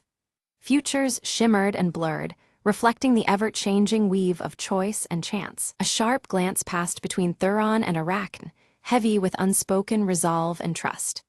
In that moment, their shared purpose wove an unbreakable thread, binding warrior and weaver alike against the encroaching night. Selene's power surged as she summoned a colossal spider, its vast web sprawling across the horizon. This living web threatened to ensnare every potential future, its shadowy threads tightening like chains around the fate of all. With steady hands, Arakan wove the silver thread into a dazzling net of light, challenging the monstrous web's dark grasp.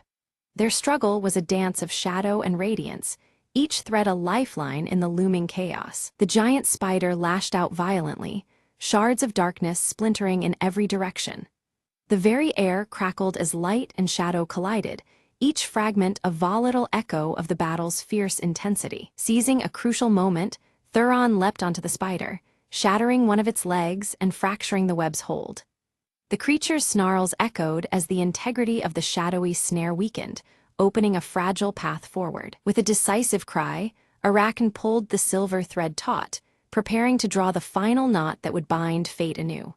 Every muscle strained, every thread humming with the power of culmination as the moment of reckoning neared. Above the village, shadows and light swirled in a maelstrom, fiercely contending for dominance over the land.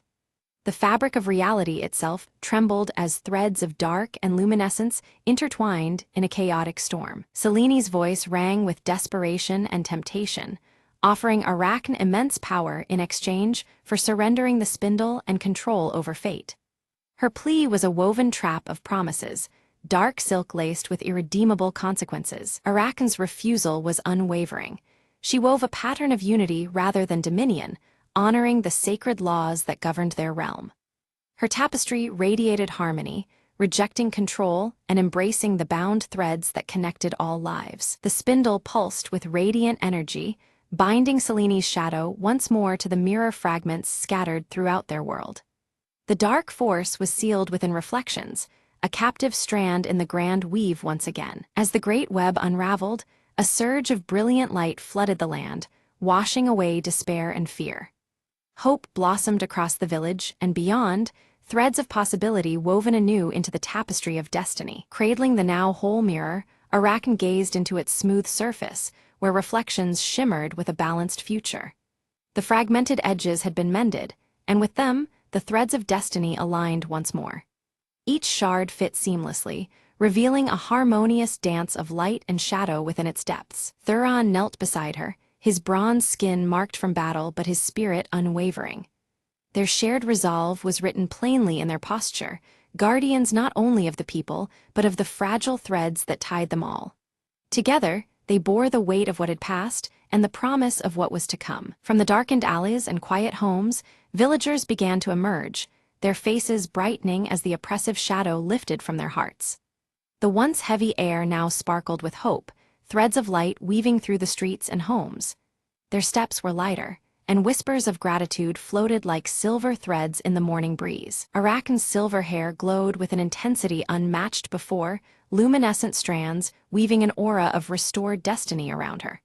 It was as if the very essence of fate had taken refuge in her locks, radiant and undeniable. This brilliance symbolized the renewed balance and the mending of broken paths once lost. In the mirror's depths, Selene's shadow receded, slowly fading into the webbed surface until she was bound within its reflective prison. Though confined, her eyes never left the world outside, a silent reminder that challenges lingered beneath the surface. Her presence remained a cautious thread woven through the fabric of their peace. Together, Thuron and Arachne planted a sapling at the village heart, soil embracing roots destined to grow alongside the people who nurtured it. This living symbol represented new beginnings and the intertwining of fate and resilience. As their hands covered the earth, the silver thread shimmered faintly around the sprout, promising endurance and growth. Gathering once more around the village fire, the community shared stories woven with laughter and hope. Threads of past struggles and future dreams intertwined as they found strength in their collective spirit. The fire's glow reflected in their eyes, binding them in warmth and renewed connection. Arachne sat among the children, teaching them to weave delicate threads of their own, each stitch a lesson in courage and wisdom. Her luminous hair cast gentle light over their eager faces as they learned to craft destinies with steady hands and hopeful hearts. Through them, the art of weaving fate would endure beyond her own time. Resting peacefully on a pedestal, the mirror shimmered quietly, its surface alive with glimpses of unseen possibilities. Though calm, it held the stories not yet told, futures waiting like threads in a loom. It stood as both guardian and guide, an eternal witness to the ever-shifting tapestry of life. Looking toward the horizon, Arachne's gaze caught the faint glow of the silver thread winding softly through the air. The story of fate unfolded endlessly before her, an unbroken weave of light and shadow. With steady breath, she embraced the journey ahead, knowing that destiny never truly rests.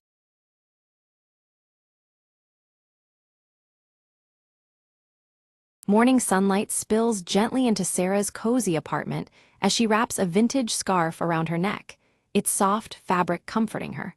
The familiar ritual steadies her for the day ahead, a mixture of hope and uncertainty stirring within. Flipping through her well-worn blue notebook, Sarah studies her sketches and notes, her brow furrowed in concern. The problems she's trying to solve weigh heavily on her mind, each page a testament to her determination. The quiet is broken by Max bursting in, clutching a small mechanical object that gleams under the sunlight. His eyes shine with excitement, eager to share his latest invention that might be the answer Sarah needs. Sarah listens closely as Max explains how his contraption could help with her current dilemma. She leans forward, her worry mingling with cautious hope, considering the possibilities it might bring. Her gaze drifts to a handwritten note pinned carefully to the wall, reminding her of the upcoming community event she is organizing. The importance of the day presses on her, adding a layer of urgency. Later at the local cafe, Sarah meets Mrs. Elm, who recounts a heartfelt story about the neighborhood clock's historic significance. The tale resonates deeply, adding meaning to the object Sarah had seen but never truly understood. Visiting Mrs. Elm's home, Sarah examines the antique clock, admiring its intricate details and the silent passage of time it embodies. The clock seems to whisper forgotten narratives, hinting at hope amid challenges. Back in her apartment, Sarah finds Leo playfully entangled in a ribbon from one of her vintage scarves. His curious antics bring a smile to her face, a brief respite from her mounting worries. Seated at her desk, Sarah adds a fresh note to her blue notebook, her handwriting confident and filled with renewed hope.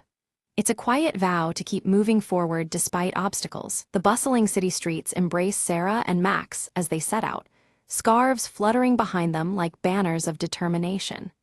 Their shared mission to prepare for the community event pulses with energy and anticipation. Tension mounts when Sarah receives news that a crucial permit for the event has been revoked unexpectedly. Her face tightens with frustration, the setback threatening their carefully laid plans. Max quickly sketches an alternative plan in Sarah's notebook, proposing a clever workaround to the permit issue. His inventive mind races to find solutions amid the growing pressure. Under the glow of streetlights, Sarah wrestles with whether to embrace Max's risky idea. Her conflicted expression reveals the weight of uncertainty and the desire to do what's right. A quiet moment finds Sarah alone, Leo curled contentedly on her lap, both seeking solace in each other's presence. The silence offers a brief sanctuary from the chaos outside. With renewed resolve, Sarah ties her vintage scarf firmly around her neck, a symbolic armor against doubt. Her eyes shine with determination, ready to face what lies ahead. Early the next morning, Sarah and Max visit the community center to garner support, greeted with a mix of enthusiasm and skepticism. The varied reactions underscore the uphill battle they face. Among the center's dusty corners, Sarah discovers an old forgotten poster advertising a similar event from years past. The faded image sparks fresh inspiration and a connection to the neighborhood's resilient spirit. Mrs. Elm appears unexpectedly, lending Sarah a delicate scarf embroidered with symbols representing the neighborhood's history. This thoughtful gift feels like a blessing, intertwining past and present hopes. Spotting Leo darting toward a narrow alley, Sarah follows and uncovers a hidden mural beneath the city's overpass. The vivid imagery tells stories of community and perseverance, igniting a new energy within her. The mural's depiction of shared struggles and triumphs breathes life into Sarah's resolve, reinforcing the importance of the event. Its colors and themes begin to take shape in her mind's eye. Back together, Sarah and Max debate the logistics of translating vision into reality, acknowledging the gap between enthusiasm and practical challenges. Their differing perspectives create a vibrant but tense dialogue. A sudden rainstorm drives everyone indoors, dampening spirits and forcing plans to be postponed. Yet inside, the determination to succeed remains unshaken, sheltering their collective hope. Sarah painstakingly sketches the mural's powerful images into her blue notebook, envisioning how to weave them into the event's theme. Each line drawn is an act of creative faith against the odds. Meanwhile, Max works late into the night, tinkering with mechanical devices intended to enhance the event's decorations. His focus is sharp, a testament to his commitment despite exhaustion. A miscommunication erupts, causing a scheduling conflict that threatens to divide the group's focus. This unexpected hurdle adds tension, demanding quick thinking and compromise to maintain unity. Sarah's frustration swelled as the slow response to her effort seemed to stall the project. Mrs. Elm, sensing her unease, invited her for a quiet tea in the cozy kitchen, sharing gentle words that eased Sarah's mind. Meanwhile, Leo dashed about the room, weaving between feet and leaping onto shelves with playful energy. His antics brought a light laugh to Sarah's lips, reminding her to find joy amidst the stress. Inspired, Sarah jotted a note and pinned it to the community board, inviting neighbors to share their stories and memories for the upcoming event. The note was adorned with a sketch of a vintage scarf, a symbol of the connection she wished to foster. Days passed with little response, and Sarah's hopeful excitement turned to doubt. Her brow furrowed as she reread the quiet walls of the neighborhood, questioning her approach and her place in the community. Suddenly, a group of children appeared, each holding colorful handmade crafts.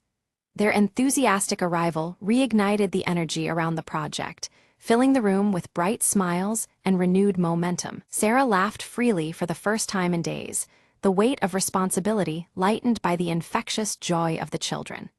The vintage scarves fluttered in the warm afternoon breeze through the open window. Max proudly unveiled a prototype display that brought the crafts to life with shifting lights and subtle motion, capturing the whimsical spirit of the neighborhood's creativity. Sarah's eyes sparkled with admiration for her brother's invention. Together, Sarah and Max shared a quiet moment, their hopes and dreams passing between them in warm smiles and silent understanding. Their bond deepened, a steady support in the bustling preparations. From the neighboring apartment, the chime of Mrs. Elm's antique clock filled the room, a gentle reminder of time's steady progress. Its soft ringing echoed like a heartbeat beneath their conversation. Sarah planned an evening gathering to showcase their progress and rally support. She meticulously arranged the space, vintage scarves hanging from rafters, and her blue notebook resting prominently on the table. At the gathering, passionate but differing opinions surfaced, sparking a tense exchange that challenged Sarah's leadership.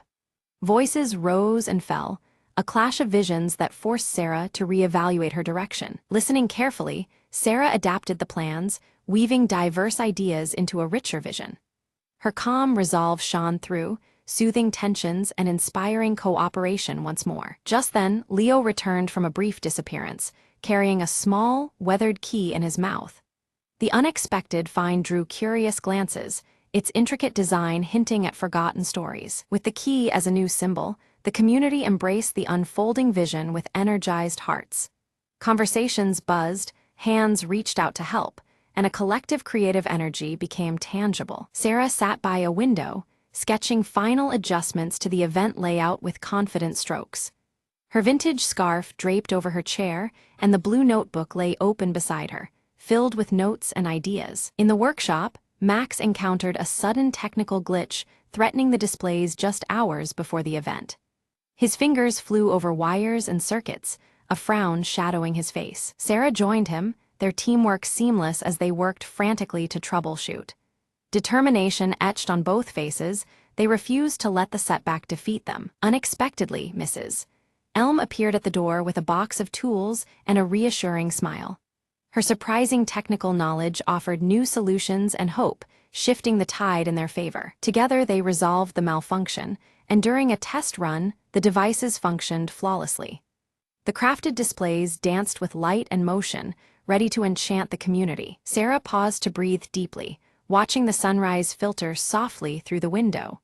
A mingling of anticipation and relief settled over her, the calm before the events unfolding. On the morning of the event, gentle sunlight illuminated streets, decorated with vintage scarves and banners inspired by the mural. The neighborhood throbbed with quiet excitement and anticipation. Neighbors arrived carrying stories, crafts, and warm smiles, their presence weaving a tapestry of connection. The atmosphere was inviting, alive with shared purpose and kindness. Sarah's blue notebook traveled from hand to hand, becoming a communal guestbook filled with heartfelt messages and vibrant drawings.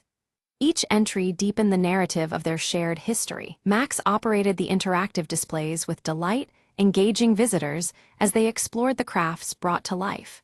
His enthusiasm was contagious, sparking wonder in young and old alike. By the antique clock in Mrs. Elm's home, she shared a nostalgic tale that bridged past and present generations. Her voice wove the community's histories into a living thread of memory and hope. A surprising visitor arrived just as the event was winding down. Mr. Grayson, a retired historian who had lived in the neighborhood for decades. He shared a long-forgotten tale about the origins of the vintage scarves, connecting them to a community tradition that had almost faded away. His story added depth to the celebration, reminding everyone of the rich history woven through their shared spaces. Sarah held the embroidered scarf tenderly, her fingers tracing the intricate patterns that now felt like a map of their neighborhood's past. She realized how these threads symbolized the power of shared heritage, knitting together the bonds between neighbors young and old. This heritage was more than fabric. It was a living connection, sustaining their community spirit. Nearby, Leo had settled onto a soft cushion, curling his white-pawed presence into a comforting shape among the gathering crowd.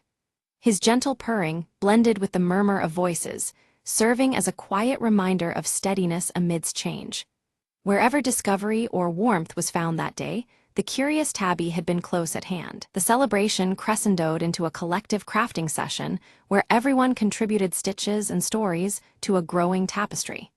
Each participant brought their own flair, yet their combined creativity produced a single, unified work that embodied the day's spirit.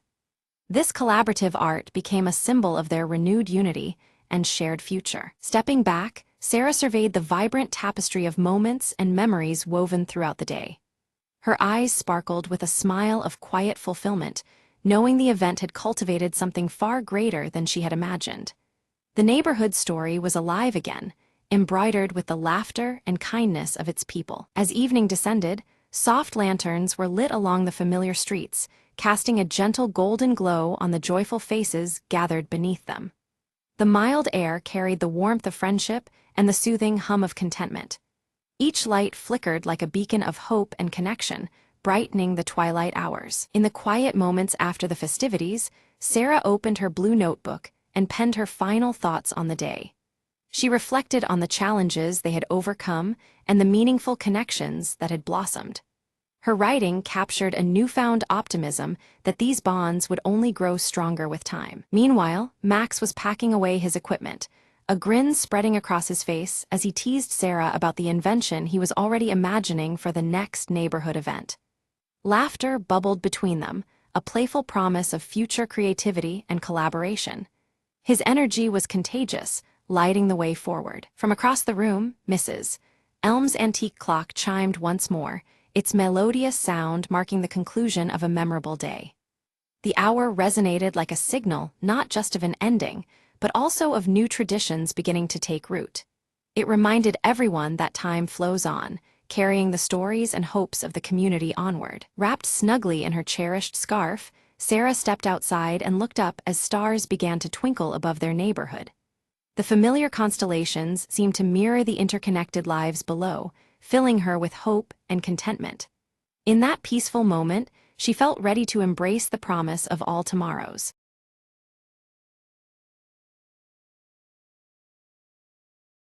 In the heart of the Whispering Woods, an ancient lantern hung from a silver branch, glowing faintly. Ilara, a young wanderer with curious eyes, discovered the lantern while chasing fireflies one twilight. She reached out, her fingers brushing the cool metal, and suddenly the forest around her shifted. Trees whispered secrets, and the air shimmered with magic that hadn't stirred in centuries. A soft voice echoed, "Guardian of Light, your time has come to awaken Eldara's flame." Ilara's heart raced. She had heard the legends. The forest's light was the soul of an ancient kingdom. The lantern's glow pulsed, guiding her towards a hidden glade bathed in moonlight. There, a stone altar awaited, carved with runes that matched the ones on the lantern. Ilara placed the lantern upon the altar. Light burst forth like dawn breaking over the horizon. From the blaze, a delicate figure emerged, Leora, the last spirit of Eldara. "For centuries I waited," Leora whispered. "Thanks to you, the light returns to our realm." Ilara watched, mesmerized, as the forest transformed, darkness retreating, colors deepening. "Why me?" Ilara asked, her voice barely a breath. Leora smiled gently. "Because your heart holds the courage and kindness the forest needs." Together, they walked through the woods, spreading light that banished shadows. The fireflies returned, now radiating brighter than before, dancing in celebration. Ilara felt a warmth she'd never known, a connection to something greater than herself. "The forest is alive because of you," Leora said, fading into the glowing canopy. As dawn broke, Ilara stood alone, but illuminated by the lantern's steady light. She whispered, "I'll guard this light, so Eldara's magic never fades again."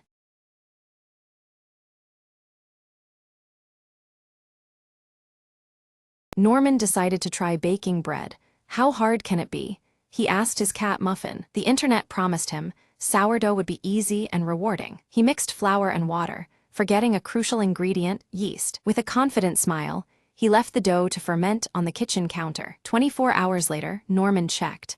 The dough looked as flat as a pancake. He Googled frantically, "Did I kill the yeast?" He wondered aloud. Determined, Norman bought live sourdough starter from a local bakery. He mixed the new starter, flour, and water, and with great ceremony, set the dough to rise again. This time, the dough grew, but so did a mysterious fuzzy blue spot. Is that mold or art? Norman mused, unsure if he should be proud or terrified. Deciding not to waste, he baked the bread anyway, expecting disaster. The kitchen filled with a pungent aroma that could clear a room. Norman's cat fled. The smoke alarm sang its shrill song. Still, Norman cut a slice and tasted cautiously. He said, face contorting. "Maybe bread isn't my forte." But then the doorbell rang. His neighbor was there, holding a plate. "You left the door open," she said.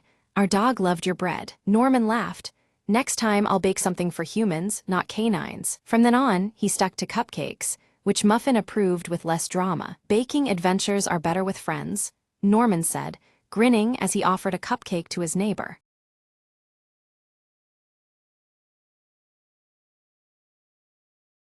The rain tapped rhythmically against the cracked window of Jake's cluttered office, a pale glow from the street lamp slicing through the fog. Jake lit a cigarette, the smoke curling upwards as he wondered why the dame had walked in looking like trouble with a capital T. She slid a photograph across the desk, eyes darting nervously. "Find him," she whispered, voice trembling more than her hands. Jake examined the photo. A man with a crooked smile, standing in an alleyway Jake knew too well. No questions asked, no promises made, but the cash in her hand decided the rest. The trail led to neon-lit bars and shadowed backstreets. Whispers of the crooked smiles, misdeeds crawling through the city's underbelly. A bartender with tired eyes passed a coded note between gritted teeth. "He's not alone." Jake's fingers brushed the cool barrel of his. 38 under the coat, a quiet reassurance in the stormy night. At the docks, moonlight danced on water slick with oil. A meeting was set, stakes higher than ever. The crooked smile appeared, flanked by two goons whose silence screamed danger. Quick words exchanged, then a sudden scuffle, fists and fears colliding in the mist. Jake ducked, rolling beneath a swing, the crackle of gunfire sinking with his pounding heart. Amid the chaos, he caught a glimpse of the dame, eyes wide, fighting shadows of her own. A flash of steel, a gasp, and then the crooked smile's desperate plea for mercy. Jake stepped back, breathing heavy. "This city's got secrets," he said, "but it's time someone told the truth." With the crooked smile tied up and the dame safe, dawn began to pry open the night's secrets. Jake watched the horizon blush with morning, the rain finally stopping. "Case closed," he muttered, pocketing the last of the damning evidence, the city breathing easier for a moment. As the dame disappeared into the awakening streets, Jake lit another cigarette, ready for whatever night would throw next. In a city of shadows, he mused, sometimes the only light is knowing you did the right thing.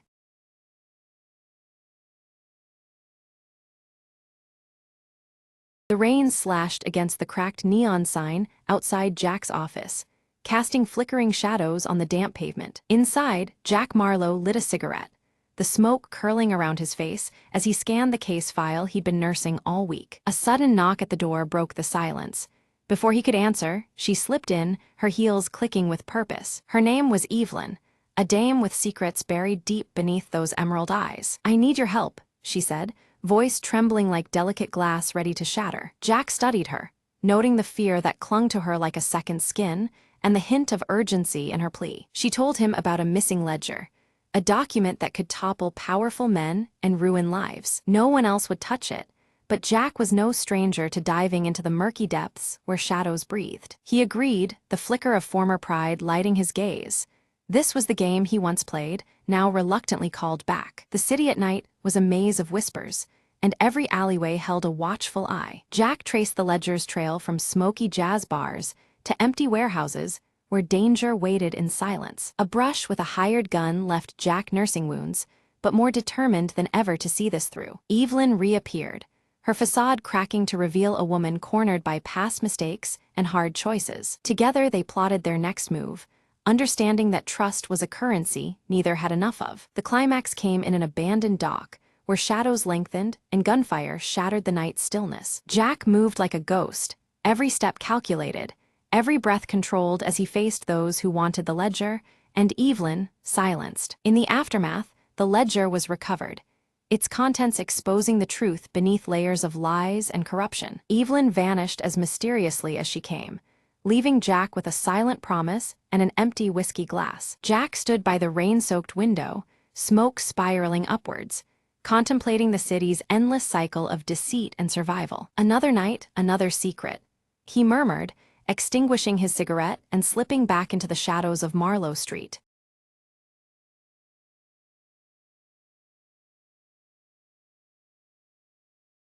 Ella wakes as dawn breaks, soft morning light filtering through her curtains, casting gentle shadows across her cozy bedroom.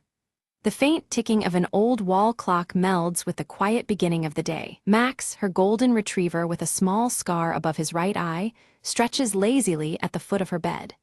He senses the morning stirring, his red collar catching the early sun. Ella draws aside the curtains to watch Willow Lane slowly come to life, the street bathed in warm golden hues. Leaves flutter softly in the breeze, and the neighborhood seems wrapped in tranquility. Sitting by the window, she opens her worn journal and scribbles her morning thoughts, capturing the scent of fresh coffee mingling with the crisp dawn air. The silver streak in her hair gleams as she writes. Max lets out a soft bark, signaling his readiness for their morning walk. Ella smiles and nods, rising to prepare for their familiar outing. She dresses casually, tying a scarf that catches the light just right, illuminating the distinctive silver streak in her dark hair. The morning glow fills the room, promising a new day. Outside, Mrs. Green tends to her garden, humming an old tune while bees buzz lazily around her sunflowers. The sunflower-patterned tote bag swings gently from her arm as she works. Ella greets Mrs. Green warmly, accepting a small bouquet of wildflowers offered as a kind morning gift. The air fills with the rich scent of flowers and dew. Max darts ahead, chasing a fluttering leaf caught in the soft breeze, his bright red collar a vivid spot of color amidst the greenery. Ella laughs lightly, following behind. They reach the neighborhood park, alive with the sounds of children playing and laughter, blending with the rustle of leaves. The morning light dapples through tall trees, creating patches of shade and warmth. Curious, Ella spots a mysterious envelope tucked carefully beneath a park bench, its edges worn. The sight draws her attention amid the lively surroundings. She opens the envelope to find a handwritten letter inside, its message cryptic but strangely inviting, hinting at secrets waiting to be uncovered.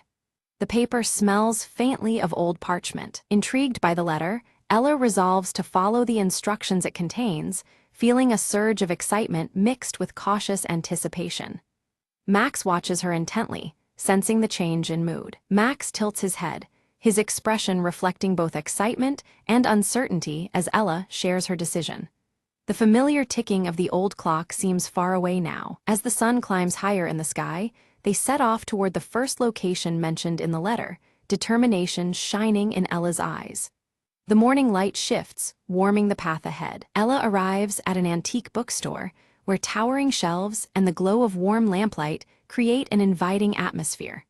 The scent of old books surrounds her like a treasured secret. She shares a silent exchange with the shopkeeper, who subtly places a faded photograph into her hand. The moment lingers with quiet significance. Studying the photograph, Ella recognizes a familiar street corner from her childhood, nostalgia mingling with a flicker of curiosity. Shadows lengthen gently in the fading light. Suddenly, a light rain shower begins, sending patrons indoors as droplets patter against the windows. Ella steps under a nearby awning, the scent of rain mingling with aged paper in her hands. As rain falls steadily, she reads further in the letter, discovering a hidden message that only reveals itself when wet. The words shimmer faintly, guiding her next steps. Max shakes off the rain and trots purposefully toward an old tree in the park, his nose to the ground. Ella follows closely, the damp air alive with fresh life. Approaching the tree, Ella finds a carved symbol matching one corner of the photograph, its grooves darkened by moisture. A chill of anticipation runs through her as she reaches out. Tracing the symbol with her finger, her touch causes a small compartment in the tree to unlock with a soft click. Her heart beats faster at the unexpected discovery. Inside the compartment rests a tiny key and a folded map adorned with intricate markings, revealing a path yet to be taken. The map's paper crinkles softly, wet from the rain but intact. Ella and Max exchange a determined glance, their shared resolve strengthened by the unfolding mystery. Together, they set out to uncover the secrets hidden within the map's delicate lines. Ella and Max follow the winding path, arriving at a closed gate overgrown with tangled vines and rusty ironwork. The morning light filters gently through the leaves, casting soft shadows on the ground as the old wall clock's ticking can be faintly heard. With a quiet click, Ella fits the tarnished key into the lock and opens the gate, revealing a hidden garden veiled in a gentle mist. The scene mirrors Mrs. Green's garden, but holds an air of mystery beneath the soft light of dawn. Near the center, a weathered bench cradles a faded scarf, its pattern strikingly similar to Ella's own style. The scent of fresh coffee seems to linger faintly, mingling with the earthy aroma of damp soil. Suddenly, a light breeze carries the delicate melody of a distant music box, its notes drifting through the mist like a whispered secret. Ella pauses, eyes closed, letting the gentle tune guide her steps. Following the melody, Ella discovers a small wooden box resting atop a moss-covered stone pedestal. The box's surface is worn smooth, but the red collar she sees on Max reminds her to approach with care. Opening the box, Ella finds a bundle of letters tied with a faded ribbon, their jagged edges hinting at truths folded away for decades. The wall clock's ticking seems to slow as the morning light brightens around her. One letter among them is addressed directly to Ella, penned in handwriting that stirs a familiarity deep within her. Her hands tremble slightly as the scent of aged paper fills the air. Her heartbeat quickens, memories long buried surfacing with the unfolding words. The silver streak in her hair catches the morning light, reflecting a moment of quiet resolve. Max barks softly, nuzzling her gently, grounding her amidst the overwhelming emotions. The music box melody fades, leaving the gentle ticking of the clock and the rustle of leaves. The letter hints at unfinished stories and a promise of reunion beneath the willow tree at dusk. The anticipation grows as Ella absorbs the weight of these revelations. With Max by her side, Ella navigates familiar streets bathed in the warm hues of afternoon light. Each step quickens with the growing anticipation woven through the soft glow around them. Neighbors pass by, some offering knowing smiles while others cast curious glances. The sunflower-patterned tote bags sway gently in the breeze, linking the community in shared secrets. At the willow tree, in the shifting light, Ella finds an old friend standing quietly, hands trembling with restrained emotion. The sun casts long, gentle shadows that seem to embrace the moment. Their embrace speaks volumes, years of emotions surfacing in silence, a bridge rebuilt with shared understanding. The ticking clock echoes softly as the gentle scent of coffee and earth surrounds them. Ella unfolds the letters between them, revealing intertwined tales of friendship, loss, and hope. Words flow like the melody of the distant music box, binding past and present in the glow of fading daylight. Together, they plant a small seed beneath the willow, a living symbol of new beginnings amidst the soft afternoon light. Max settles nearby, his scar gleaming faintly as the breeze stirs the leaves gently overhead. Shadows lengthen as the sun dips lower, deepening the colors around the willow tree. The old clock's steady ticking blends with the rustling foliage, marking the passage of time with comforting rhythm. Ella's worn journal opens anew, pages blank and inviting, ready to embrace stories yet untold. The silver streak in her hair gleams in the last light, a quiet witness to the day's unfolding. Max curls peacefully at their feet, serene and content amid the tranquil scene. The scent of sunflowers from Mrs. Green's tote mingles with the cool evening air. Twilight deepens the sky to a velvety blue, stars beginning to twinkle like scattered notes in a silent melody. The gentle ticking of the old clock seems to soften with the arrival of night. Ella breathes in the cool evening air, reflecting on the day's mysterious discoveries and the threads woven through her heart. The soft glow of the setting sun lingers in her thoughtful eyes. Mrs. Green approaches with a gentle smile, her sunflower-patterned tote bag swinging lightly as she hands Ella a steaming cup of tea. Warmth spreads within, echoing the kindness in her eyes and the day's gentle light. They sit beneath the willow tree, sharing quiet conversation marked by gentle laughter and knowing glances. The music box melody feels just out of reach, a tender echo weaving through the night air. From Ella's bag, the old wall clock ticks softly, a steady reminder of the comfort found in returning home. The intertwining scents of coffee and fresh earth settle around them as the moment lingers. Ella closes her eyes briefly, savoring the delicate connection anchoring her heart and the promise of stories yet to unfold. The twilight sky above offers a quiet witness, stars twinkling obediently in the gentle night. As Ella inhaled deeply, the familiar scent of jasmine wafted through the air, suddenly unlocking a vivid memory from her childhood. This fragrance transported her back to a secret moment long forgotten, revealing a connection to her past she had never fully understood. In the flashback, a younger Ella and a childhood friend sat beneath the sprawling branches of the willow tree, sharing whispered promises and dreams. Their bond was tender and unspoken, sealed with hopes of a future where their differences would no longer matter. Awakening to the present, Ella grasped the true significance of the letters she had found. They were more than words, they were bridges to heal wounds left untouched. Understanding their power filled her with an urge to mend what time had frayed. Max nudged her hand gently with his nose, his warm brown eyes steady and reassuring. His presence was a comforting anchor, pulling Ella back from the depths of memory into the gentle morning light surrounding them. With renewed resolve, Ella made the heartfelt decision to reach out and reconcile with those she had once parted from. Embracing the future meant letting go of old grievances and welcoming the possibility of peace. Together with her friends, Ella began drafting plans to restore the hidden garden near the willow tree, transforming it into a shared sanctuary of growth and connection. The project symbolized new beginnings and the strength found in community. They organized a small gathering, inviting neighbors and friends to join in the celebration of renewal and hope. The gentle ticking of the old wall clock matched the anticipation that fluttered through Willow Lane as invitations spread. As dusk settled, laughter and music floated through the air, mingling with the soft glow of lanterns strung between the trees. The community came alive, united under the embrace of the willow's watchful branches and the warm morning light now fading into evening. Sitting quietly, Ella penned the final entry in her journal, capturing the day's unfolding joy and the healing she felt within. With each word, she closed a chapter marked by uncertainty and welcomed one illuminated by gratitude and hope. Night folded Willow Lane into a peaceful hush, with the willow tree standing tall and steadfast as witness to stories both past and new. Under the starlit sky, the gentle ticking of the clock and the lingering scent of jasmine promised that this was just the beginning.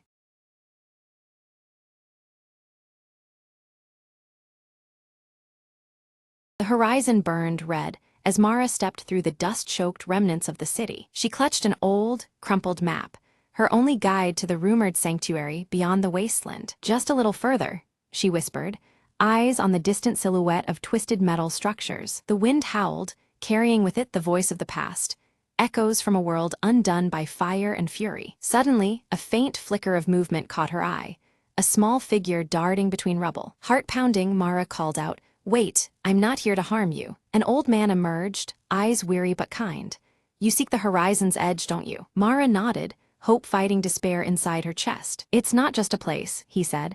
"It's a choice between survival and rebirth." They journeyed together, tales unfolding as the sun dipped lower behind the ruined skyline. At night, stars pierced the heavy clouds, whispering stories of those who came before. Mara learned that the sanctuary was built on remnants of old technology, a fragile pulse of life in the wasteland. Morning light revealed a valley shielded by towering cliffs, crystals shimmering with an otherworldly glow. "Home," the old man breathed, tears streaming down cracked cheeks. Inside the valley, plants thrived against all odds, vines reclaiming steel bones of forgotten machines. Mara knelt, touching the earth, warm and alive beneath the cold ash of yesterday. "We rebuild," she declared, voice steady with newfound purpose. Together with the old man and the valley's sparse community, she planted seeds of hope and recovery. The wasteland outside remained harsh and unforgiving, but here, life bloomed resilient and brave. From the ashes, Mara saw not an end, but a beginning, the last horizon, a new dawn.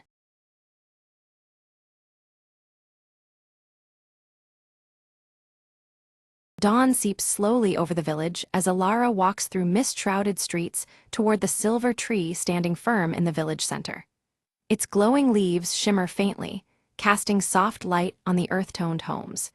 The air holds a chill hinting at coming winter, and the village bell sounds a muted call to begin the day. Alara places her hand against the silver tree's sturdy trunk, sensing a subtle ebb in its hidden pulse.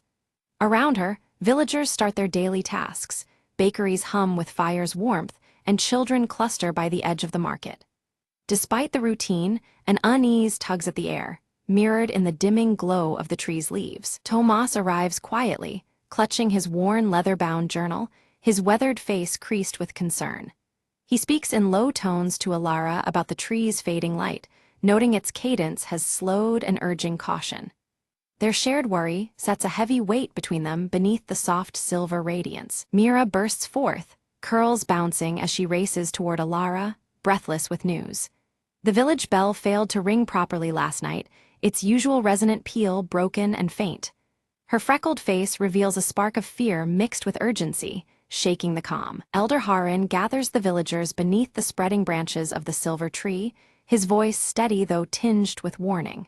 He recounts an ancient prophecy foretelling danger when the tree's light fades, a sign of trials to come.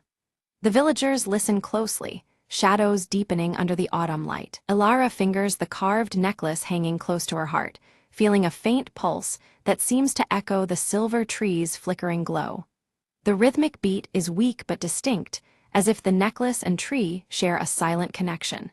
This newfound link sharpens her resolve amidst growing uncertainty. Anxious whispers ripple through the gathered villagers as the silver tree's light dims further despite the rising sun. Leaves glisten less brightly, their familiar luminescence threatened by unseen forces. The village's collective worry deepens, faces turned upward in troubled hope. Tomas hunches over his journal, meticulously recording the changing patterns of the silver leaves and the flickering light. His thoughtful gaze notes subtle shifts and irregularities that deepen the mystery. Every detail might hold the key to the tree's faltering life force. While examining near the silver tree's roots, Alara and Mira discover strange, weathered markings carved into the earth and bark. The symbols feel old and warning-laced, stirring unease about what might be approaching. This discovery hints at a danger lurking just beyond the village's peaceful borders. A sudden, biting chill sweeps through the village, yet the air holds stillness as the silver tree sheds leaves silently. Their descent is eerie, lacking the usual rustling breath of wind. This unnatural falling deepens the villagers' dread, as cold shadows lengthen across the ground. Elder Harin recounts tales of past hardships when the village faced darkness and how the silver tree's power once saved them. His voice carries weight from years lived under its branches, reminding all present of resilience and hope. The old wooden staff taps softly as he emphasizes the urgency of their plight. Alara stands firm, the carved necklace gleaming faintly as she vows to restore the tree's fading energy. Despite murmurs of doubt around her, her determination radiates support and strength. She refuses to let the village succumb to fear or despair. Tomas suggests they seek knowledge in the village's ancient library, hoping old texts might reveal a path to healing. His practical, measured tone brings focus to their efforts, proposing a plan beyond mere hope.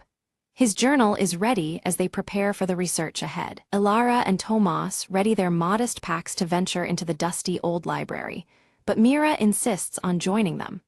Though warned of dangers and the seriousness of their quest, her spirited nature refuses to be left behind. Her curly auburn hair bounces as she hopes to contribute despite her youth. A fractured, faint toll issues from the village bell, as if its voice struggles to sound true in tandem with the silver tree's weakening glow. The fractured chime hangs uneasy in the autumn air, signaling worsening balance in the villaged heart. Shadows flicker beneath the tree, mirroring the bell's irregular rhythm. In the dimly lit library, Alara and Tomas discover an old, faded map suggesting the location of a hidden glade connected deeply to the tree's power. Dust motes drift in shafts of pale light as they pour over the fragile parchment. This secret place promises answers to the tree's mysterious decline. Drawn by whispered voices carried faintly on the breeze, Mira wanders outside alone toward the silver tree. The whispers seem both inviting and ominous, threading through the cold air beneath the glowing leaves. Her freckled face tightens in a mix of curiosity and apprehension. Alara recalls a fragment of the ancient prophecy about the heart beneath the roots, said to be the source of the silver tree's life. The phrase lingers in her mind, holding intense significance as they search for a solution. Its meaning could hold the key to revival or doom. Studying the map closely, Tomas notes a pathway obscured by thick woods lying just beyond the village borders. The mapped route is barely visible, hinting at secrets hidden from casual eyes. This obscure path could lead them closer to the roots of their problem. Despite warnings from villagers about old forest dangers, Alara, Tomas, and Mira resolve to enter the dense woods. Their footsteps crunch softly over fallen leaves, hearts pulsing with a mix of fear and determination.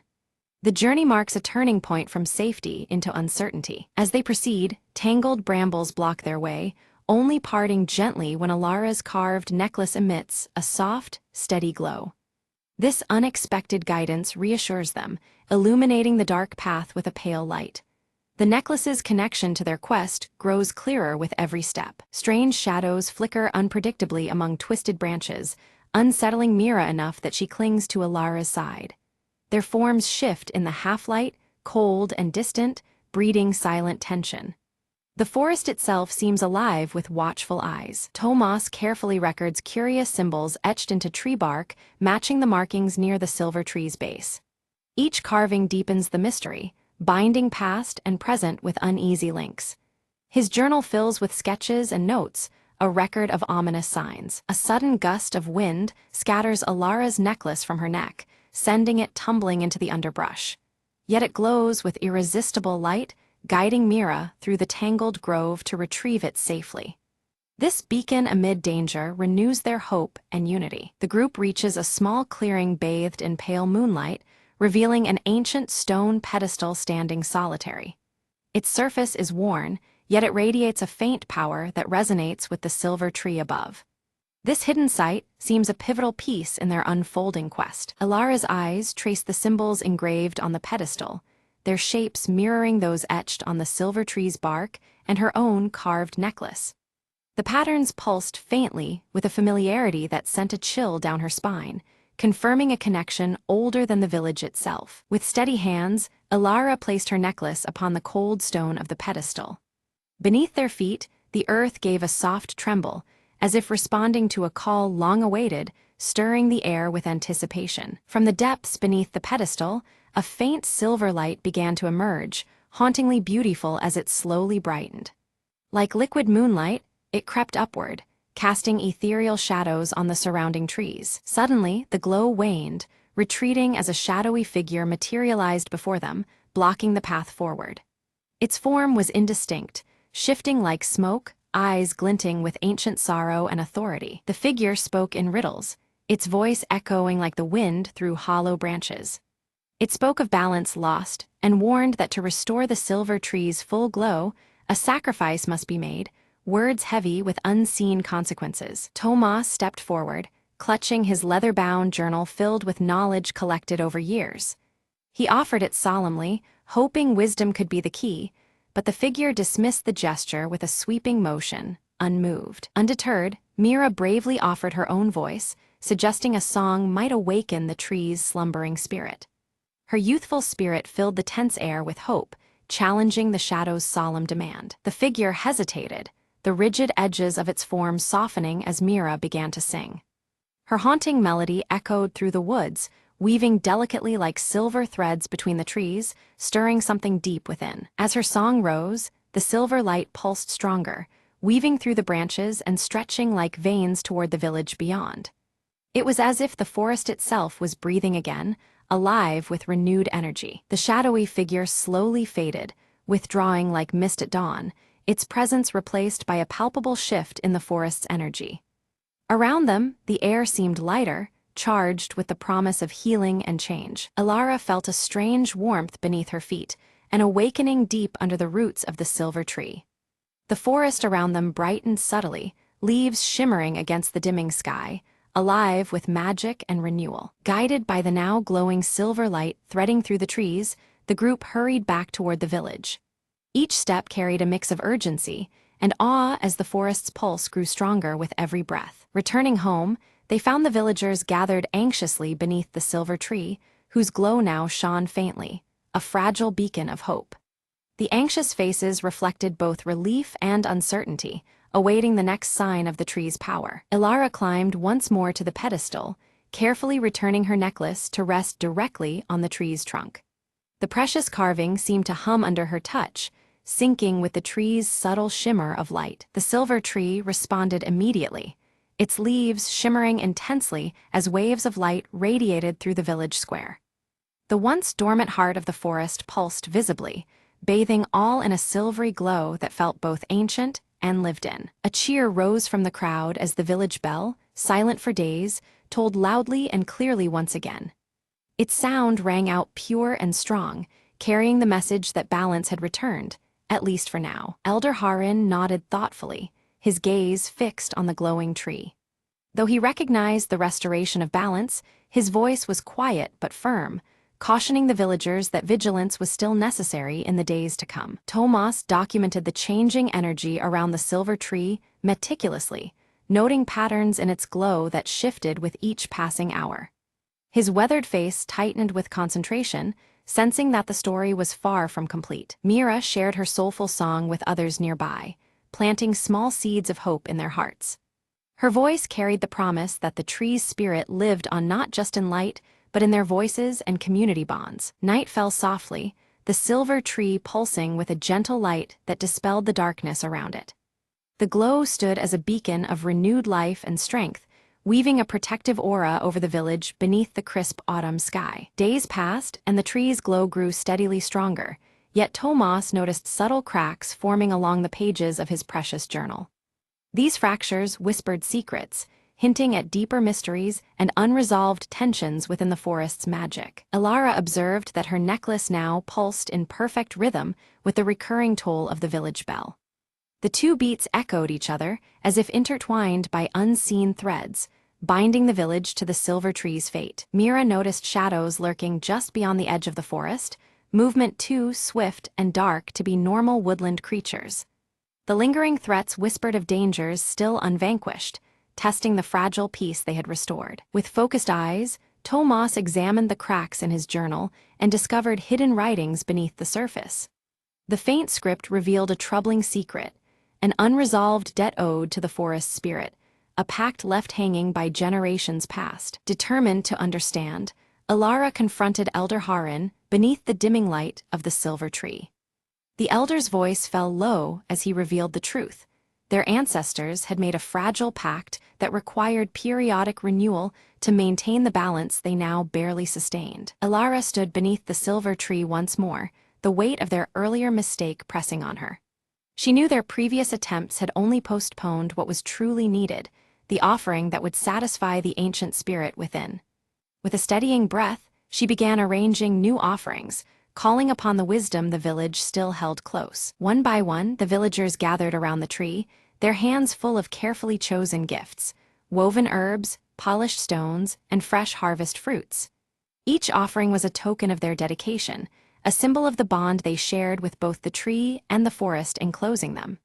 The cold air buzzed softly with solemn promise and renewed hope. Mira stepped forward, her youthful voice rising amid the crowd as she led the ancient song. The melody carried through the crisp autumn air, weaving the village spirit directly into the heart of the tree. Around them, the silver tree's glowing leaves seemed to pulse gently, resonating with the chorus. In Elara's palm, her carved necklace began to glow fiercely, its silver light growing until it seemed to burn with a life of its own. She held it high, feeling the energy from the villagers' offerings and voices merge into a brilliant force. Slowly, the silver tree absorbed this collective light, its luminous leaves shimmering more intensely against the dusk. A radiant shimmer cascaded through the village, wrapping every home and face in a vibrant embrace. The silver tree burst forth with renewed energy, its branches alive and dancing with luminous vitality. Its presence now felt undeniable, a living beacon of strength and renewal shining bright against the encroaching twilight. The forest beyond shifted subtly, as though breathing in deep relief alongside the village. Shadows once lingering at the edges withdrew completely, replaced by a serene quiet that spoke of balance restored. Under the silver tree's steadfast glow, the land itself seemed to pulse in harmonious unison. Elder Harin raised his staff, his voice clear despite his stooped frame. He praised their unity and collective respect, reminding all that stewardship was not a burden but a sacred trust. His words carried the timeless weight of tradition, anchoring the moment to the village's enduring legacy. Meanwhile, Tomas carefully penned the night's events and newfound knowledge into a fresh, leather-bound journal. Each lesson was recorded with care, ensuring that the coming generations would remember and uphold the responsibilities that the silver tree demanded. His scars seemed less prominent in the steady candlelight, replaced by quiet determination. Ilara returned to the tree, placing her now glowing necklace gently among the highest branches where it caught the light. It was no longer just a keepsake, but a living symbol, a promise of hope, vigilance, and continual care for the land that sustained them all. The necklace's silver radiance blended seamlessly with the tree's ethereal glow. As dawn painted the sky in soft amber hues, the village awoke beneath the ever-strong silver tree. Its glow no longer a flicker but a permanent guardian, illuminating their homes and hearts alike. Life thrived here, bound by the strength of ancient roots and the steadfast bond of its people.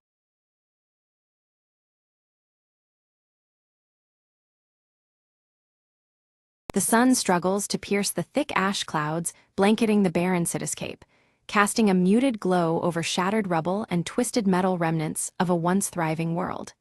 The silence is heavy, broken only by the occasional creak of unstable structures. Mira moves cautiously through a collapsed alley, each step stirring dust that swirls in the dim light. She clutches her pendant tightly, a faint comfort in the oppressive gloom and rising ash that darkens the sky further. From the shadows, Joran steps forward, his mechanical arm clicking softly with each movement. His grave expression reflects the weight of their situation as he approaches Mira silently. They exchange whispered plans about a rumored safe zone beyond the ash fields, weighing the risks of venturing into the unknown. The promise of refuge sparks a cautious hope amidst the desolation. Nearby, Elias bends over a weathered map beside a flickering campfire, tracing convoluted routes with a gnarled finger. The firelight casts soft orange hues, contrasting the cold air and shadows around him. Following closely behind Mira and Joran, Kala darts nimbly between debris, her wide eyes filled with caution and curiosity about the path ahead. Her small figure moves like a quick shadow among ruins. The group assembles around the makeshift campfire as Mira outlines the stakes, her voice steady despite the peril. The orange glow illuminates their determined faces, a fragile warmth against the cold shadows. Suddenly, the ground trembles beneath them, scattering ash and breaking the fragile calm of their hideout. The unexpected shake sends a shiver through the group, heightening alertness. Joran scans the horizon through the ash haze, his eyes catching faint flickers of movement, a hostile force drawing closer. The soft clicks of his deteriorating mechanical arm mirror the creeping tension. Mira tightens her grip on the pendant as fear mixes with determination.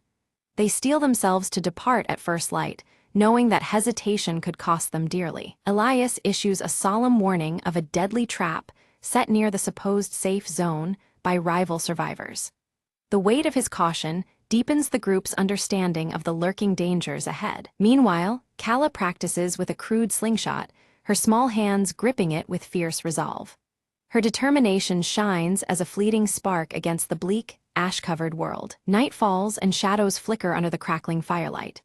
The group shares tense, silent glances, the air thick with unspoken fears and uncertain plans. A chilling howl pierces the night, prompting Mira to rise swiftly and scan the darkness beyond the firelight. The sound echoes ominously across the ruins, stirring unease among them. Deciding to move swiftly, they agree to embark before dawn, aware that delay might seal their fate. The fragile hope for safety drives them onward despite the gathering threats. At first light, the group proceeds cautiously through narrow passageways littered with unstable debris. Each step echoes softly beneath the muffling ashfall, tension coiling with every movement. Mira spots a faint glint of metal half-buried beneath the ash, a relic from a past world's technology. Its discovery evokes fleeting wonder amidst the desolation, hinting at lost knowledge. Joran attempts to activate an old generator nearby, but sparks fly uselessly as the device fails to respond. The malfunction deepens their frustration, a stark reminder of the decay surrounding them. Kala ventures ahead but returns quickly, her breath sharp as she warns of aggressive scavengers lurking nearby. The threat draws closer, narrowing their already limited options. The group slips into an abandoned building, hiding in the shadows as scavengers pass by outside. Their quiet watch heightens their sense of urgency and vulnerability in this hostile environment. Elias studies his map under the dying light, identifying a route that skirts the scavenger territory. This alternative path offers a fragile hope of avoiding conflict, but adds complexity to their journey. Tension escalates when Mira discovers signs of recent fires, evidence that the hostile group has been alarmingly close. The smoldering remains testify to a threat that relentlessly follows their trail. Suddenly, Joran's mechanical arm malfunctions, jerking unpredictably and restricting his movements. The group's risk increases significantly as his primary tool degrades without urgent maintenance. Mira quickly moves to assist, using scavenged tools to repair Joran's arm. Their teamwork in the firelight reveals a bond of trust amidst the peril, a small flame of solidarity in the cold shadows. Kala suddenly points out a small, resilient plant pushing through the ashen ground, a rare sign of life and renewal. Amidst the ruin, this fragile sprout offers a glimmer of hope for the future. Elias's foot barely missed the snap of a hidden snare trap, the sudden clang echoing through the muffled air. Tension surged as the group realized danger lurked closer than anticipated in this ash-darkened world. The ashfall thickened, muting their footsteps yet blurring their eyesight. They quickened their pace, each breath heavy under the sky darkened by relentless ash clouds. Mira's thoughts flickered to tales of old, whispers about an underground tunnel network beneath the city's ruins that might offer shelter. The possibility sparked a fragile hope amid the encroaching gloom. After a tense search, they uncovered a concealed entrance veiled by debris and shadow. One by one, they descended into the cramped, suffocating tunnels, seeking refuge from the relentless ash raining above. Elias lit his lantern, its soft orange glow illuminating ancient markings etched into the tunnel walls. These cryptic signs spoke of past survivors who had navigated these forgotten paths long ago. Joran paused, the finely tuned sensors in his mechanical arm picking up unfamiliar echoes beyond the walls. The tension tightened as the sounds whispered of lurking threats deep within the underground maze. Without warning, a sudden collapse sealed their retreat, chunks of rubble blocking the way back. Trapped, they grudgingly pressed further into the labyrinthine darkness, heartbeats sinking with every cautious step. The air thickened, fetid and foreboding, as visibility faded into near blackness. Mira raised her pendant, its faint, steady glow piercing the dark, a fragile beacon amidst the void. Kala's nimble fingers uncovered a forgotten cache hidden in a recess, a stash of dated yet functional supplies. This small fortune offered them brief respite, a momentary shield against the encroaching despair. Doubt crept in as the tunnels twisted beyond recognition, and Mira challenged the faithfulness of Elias's weathered map.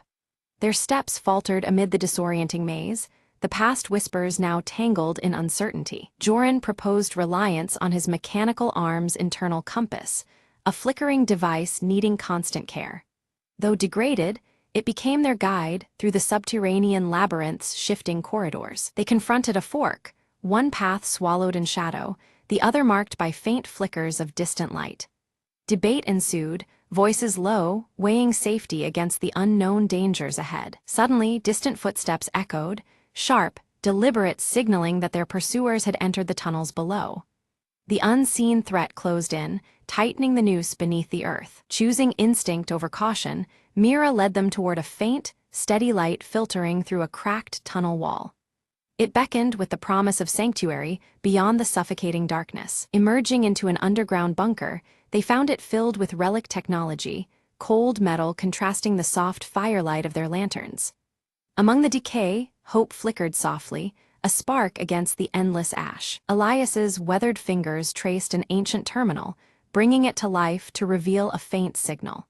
Flickering, it hinted at distant activity beyond the desolation outside. Joran worked swiftly, repairing a battered communication device with deft movements despite prior malfunctions.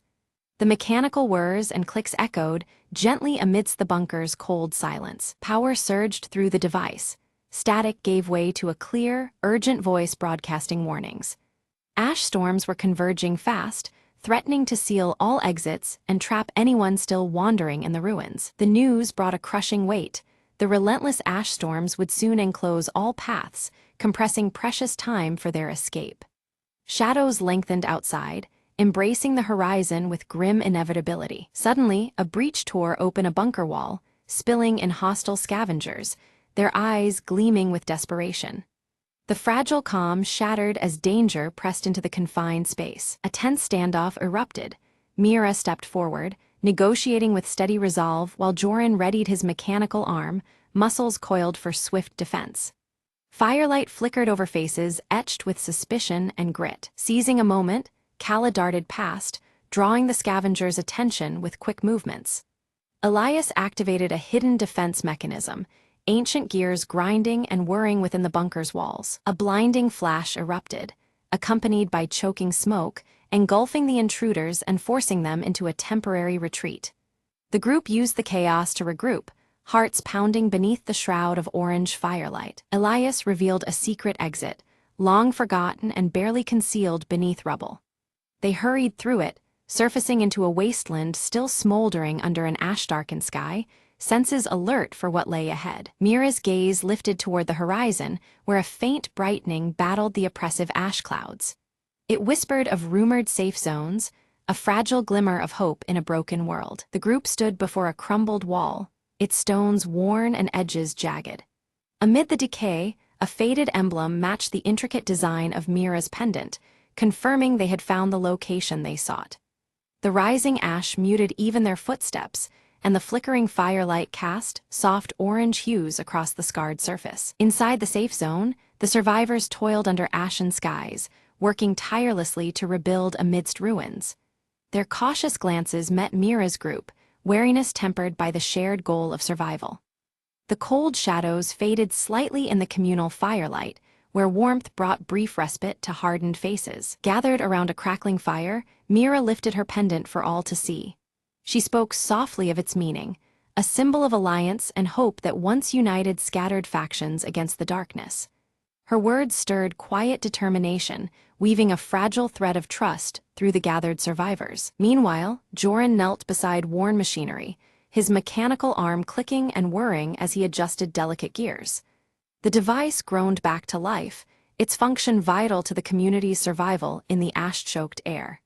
His steady hands and mechanical strength became a beacon of progress amidst decay. Elias, seated near the firelight with weathered map in hand, shared tales of past storms and lingering threats.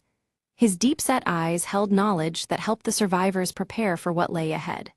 The stories stitched together history and warning, sparking cautious hope beneath the muffled silence of ashfall. Young Callum moved among the children with quick, nimble steps, teaching them survival skills she had learned on the journey.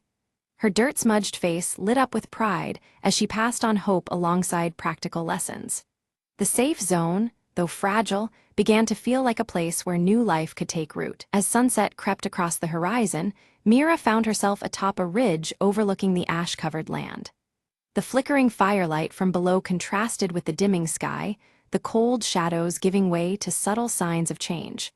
The landscape shifted slowly, whispering of renewal after hardship. In her hand, the pendant glowed warmly, its soft light pulsing gently against the darkening sky.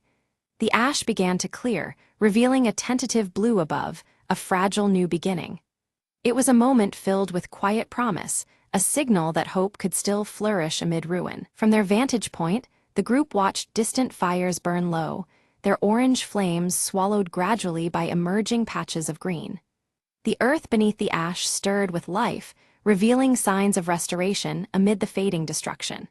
It was a delicate balance between past scars and future growth. With a steady breath, Mira turned back toward the settlement, her resolve firm beneath the warming sky.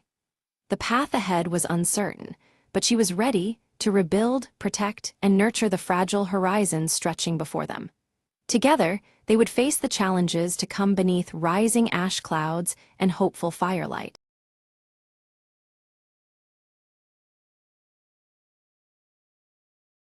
Clara had only just moved into the old cottage when the whispers began. At first they were faint, like a breeze rustling through the leaves, but soon they grew louder, unmistakably voices murmuring beneath the ancient willow tree. Curiosity overcame fear. One evening, Clara followed the sound to the gnarled roots. There, half buried in the earth, lay an old, weathered box. Inside, she found letters tied with a crimson ribbon, written decades ago. The letters spoke of a love so powerful, it defied even death. As Clara read, the air thickened, and the whispers transformed into soft, melodious singing. A pale figure emerged from the shadows, a woman in a flowing gown, eyes full of longing. "Thank you for hearing us," she said gently, voice like wind through the trees. "Our souls were bound here, waiting for someone to set us free." Clara felt a warmth spread through her chest, a connection to their timeless love. With a smile, she placed the ribbon back and closed the box. The willow's branches swayed as if in gratitude, the whispers fading into silence. From that night, peace settled over the cottage and the willow's shade. Clara often sat beneath its branches, feeling the lingering touch of something magical. She no longer feared the voices, but embraced them as stories untold. Years later, visitors would remark on the gentle aura surrounding the ancient tree. And sometimes, when the wind was just right, a faint melody could be heard, a song of love waiting no longer.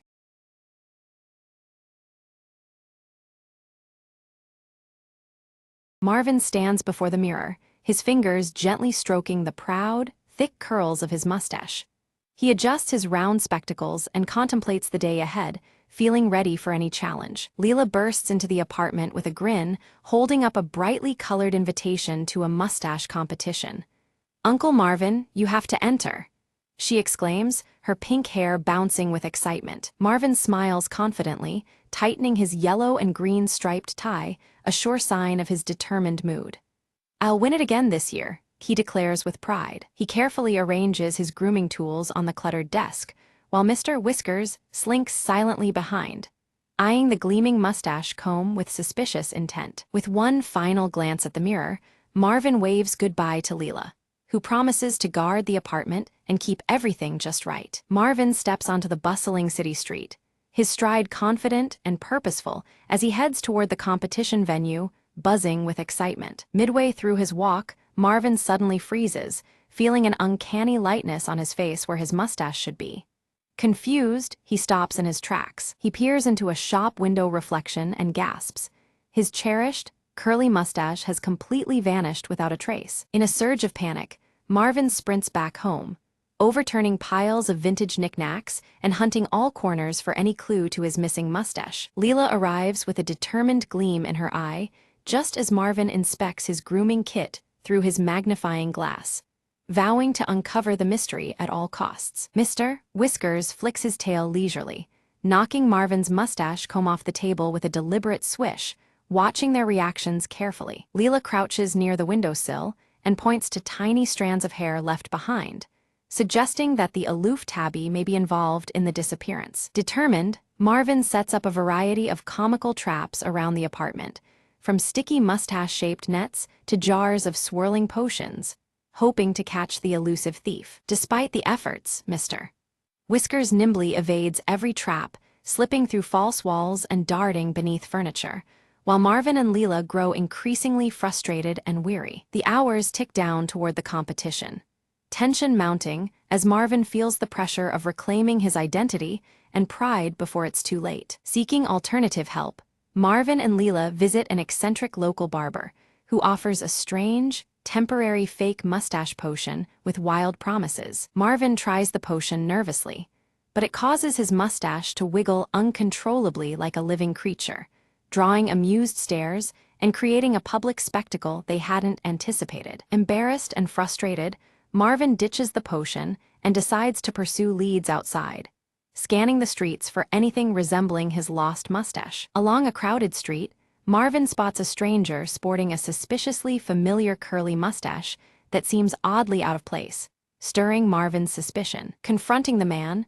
Marvin receives evasive answers, but the man inadvertently reveals a hidden stash of mustache wax, intensifying the mystery. Leela connects the dots, proposing that this man could be part of a mustache smuggling ring, explaining the strange disappearance. Following a trail of wax droplets that glisten along the pavement, they arrive at a shadowy underground hideout filled with peculiar mustache-related artifacts. Hidden inside, they overhear hushed voices discussing an exclusive mustache auction scheduled for that very evening, offering a crucial lead. Realizing their slim chance to recover the mustache, Marvin and Leela swiftly plan to infiltrate the auction, crafting disguises to pass as eccentric collectors. Donning flamboyant costumes adorned with exaggerated fake mustaches, they step into the shadowy auction room, blending into a crowd of curious enthusiasts. At the auction, Marvin's eyes fixate on a small, intriguing box labeled "The Finest Curly Mustache."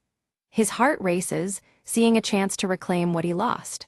The box seems almost enchanted, promising a secret to his missing mustache. Marvin nervously raises his bid among a crowd of dubious bidders cloaked in shadows and whispers.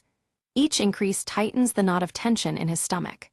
Suddenly, a mysterious figure outbids him at the last moment, their identity hidden by a wide-brimmed hat and darkness. Refusing to give up, Marvin signals Leela with a glance.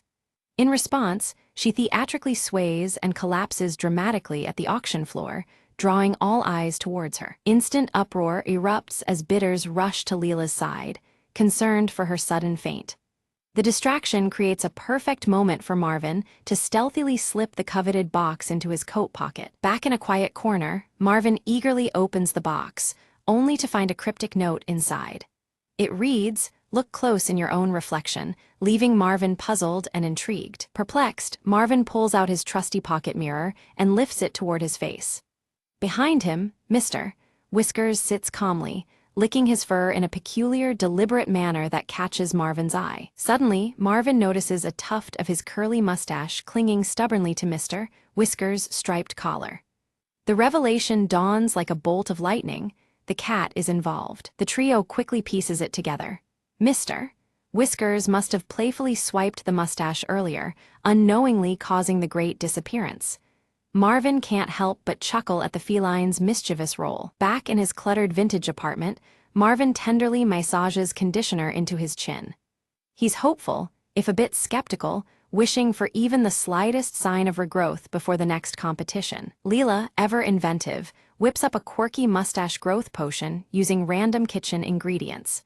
She presents it to Marvin with a mischievous grin, dubbing it their last, humorous hope. Marvin applies the homemade concoction cautiously, his fingers crossed beneath his perfectly striped yellow and green tie. Despite his skepticism, there's a glimmer of hope in his eyes. To their amazement, tiny hairs begin sprouting unevenly across Marvin's upper lip. The patchy new look is amusing if nothing else, but it breathes new life into his confidence. Emboldened by his unique growth, Marvin straightens his tie and adjusts his spectacles. He sets off determined to embrace this quirky new mustache at the competition venue. Upon arrival, the crowd bursts into laughter and cheers at Marvin's half-grown, unconventional mustache. The warm welcome deflates his nerves and fills him with unexpected pride. During the contest, Marvin captivates the audience with a witty speech about humor and acceptance. His charm and honesty resonate deeply, transforming the event's atmosphere. The judges, thoroughly entertained and impressed, award Marvin a special, most original mustache prize. It's a surprising twist that celebrates creativity over perfection. Beside him, Leela beams with pride while Mr. Whiskers purrs contentedly. Marvin's grin stretches wider than ever, his spirit lifted by their shared victory. The enigmatic auction figure reappears, stepping out of the shadows with a kind smile. They reveal themselves as a retired mustache champion, commending Marvin's admirable spirit. They hand Marvin an old photo album filled with bold, eccentric mustache styles from decades past. The images spark a newfound inspiration to explore diverse, playful looks in the days ahead. Marvin expresses heartfelt thanks to Leela and Mr. Whiskers.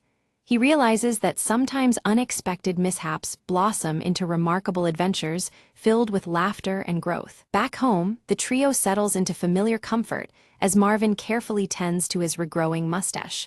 The cluttered apartment feels warmer, echoing their shared bond and triumph. Inspired, Leela begins a scrapbook titled Marvin's Mustache Mysteries, capturing every quirky moment of their journey. It's a testament to their camaraderie and Marvin's unmatched mustache saga. Mr. Whiskers curls up cozily on Marvin's lap, sporting a tiny, comically fake mustache crafted by Leela. The sight elicits chuckles and a sense of playfulness that fills the room. Marvin practices various mustache styles in the mirror, each more whimsical than the last. His striped yellow and green tie remains impeccably in place, matching his light-hearted mood. The apartment soon buzzes with laughter and cheer as they prepare a small celebration party. Quirky mustache-themed decorations dangle from the ceiling, marking an unforgettable chapter in Marvin's life. Suddenly, a letter slid gracefully under Marvin's cluttered apartment door, its envelope sealed with an elaborate mustache emblem that immediately caught his meticulous eye. He picked it up, intrigued by this unexpected delivery amidst his familiar vintage surroundings. Inside the envelope, Marvin discovered an elegant invitation to the International Mustache Festival, beckoning him to showcase his signature bushy, curly mustache among the world's finest. This was the next grand challenge he had been unknowingly awaiting. Leela bounced with excitement, her bright pink hair shaking as she suggested they travel together to the festival, igniting dreams of mustache adventures spanning the globe. Marvin's heart warmed at the idea of sharing this whimsical journey with his lively niece. With focused energy, Marvin packed his cherished grooming kit, carefully placing his magnifying glass, assorted potion bottles, and the ever-important mustache comb inside. Ready for mystery and maintenance alike, he prepared to face whatever surprises the festival might hold. Mr. Whiskers, ever the aloof companion, lazily inspected a new batch of mustache wax on the windowsill, his patch-over-one-eye gaze hinting that he too would join in on their next escapade. The tabby's subtle chaos was always part of their story. Marvin took a reflective moment before the mirror to admire his fully regrown mustache, now showing a distinguished hint of silver at the tips of its curls. This sign of time added character to his ever-prized facial feature, a symbol of his enduring spirit. A gentle smile spread across Marvin's face as he thought back. Losing his mustache had taught him to find joy beyond appearances and embrace life's unexpected turns with grace. The tie around his neck, striped yellow and green, seemed to brighten in approval. The trio stepped out from the cozy, cluttered apartment onto the bustling city street, ready to embark on their upcoming journey together. The air was filled with promise, and their spirits danced in unison with the crowd's lively rhythm. Behind them, a stray curl of hair floated lazily in the gentle breeze, a playful reminder that every grand adventure begins with a single, seemingly insignificant strand. It twirled like the start of a new story, yet to be told. The scene faded out with Marvin adjusting his striped tie confidently, Leela grinning mischievously, and Mr. Whiskers trailing silently behind. United and spirited, they were all set for whatever curious mysteries awaited them next.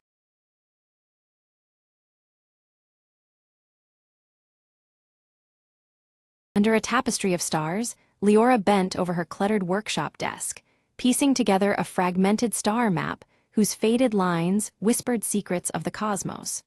Her freckled face was illuminated by the soft glow of lantern light as she traced constellations long forgotten. Uruk arrived quietly, his braided dark hair slightly tousled by the night breeze, the jagged scar on his cheek catching the dim light as he spoke of a lost constellation rumored to unveil a hidden realm. His stoic demeanor masked the urgency in his voice. Silently, Vina appeared beside them, her flowing silver hair shimmering faintly under the starlight and her luminescent eyes fixed intently on the star patterns. Without a word, she offered her rare insight, promising to help decode the mystery behind the lost constellation. Together, the trio gathered their attention on the ancient celestial compass resting on the table, its faint glow pulsing steadily like a heartbeat as if alive with anticipation. The compass was etched with glowing runes matching those on the star map, linking past, present, and unknown futures. Leora's fingers gently brushed the compass needle, and suddenly it spun wildly before abruptly settling, boldly pointing east toward an unknown horizon. The unexpected movement unsettled them, as if signaling the beginning of something neither fully understood. They hastily gathered supplies, packing under the watchful eyes of the night, and set sail toward the horizon where soft luminescence hinted at a hidden destination. The air was thick with excitement and unease as the boat cut through the dark waters. As they ventured farther, fierce waves crashed against their vessel, and a brewing storm loomed overhead, making the compass flicker erratically, casting anxious shadows across their faces. The unpredictable weather foreshadowed the obstacles ahead. That night, beneath a canopy of roiling clouds, Leora dreamt of a silver staircase ascending endlessly through the stars, bathed in ethereal light. The vision felt strangely familiar, as if calling her toward a realm beyond mortal reach. At dawn, Vina shared an ancient legend she had deciphered, revealing that the silver staircase was said to bridge the mortal world and the hidden realm marked by the lost constellation.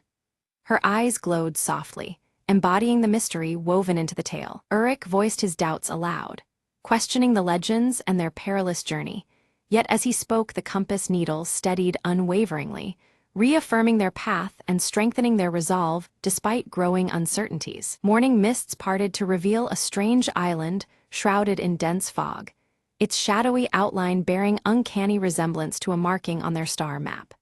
The air was thick with anticipation as the island seemed to pulse with concealed secrets. They disembarked cautiously, the star amulet around Leora's neck pulsing softly in resonance with the island's aura, as if awakening alongside her spirit. Their footsteps stirred the ancient ground, the journey deepening in mystery. Navigating through dense undergrowth, they discovered ancient ruins etched with glowing runes that aligned perfectly with the star map, drawing connections between celestial patterns and earthly remnants. Each symbol seemed alive, humming with dormant energy. As they ventured deeper, fleeting shadows flickered just beyond the tree line, unseen but palpably sinister, evoking a sense of unseen watchers lurking in the periphery of their vision. Unease crept steadily among them. Suddenly, with a resonant crack, the celestial compass shattered in Leora's hands, scattering fragments that mirrored the broken trust in their surety. Panic surged as they realized the delicate thread guiding them home was severed. Lost and vulnerable under gathering twilight, tensions flared. Whispered fears and unspoken doubts threatened to unravel their unity as the unknown pressed in from all sides. Night's arrival carried a heavy weight of isolation and dread. Vina stepped forward, her luminescent eyes glowing with quiet authority as she led them deeper into the ruins, asserting that the star amulet around Leora's neck would now serve as their beacon. Hope flickered anew amidst the growing shadows. Within the heart of the ruins, they uncovered a carved wooden box nestled beneath ancient stones, its surface worn but holding fragments of an ancient star chart that might mend their fractured map. The discovery rekindled purpose and curiosity alike. Leora carefully assembled the fragmented star chart, the edges aligning slowly to reveal a new constellation and a hidden pathway through the cosmic expanse. The chart's revelations suggested a route filled with both peril and promise. A sudden rustle shattered the stillness, drawing their attention to ghostly figures emerging silently from the swirling mist, eyes fixed and movements deliberate yet cautious. The Watcher's presence introduced a chilling uncertainty. Uruk instinctively stepped forward, shield raised as a barrier against the unseen threat, his voice firm but tempered in the thickening tension, only to find the enigmatic Watchers vanish as swiftly as they appeared, leaving only eerie silence behind. Resolved to press onward, the group followed the new star chart's alignments etched faintly on the ground, each step guided by celestial clues that shimmered under the fading light.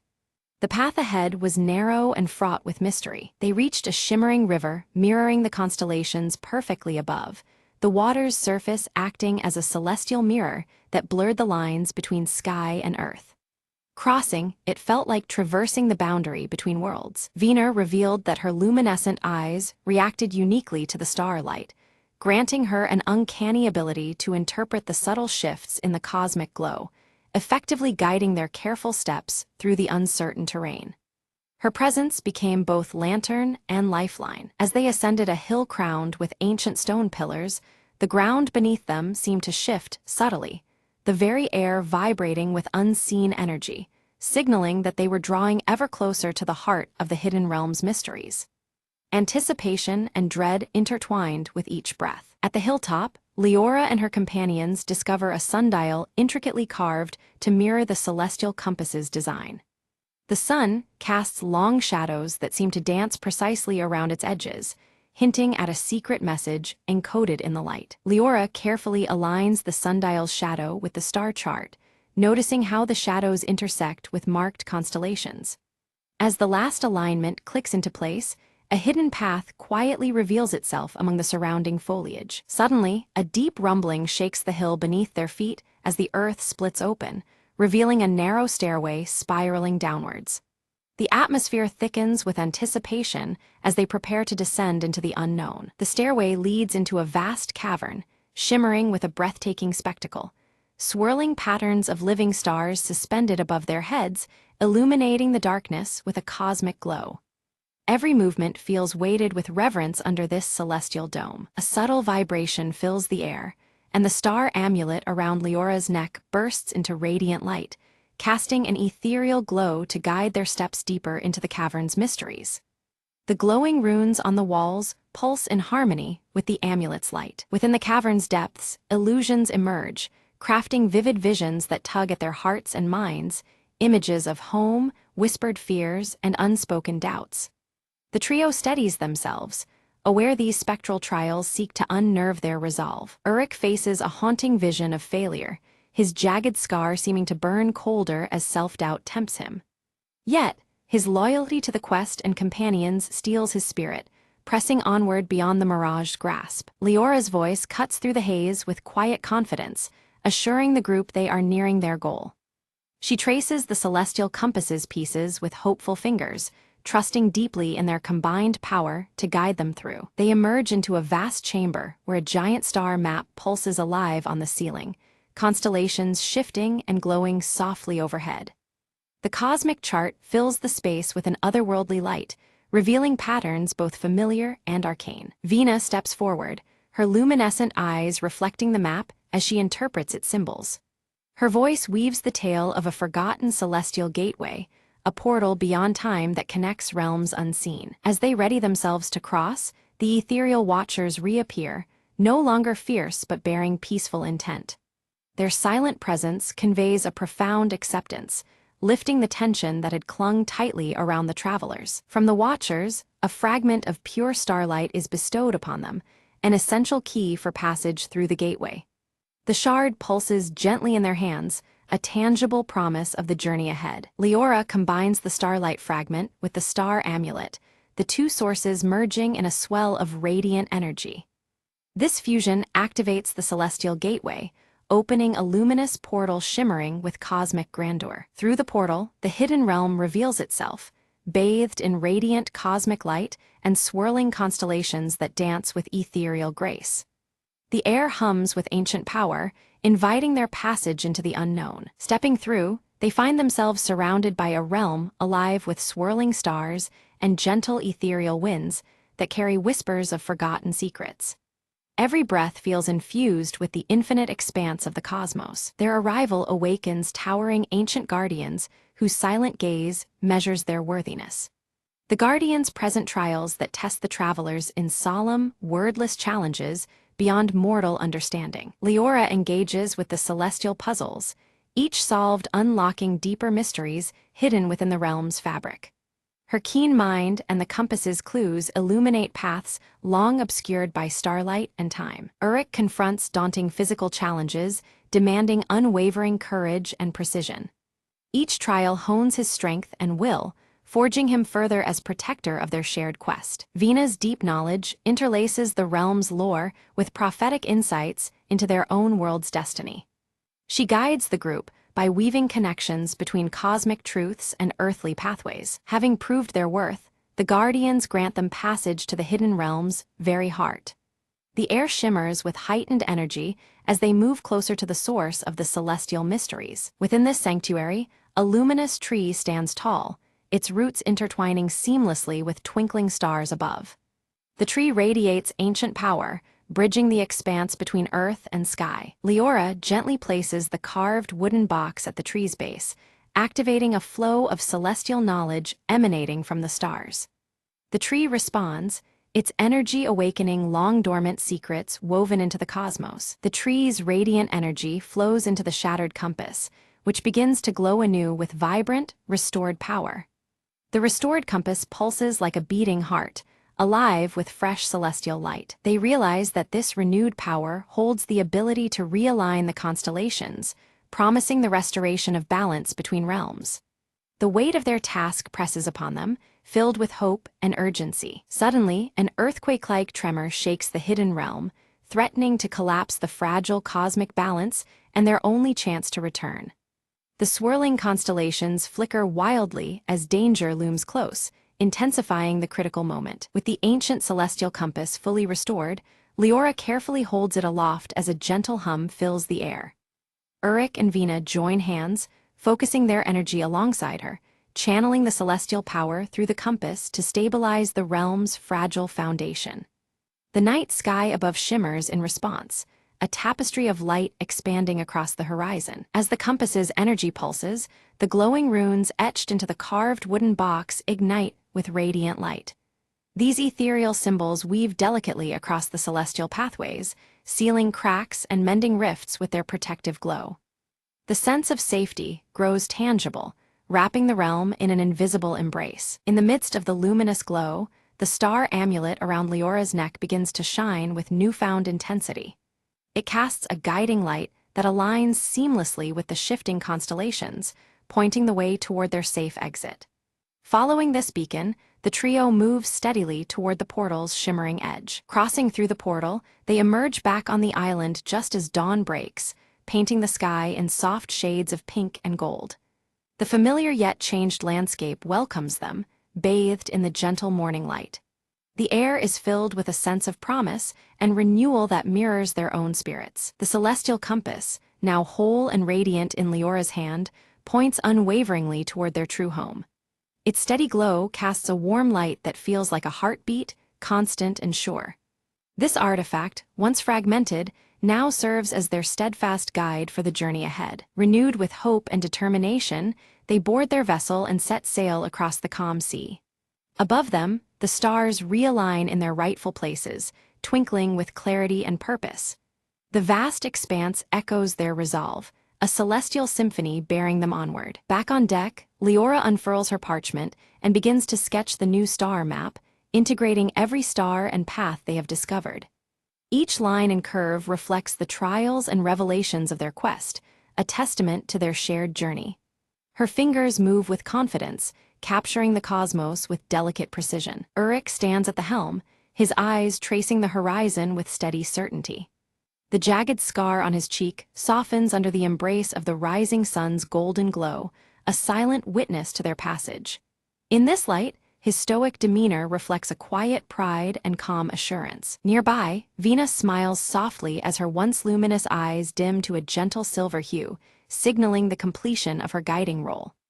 The flowing silver strands of her hair catch the morning breeze, framing her serene expression. Her presence feels lighter now, her purpose fulfilled in the balance they restored. Once ashore, the trio gathers beneath the emerging night sky, gazing upward with reverence and wonder. Stars, familiar and new, sparkle above them, forever linking their spirits to this celestial adventure. United by the cosmos and their shared voyage, they stand quietly, knowing this journey has forever changed them.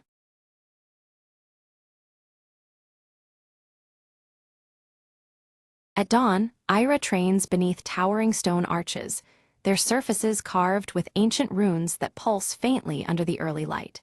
Her piercing emerald eyes mirror the shimmering veil overhead, its translucent threads weaving subtly in the morning breeze. Kalen approaches quietly, the gravity of his expression deepening the early serenity. He bears dire news about the veil's weakening threads, warning that the very balance of their world teeters on the edge. Together before the ancient veil, Ira and Kaelin observe faint tears forming along its delicate surface. A soft, almost mournful hum vibrates through the air, signaling the veil's distress. From the mist, Silas emerges silently, his ash-gray hair catching the pale light. His piercing eyes sweep the horizon with a tension that speaks of unseen dangers lurking beyond sight. Ira clutches the Everlight amulet near her heart, feeling its glow shift from calm blue to an urgent crimson. The shifting light echoes the rising peril coursing through her veins. Suddenly, a vision blazes before her. Fractured memories and shadows mingle, revealing glimpses of a forgotten past, and a looming cataclysm threatening their world's fabric. Kaelin breaks the silence, reciting a prophecy that foretells the unraveling of time itself if the veil breaks completely. The weight of his words presses on all present. Ira and Silas exchange a charged glance. Her fierce determination contrasts sharply with his wary skepticism, hinting at a fragile alliance poised on the edge of trust. The earth trembles beneath their feet as shards from the veil flutter down like fallen stars, each one a warning that time's fabric frays dangerously close to collapse. Resolved, they set out on a quest to recover lost talismans essential to mending the veil's rift, starting with the elusive Whispering Stone said to whisper secrets of the past. Ira scales jagged cliffs beneath gathering storm clouds, the Everlight amulet pulsing erratically with uneasy energy, matching the tempest around her. Silas threads cautiously through shadow-laden forests, where eerie whispers slither through the air, carrying secrets half-spoken and warnings unheeded. By flickering candlelight, Kaelin pore over ancient texts, piecing together elusive clues long buried and overlooked by time itself. Unseen by the group, an ominous figure cloaked in shifting shadows mimics the veil's ethereal patterns, watching silently from the distance. The stakes crystallize.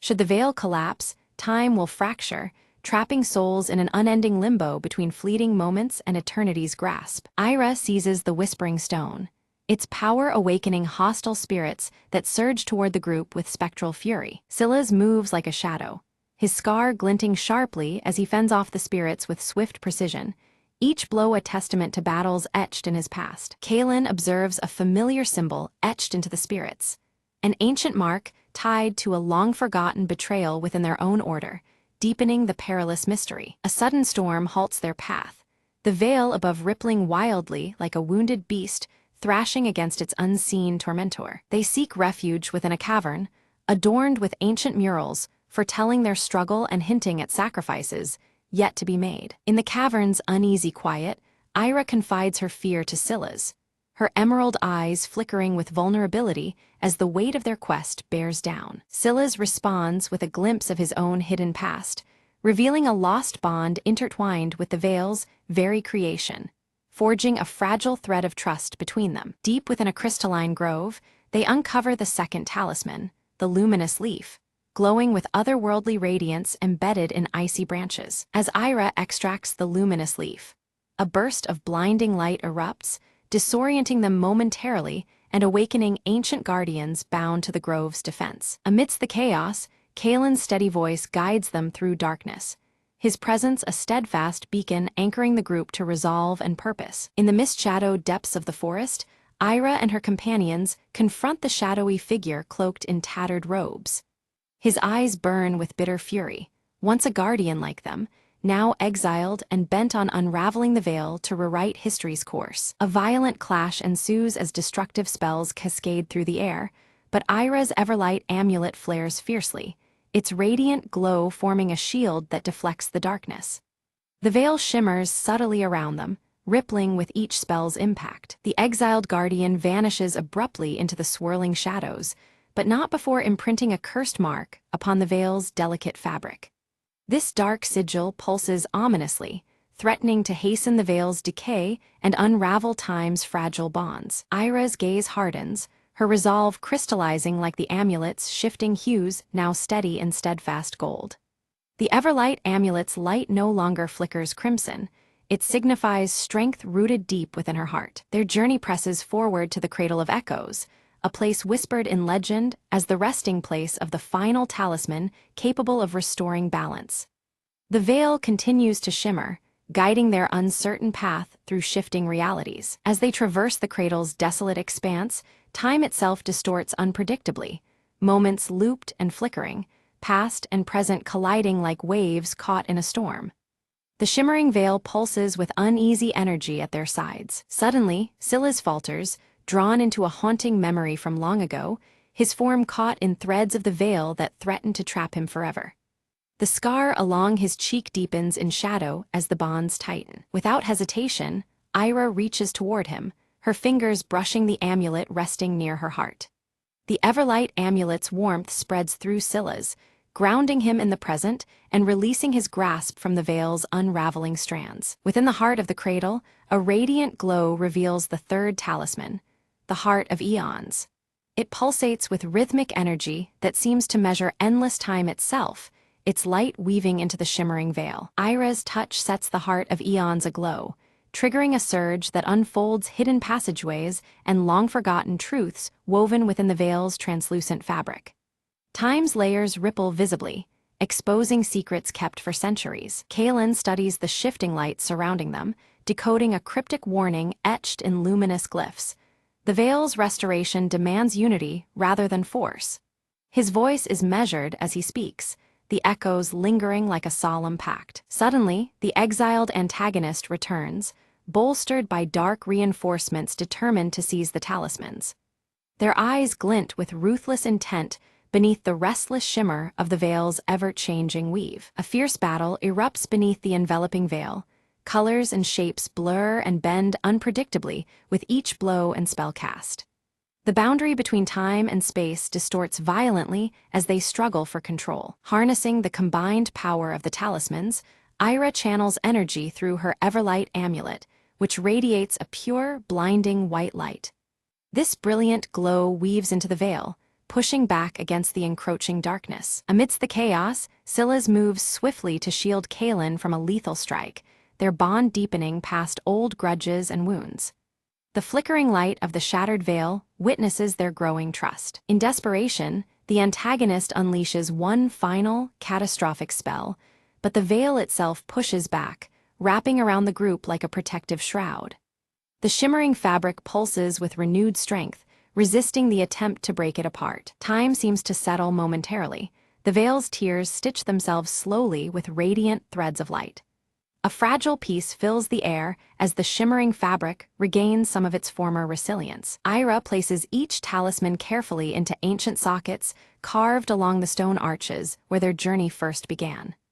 The veil shimmers brightly around them, responding to their unity and the completed ritual. A harmonic resonance fills the air as the veil shimmers more brilliantly than ever before, patterns of light and shadow weaving complex tales across its surface.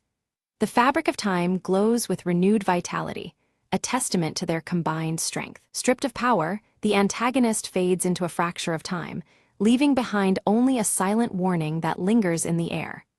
The shimmering threads of the veil flutter softly, cautious but undefeated. With the veil stabilized yet still fragile, Ira reflects quietly on the cost of their victory and the delicate balance they have preserved. The Everlight amulet hums steadily, its light a gentle reminder of hope amidst lingering uncertainty. Silas and Kaelin, framed by dawn's soft light, swear a solemn vow to watch over the veil.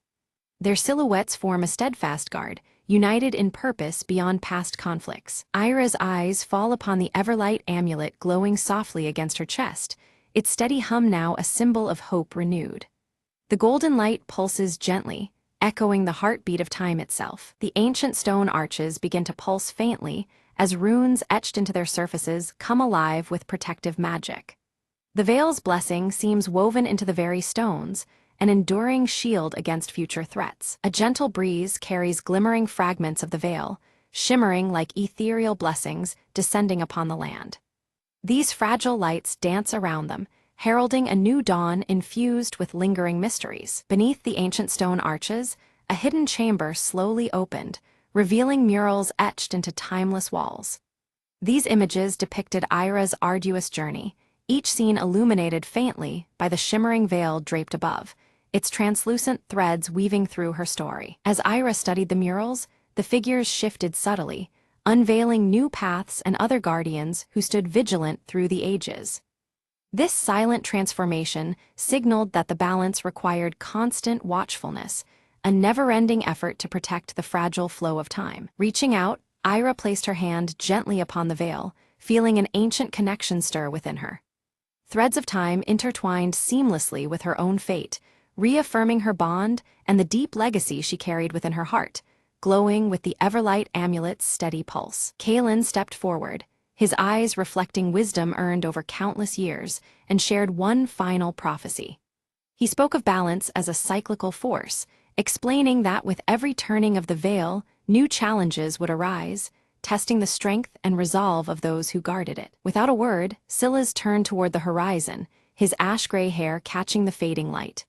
His purpose fulfilled here, he departed quietly into the vast unknown, leaving behind the echoes of his scar and a path yet to be discovered. Ira returned to her people with renewed purpose, dedicating herself to training the next generation of guardians. The Everlight amulet now shone with a warm hue, symbolizing unity and resilience, inspiring hope in every young heart under her care. As night embraced the land, stars scattered across the heavens reflected in the subtle shimmer of the veil above. It hovered like an eternal sentinel, its gentle radiance watching over the flow of time with timeless grace. In a humble village beneath the veil's light, a newborn child opened their eyes, a faint glow encircling their wrist. This subtle illumination whispered of future guardianship, a new chapter gently unfolding beneath the watchful threads. The veil stirred softly in the night breeze, its translucent threads alive and intertwined with countless stories of courage and sacrifice. Each flutter carried the silent weight of history, safeguarding the memories woven into its shimmering fabric. Beneath the restored veil, Ira stood with a serene smile, her emerald eyes reflecting the endless flow of time. Fragile yet unbroken, the destiny she embraced carried forward, a testament to endurance and hope woven through the ages.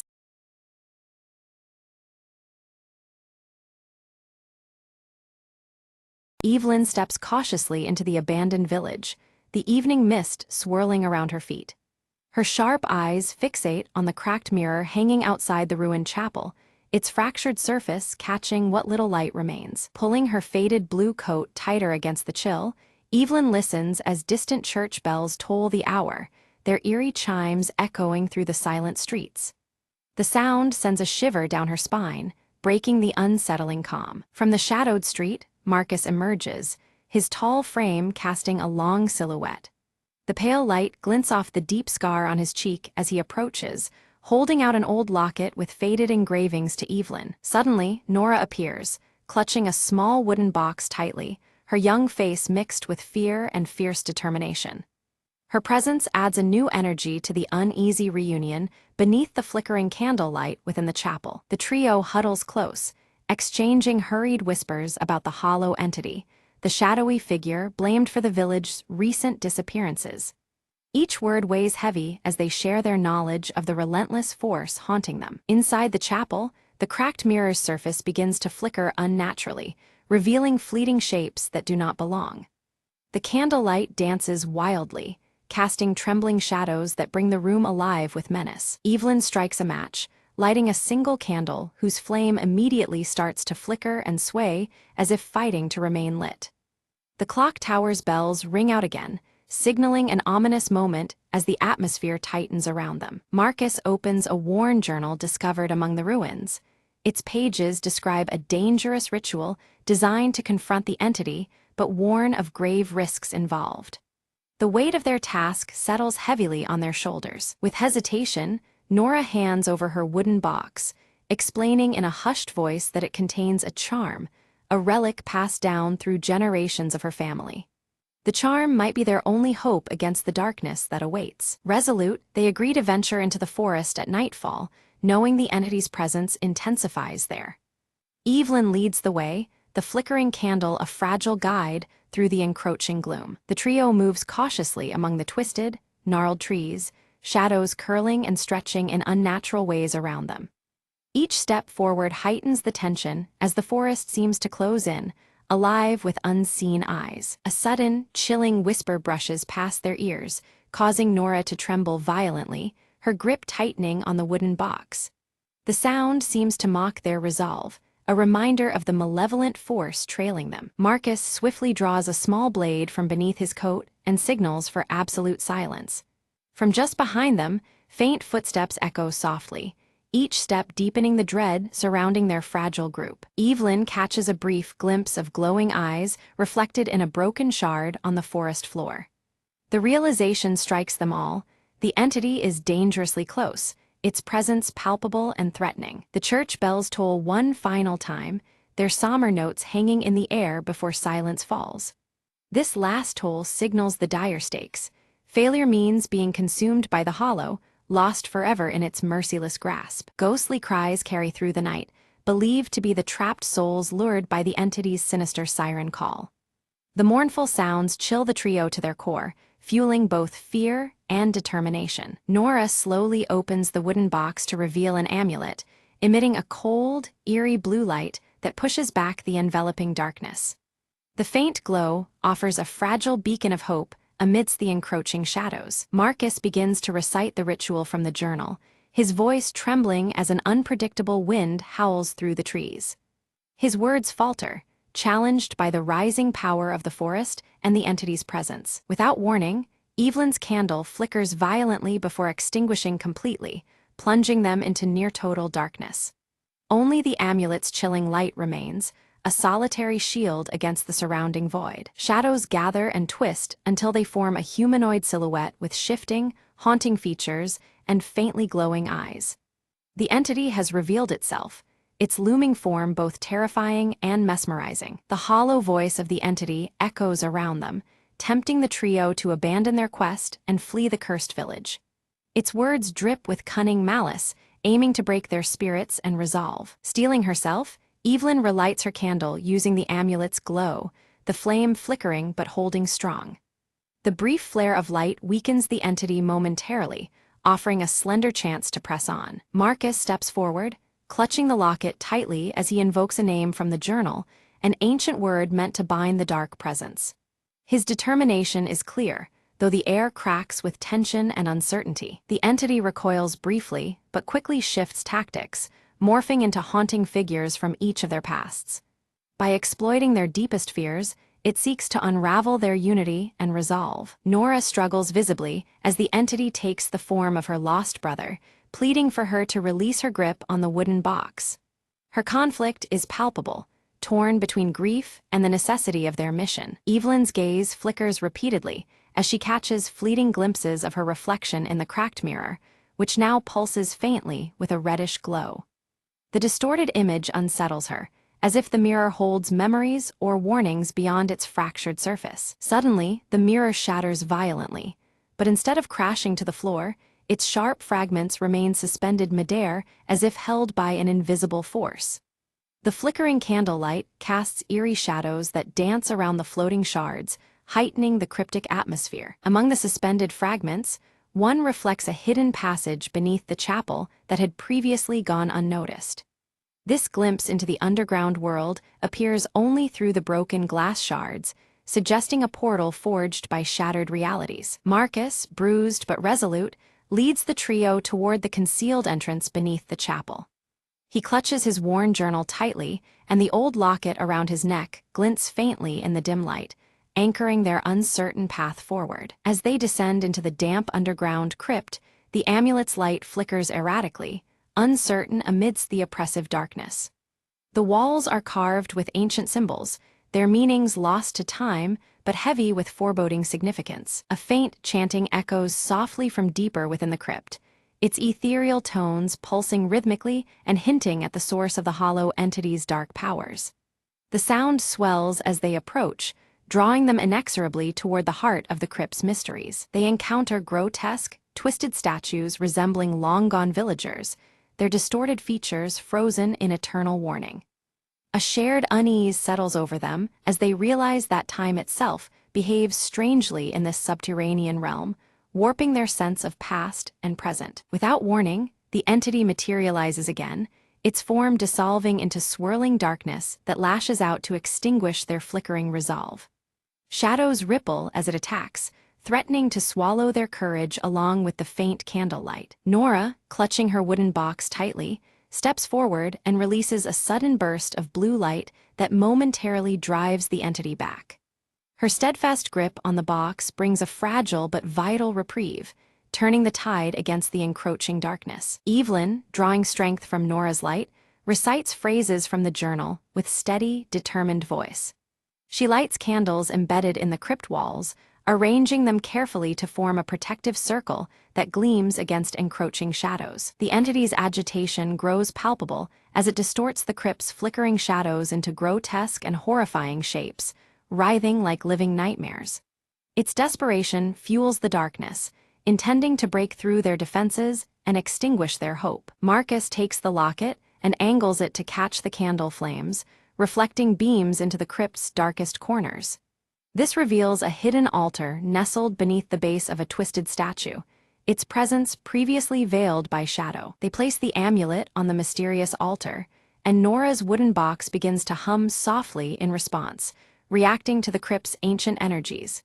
The interconnectedness of their talismans pulsates faintly, signaling an alignment with the ritual's power. The chanting surges louder, and Evelyn identifies it as a binding prayer designed to imprison the entity forever within the crypt. Their voices join in solemn unison, beginning the sacred verses that will seal away the darkness once and for all. As the prayer begins, the hollow entity manifests fully, shrieking in a blend of rage and despair that reverberates through the cold stone. Its glowing eyes burn fiercely, threatening to unravel their combined efforts. Shards of the cracked mirror begin to reassemble midair around the altar, swirling together in a mesmerizing vortex of shifting light and shadow. The chaotic dance of fragments seems to bind the crypt's energy into a swirling prison for the entity. Marcus steps forward to complete the ritual, but an unseen force violently pushes him back, interrupting his advance.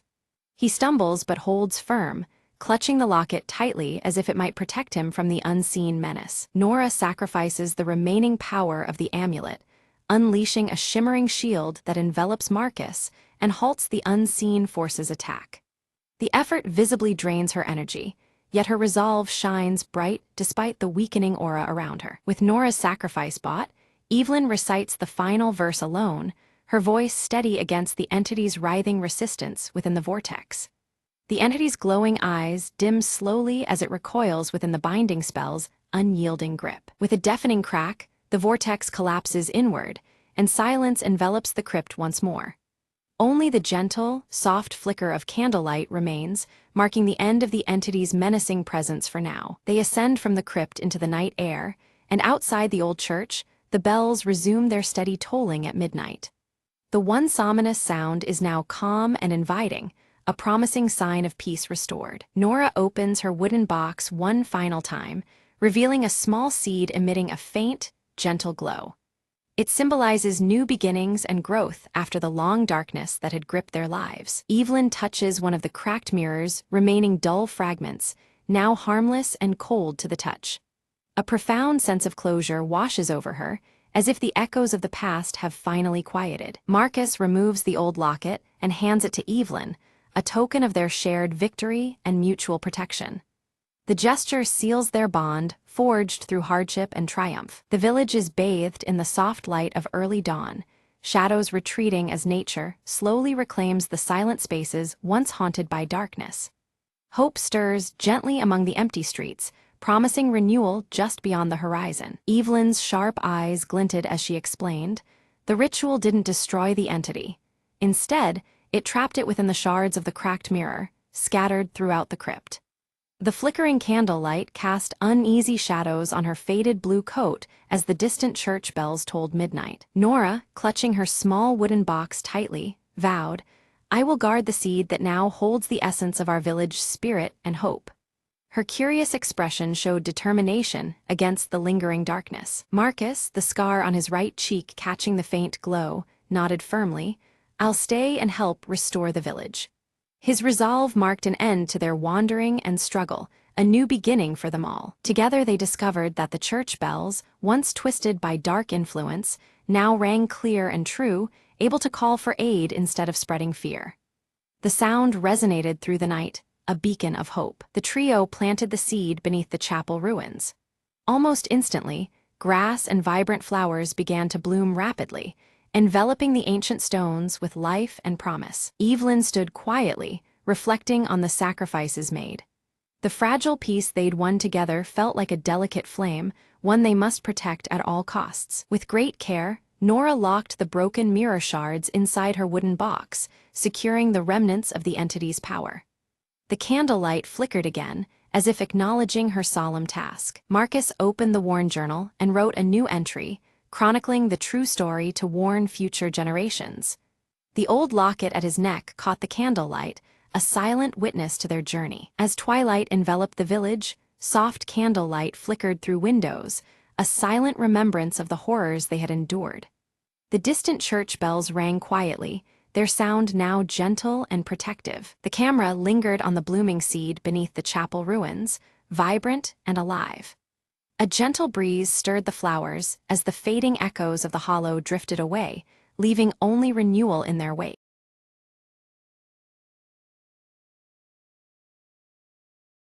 Isla sat hunched over the ancient map, candlelight flickering across her face as her green eyes mirrored the vibrant blue glow of the small crystal in her hand. Every line and symbol held secrets she was desperate to unravel before darkness could claim more ground. The heavy wooden door creaked open, and Eldrick entered, clutching an old scroll marked with the ancient tree symbol. His voice carried urgency as he warned Isla to prepare, for the ominous darkening was no mere threat. It was a looming inevitability. Outside the quiet library, Kalen stood resolute, his dark braided hair shifting in the breeze as his sharp gaze swept the horizon. Dark clouds, unnatural and heavy, creeped forward, signaling the peril steadily approaching their village. The village square hummed with restless whispers, faces etched with fear as rumors of the encroaching darkness spread like wildfire.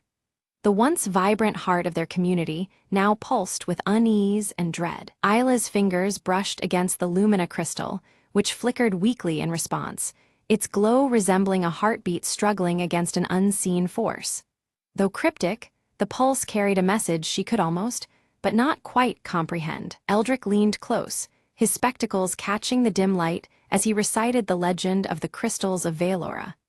These ancient stones, he explained, once maintained the fragile balance between light and darkness, a balance now on the verge of shattering. Together, Isla and Eldrick pored over the map, tracing a jagged route toward the lost crystal caverns rumored to lie hidden beyond the towering mountains.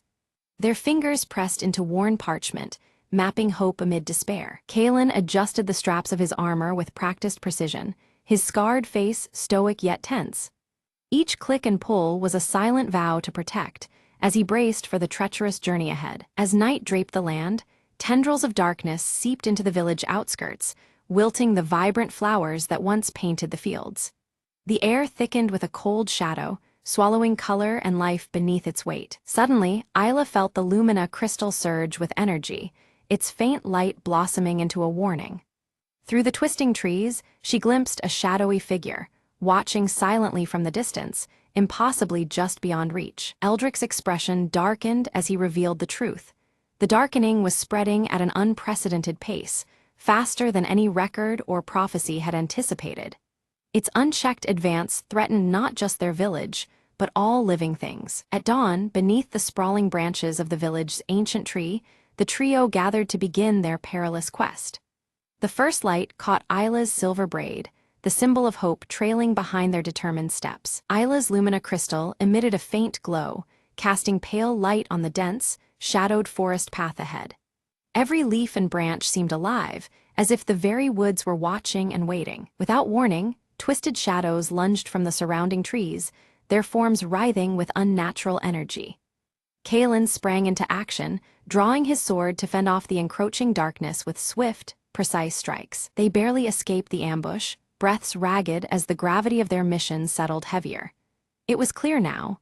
The stakes of their quest extended far beyond personal safety. The fate of their world hung precariously in balance. Deeper within the forest, Isla noticed faint symbols glowing on the bark of ancient trees, their light pulsing gently like guiding stars. These marks seemed to respond to the crystal's resonance, carving a path through the dense wilderness. As Isla's crystal pulsed with growing strength, the forest around them shimmered, charged with a tangible magic. The air thrummed between light and shadow, filling their journey with both wonder and warning. Ahead, an ancient stone doorway emerged from the overgrowth, its surface etched with the familiar tree symbol, worn by time but defiantly intact. The passage beckoned them into secret realms forgotten by most. Eldrick lifted his amulet, its faint glow synchronizing with the door's carvings. With a whispered incantation, the stone doorway slowly creaked open, revealing a hidden cavern sparkling with countless shimmering crystals. Inside, a suffocating silence enveloped the trio, unnatural and heavy, broken suddenly by a deep, distant roar echoing from the cavern's depths. The sound reverberated through stone, stirring dread and resolve alike. Careful and deliberate, they descended into the cavern's heart, the walls illuminating softly as Isla raised the lumina crystal higher. The gentle light danced over their surroundings, revealing secrets whispered in stone. Without warning, tremors shook the cavern violently. A large section collapsed behind them, dust clouding the dark air and sealing their only known exit, trapping them deeper within the earth's embrace. Kaelin's keen eyes scanned ahead, noting faint footprints etched in the glittering dust, mingled with ominous claw marks. The signs whispered of creatures unknown and dangers lurking just out of sight. A spectral figure materialized briefly before them, translucent and ethereal, its voice a faint whisper carrying a cryptic warning. Then, as suddenly as it appeared, the apparition vanished, leaving behind a chilling silence. Driven by instinct, Isla placed her crystal upon an ancient altar. The stone vibrated beneath it, resonating deeply until a hidden pathway pulsed into revelation before them. With a mixture of fear and hope, they prepared to step into the unknown. The trio steps cautiously into a vast chamber where the darkness coils and writhes as if alive, swallowing the faint gleam of their crystals. The air is thick with unease, and every shadow seems to pulse with hidden threats. Isla tightens her grip on the lumina crystal, its glow dim against the oppressive blackness. From this living darkness emerge twisted creatures, their bodies contorted and corrupted, yet their eyes glint faintly, tethered to some remaining spark of light. Their eerie forms shift unpredictably, reflecting a balance twisted toward shadow. The chamber feels alive with the struggle between illumination and void. Kaelin draws his sword with a steely resolve, engaging the creatures in frantic battle, his scarred face set in a determined grimace. Isla and Eldrick seize the moment, scouring the cavern walls for another glowing crystal said to hold power over the darkness. Their search is urgent amid the clashing chaos around them. Eldrick's keen eyes catch sight of a smaller crystal embedded deep within a jagged stone, its faint light flickering like a heartbeat. He strains to dislodge it, fingers grasping the ancient rock, but the crystal resists, locked tight as if bound by the cavern itself. Isla moves closer, ready to aid his efforts. As they free the crystal, a swell of darkness rolls through the chamber like a tidal wave, intensifying and pushing against them with relentless force. The shadows creep closer, alive with a malevolent hunger that threatens to overwhelm their fragile light. The lumina crystal flickers, mirroring the rising tension. Isla carefully aligns the two crystals, their glow melding into radiant beams that carve through the shadow like swords of light. The encroaching darkness recoils, pushed back momentarily by this sudden burst of clarity. Hope sparkles in her eyes as the luminous power courses between them. Suddenly, a violent tremor shakes the cave floor, and a deep chasm splits the ground, separating Kaelin from Isla and Eldrick. The gap is wide and ominous, walls steep and crumbling. Each side faces peril alone, the bond between them tested by the abyss. From across the divide, Kaelin shouts words of encouragement, his voice unwavering despite the danger. Bracing himself, he begins scaling the sheer cavern walls with grim determination. His dark, braided hair clings as he claws upward, driven to reunite with his companions. Pressing forward into the shadowed depths, Isla and Eldrick discover faded inscriptions carved into stone, depicting an ancient ritual meant to restore balance between light and shadow. The symbols shimmer faintly under the crystal's glow, hinting at forgotten knowledge. The weight of history settles around them. Without warning, the lumina crystal's glow dims unexpectedly, sending a cold shiver through Isla's heart. The pulse of magic seems to falter, as though responding to an unseen threat. Darkness creeps not only outside, but within their very artifacts of power. Eldrick becomes encircled by a shadowy presence, whispering ancient curses in a language long lost to time. The dark aura tests his resolve, threatening to consume his spirit and fracture their mission. With eyes narrowed behind his round spectacles, he steels himself against the encroaching despair. Summoning her courage, Isla raises the combined crystals, a bright shield of light forming around Eldrick. The dark murmurs recoil, the malevolent aura dissipating under the radiance they produce. Their unity of purpose shines as a beacon amid the suffocating gloom. Just then, Kaelin returns, breathless but determined, only to find a massive shadow beast blocking their path.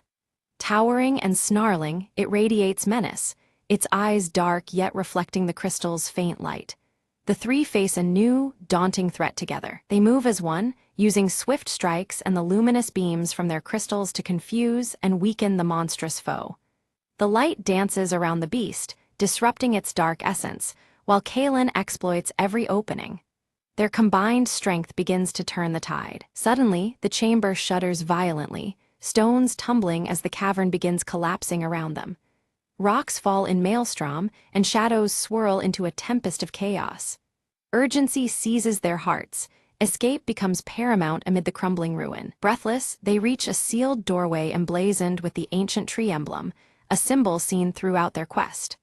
Recognition dawns that this gateway leads to their ultimate destination, the final chamber. The air hums with latent power, signaling the climax of their journey. Isla carefully fits the crystals into indentations matching their shapes on the door's surface. As the last piece settles, the emblem glows brightly, and the heavy door unlocks with a resonant burst of light. Beyond lies the chamber that holds the fate of Valora. Inside, a pedestal rises, cradling the great crystal of Valora. Its vibrant pulsing life energy fills the room, but falters, flickering dangerously as if unstable. The air around it crackles with tension, the ancient power teetering between restoration and ruin. Approaching cautiously, they are confronted by the shadowy figure seen earlier, now revealed as the corrupted guardian of the crystal. Its form wavers between light and darkness, bearing both menace and sorrow. The guardian's presence commands both respect and wariness. The guardian challenges their worth, eyes piercing as it tests the unity and resolve of the group. A tense standoff ensues, where trust and strength must overcome fear and suspicion. The fate of the crystal, and all of Valora, hangs in the balance. Stepping forward, Isla speaks with quiet conviction of balance and hope, her words weaving through the chamber like gentle light. The guardian's aggression softens as the combined crystals resonate with her spirit, harmonizing conflict into calm. A fragile peace kindles between them. The guardian yields, merging with the crystal of Valora in a brilliant fusion that steadies its pulsing energy. Light spreads through the crystal, illuminating every corner of the chamber in serene brilliance. The once flickering crystal now glows with vibrant life and promise. A flood of luminous energy pours forth, pushing back the shadows that had seeped into the cavern's stones and crystals. The colors return, richer and more vivid, as darkness is swept away by radiance. The chamber feels reborn, a sanctuary of light restored. Eldrick studies the now clear inscriptions carefully, fully deciphering the ritual meant to awaken the crystal's true power. His amulet pulses in rhythm with the newfound clarity, guiding their next steps precisely. The path forward is illuminated by knowledge and hope alike. Together, the trio performs the ritual, their hands joined over the glowing crystal. A radiant light envelops them, weaving threads of balance between light and darkness throughout the cavern. Harmony is restored, yet deeper truths linger just beyond the glow. The dark, brooding clouds that had long hung over the land began to dissolve, unveiling a vast expanse of clear, cerulean skies. The once withered fields breathed anew, vibrant greenery spreading like a gentle tide, reclaiming the earth. It was as if the world itself exhaled a sigh of relief, its wounds visibly healing under the cleansing light. In Isla's hand, the crystal she carried pulsed with a steady, brilliant glow, steady and warm as the dawn. The light it emitted was no longer flickering or weak. It symbolized a renewed hope that now radiated within every heart. This was the gleaming promise that darkness had been overcome. At the heart of the village, the ancient tree, their timeless guardian, began to pulse with gentle waves of life energy. Its leaves shimmered with renewed vitality, reflecting the balance restored between light and shadow. The symbol etched into its bark seemed to glow faintly, a beacon of harmony reborn. One by one, the villagers stepped from their homes, eyes wide in cautious wonder at the transformed landscape. The tense silence that had gripped them was replaced by a tranquil peace as smiles slowly returned. They felt, deep within, the promise of safety and renewal settling over their homeland. Eldrick gathered the villagers near the ancient tree and shared stories of their arduous journey. His voice, steady and enriched with wisdom, spoke of courage tested and the strength found only in unity. He reminded them that this harmony was won through the bravery of each soul who dared to stand against the darkness. Kalen stood solemnly at the edge of the gathering, his vigilant gaze sweeping the horizon. The scar across his left cheek caught the sun's rays, glowing faintly as if touched by the lingering magic in the air.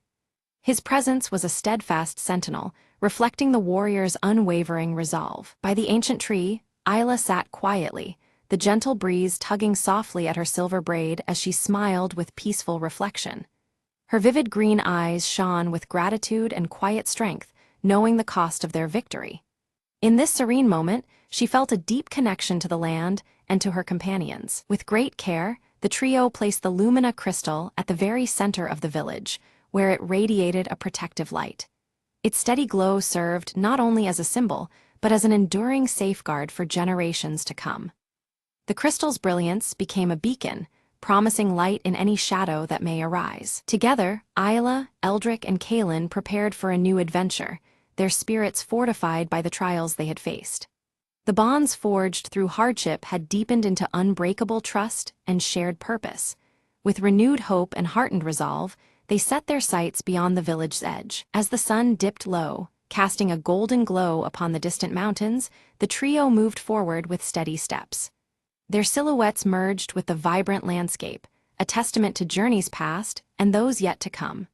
The horizon shimmered with promise, and they were ready to embrace whatever fate awaited.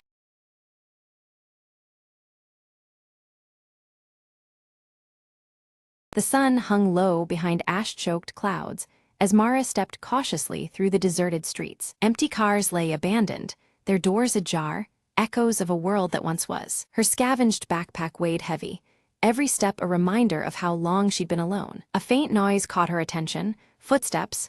No, just the wind playing tricks on her senses. Memories of laughter and sunlight flooded back, sharp against the gray silence. Ahead, shadows moved, a flicker of life in the ruins. Heart-pounding, Mara called softly, "Hello, anyone there?" From behind a crumbled wall, a boy emerged, eyes wide but curious. Relief washed over her as she lowered her guard, offering a tentative smile. "I've been looking for others," she said. "You're not alone anymore." Together they navigated the broken city, sharing stories and hope in whispered voices. A distant hum grew stronger.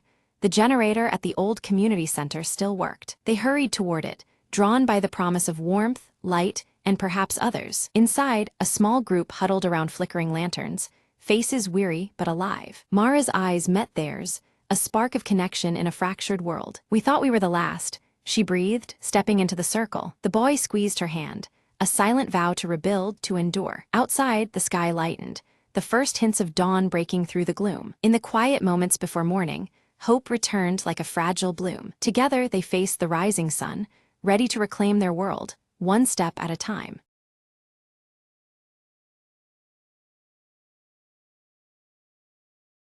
The map had never led anyone back. Lena unfolded the brittle parchment under the fading light, eyes sharp with determination. "They say the rift speaks," her mentor had warned, voice gravely. Yet here she was, standing at the chasm's edge, heart pounding with both fear and hope. Suddenly, a whisper unlike any breeze drifted from the depths. "Come closer," it seemed to chant, a voice ancient and laced with secrets. Lena stepped forward, feet steady despite the abyss below. The winds shifted, revealing an invisible path shimmering faintly in the air. With cautious steps, she descended, each echo blending with whispered tales of lost travelers. Midway, a glowing glyph pulsed beneath her touch, illuminating murals carved ages ago. They told a story of a guardian trapped within, waiting for someone brave enough to listen. "Why me?" Lena whispered, feeling the weight of countless eyes upon her. A soft warmth enveloped her, and the guardian's voice resonated.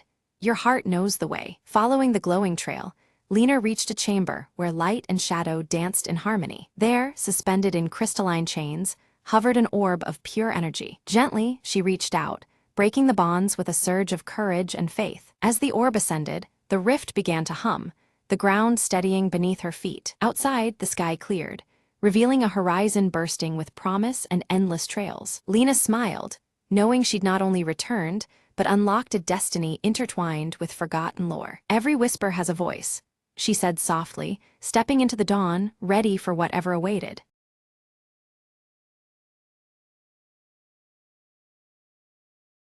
The village stirred beneath a sky where faint circular star patterns traced ancient constellations. Orin moved quietly through the morning mist, his footsteps soft as he approached the weathered stone circle at the village edge. From the shadows, Wren observed Orin with keen eyes, gripping the glowing pendant passed down from their grandmother. The orb's gentle light pulsed in rhythm with the restless beat of Wren's heart. Suddenly, the ground trembled beneath the stone circle, causing startled gasps to ripple through the nearby villagers. Dust and debris stirred, as the earth seemed to shudder with an unspoken warning. Orin gathered the elders, his voice low and grave as he spoke of a breach in the veil, the fragile boundary between their world and the unknown. Concern knitted their faces as each contemplated the consequences. Wren felt a strange pulse emanate from the pendant, the orb flickering with eerie light that seemed to echo the unsettled air. An inexplicable chill ran through them, as if the pendant carried a living warning. A shadow glided at the edge of the stone circle, barely perceptible against the dawn's light. Murmurs of forgotten warnings spread among the villagers, their eyes darting nervously toward the fleeting darkness. At the village border, the Veiled One appeared briefly, shrouded in dark fabric, unmoving and silent. Their presence was enigmatic and unsettling before they vanished as suddenly as they had come. Orin confirmed an ancient prophecy that linked the cycles of falling stars to the pendant's glowing orb. The alignment of these celestial events signaled a pivotal moment long foretold in their lore. Determined, Wren demanded to leave the village to seek answers beyond the distant mountains, clutching the pendant tightly as their guide. Their restless spirit burned brighter with resolve despite the unknown challenges ahead. The elders cautioned Wren of labyrinthine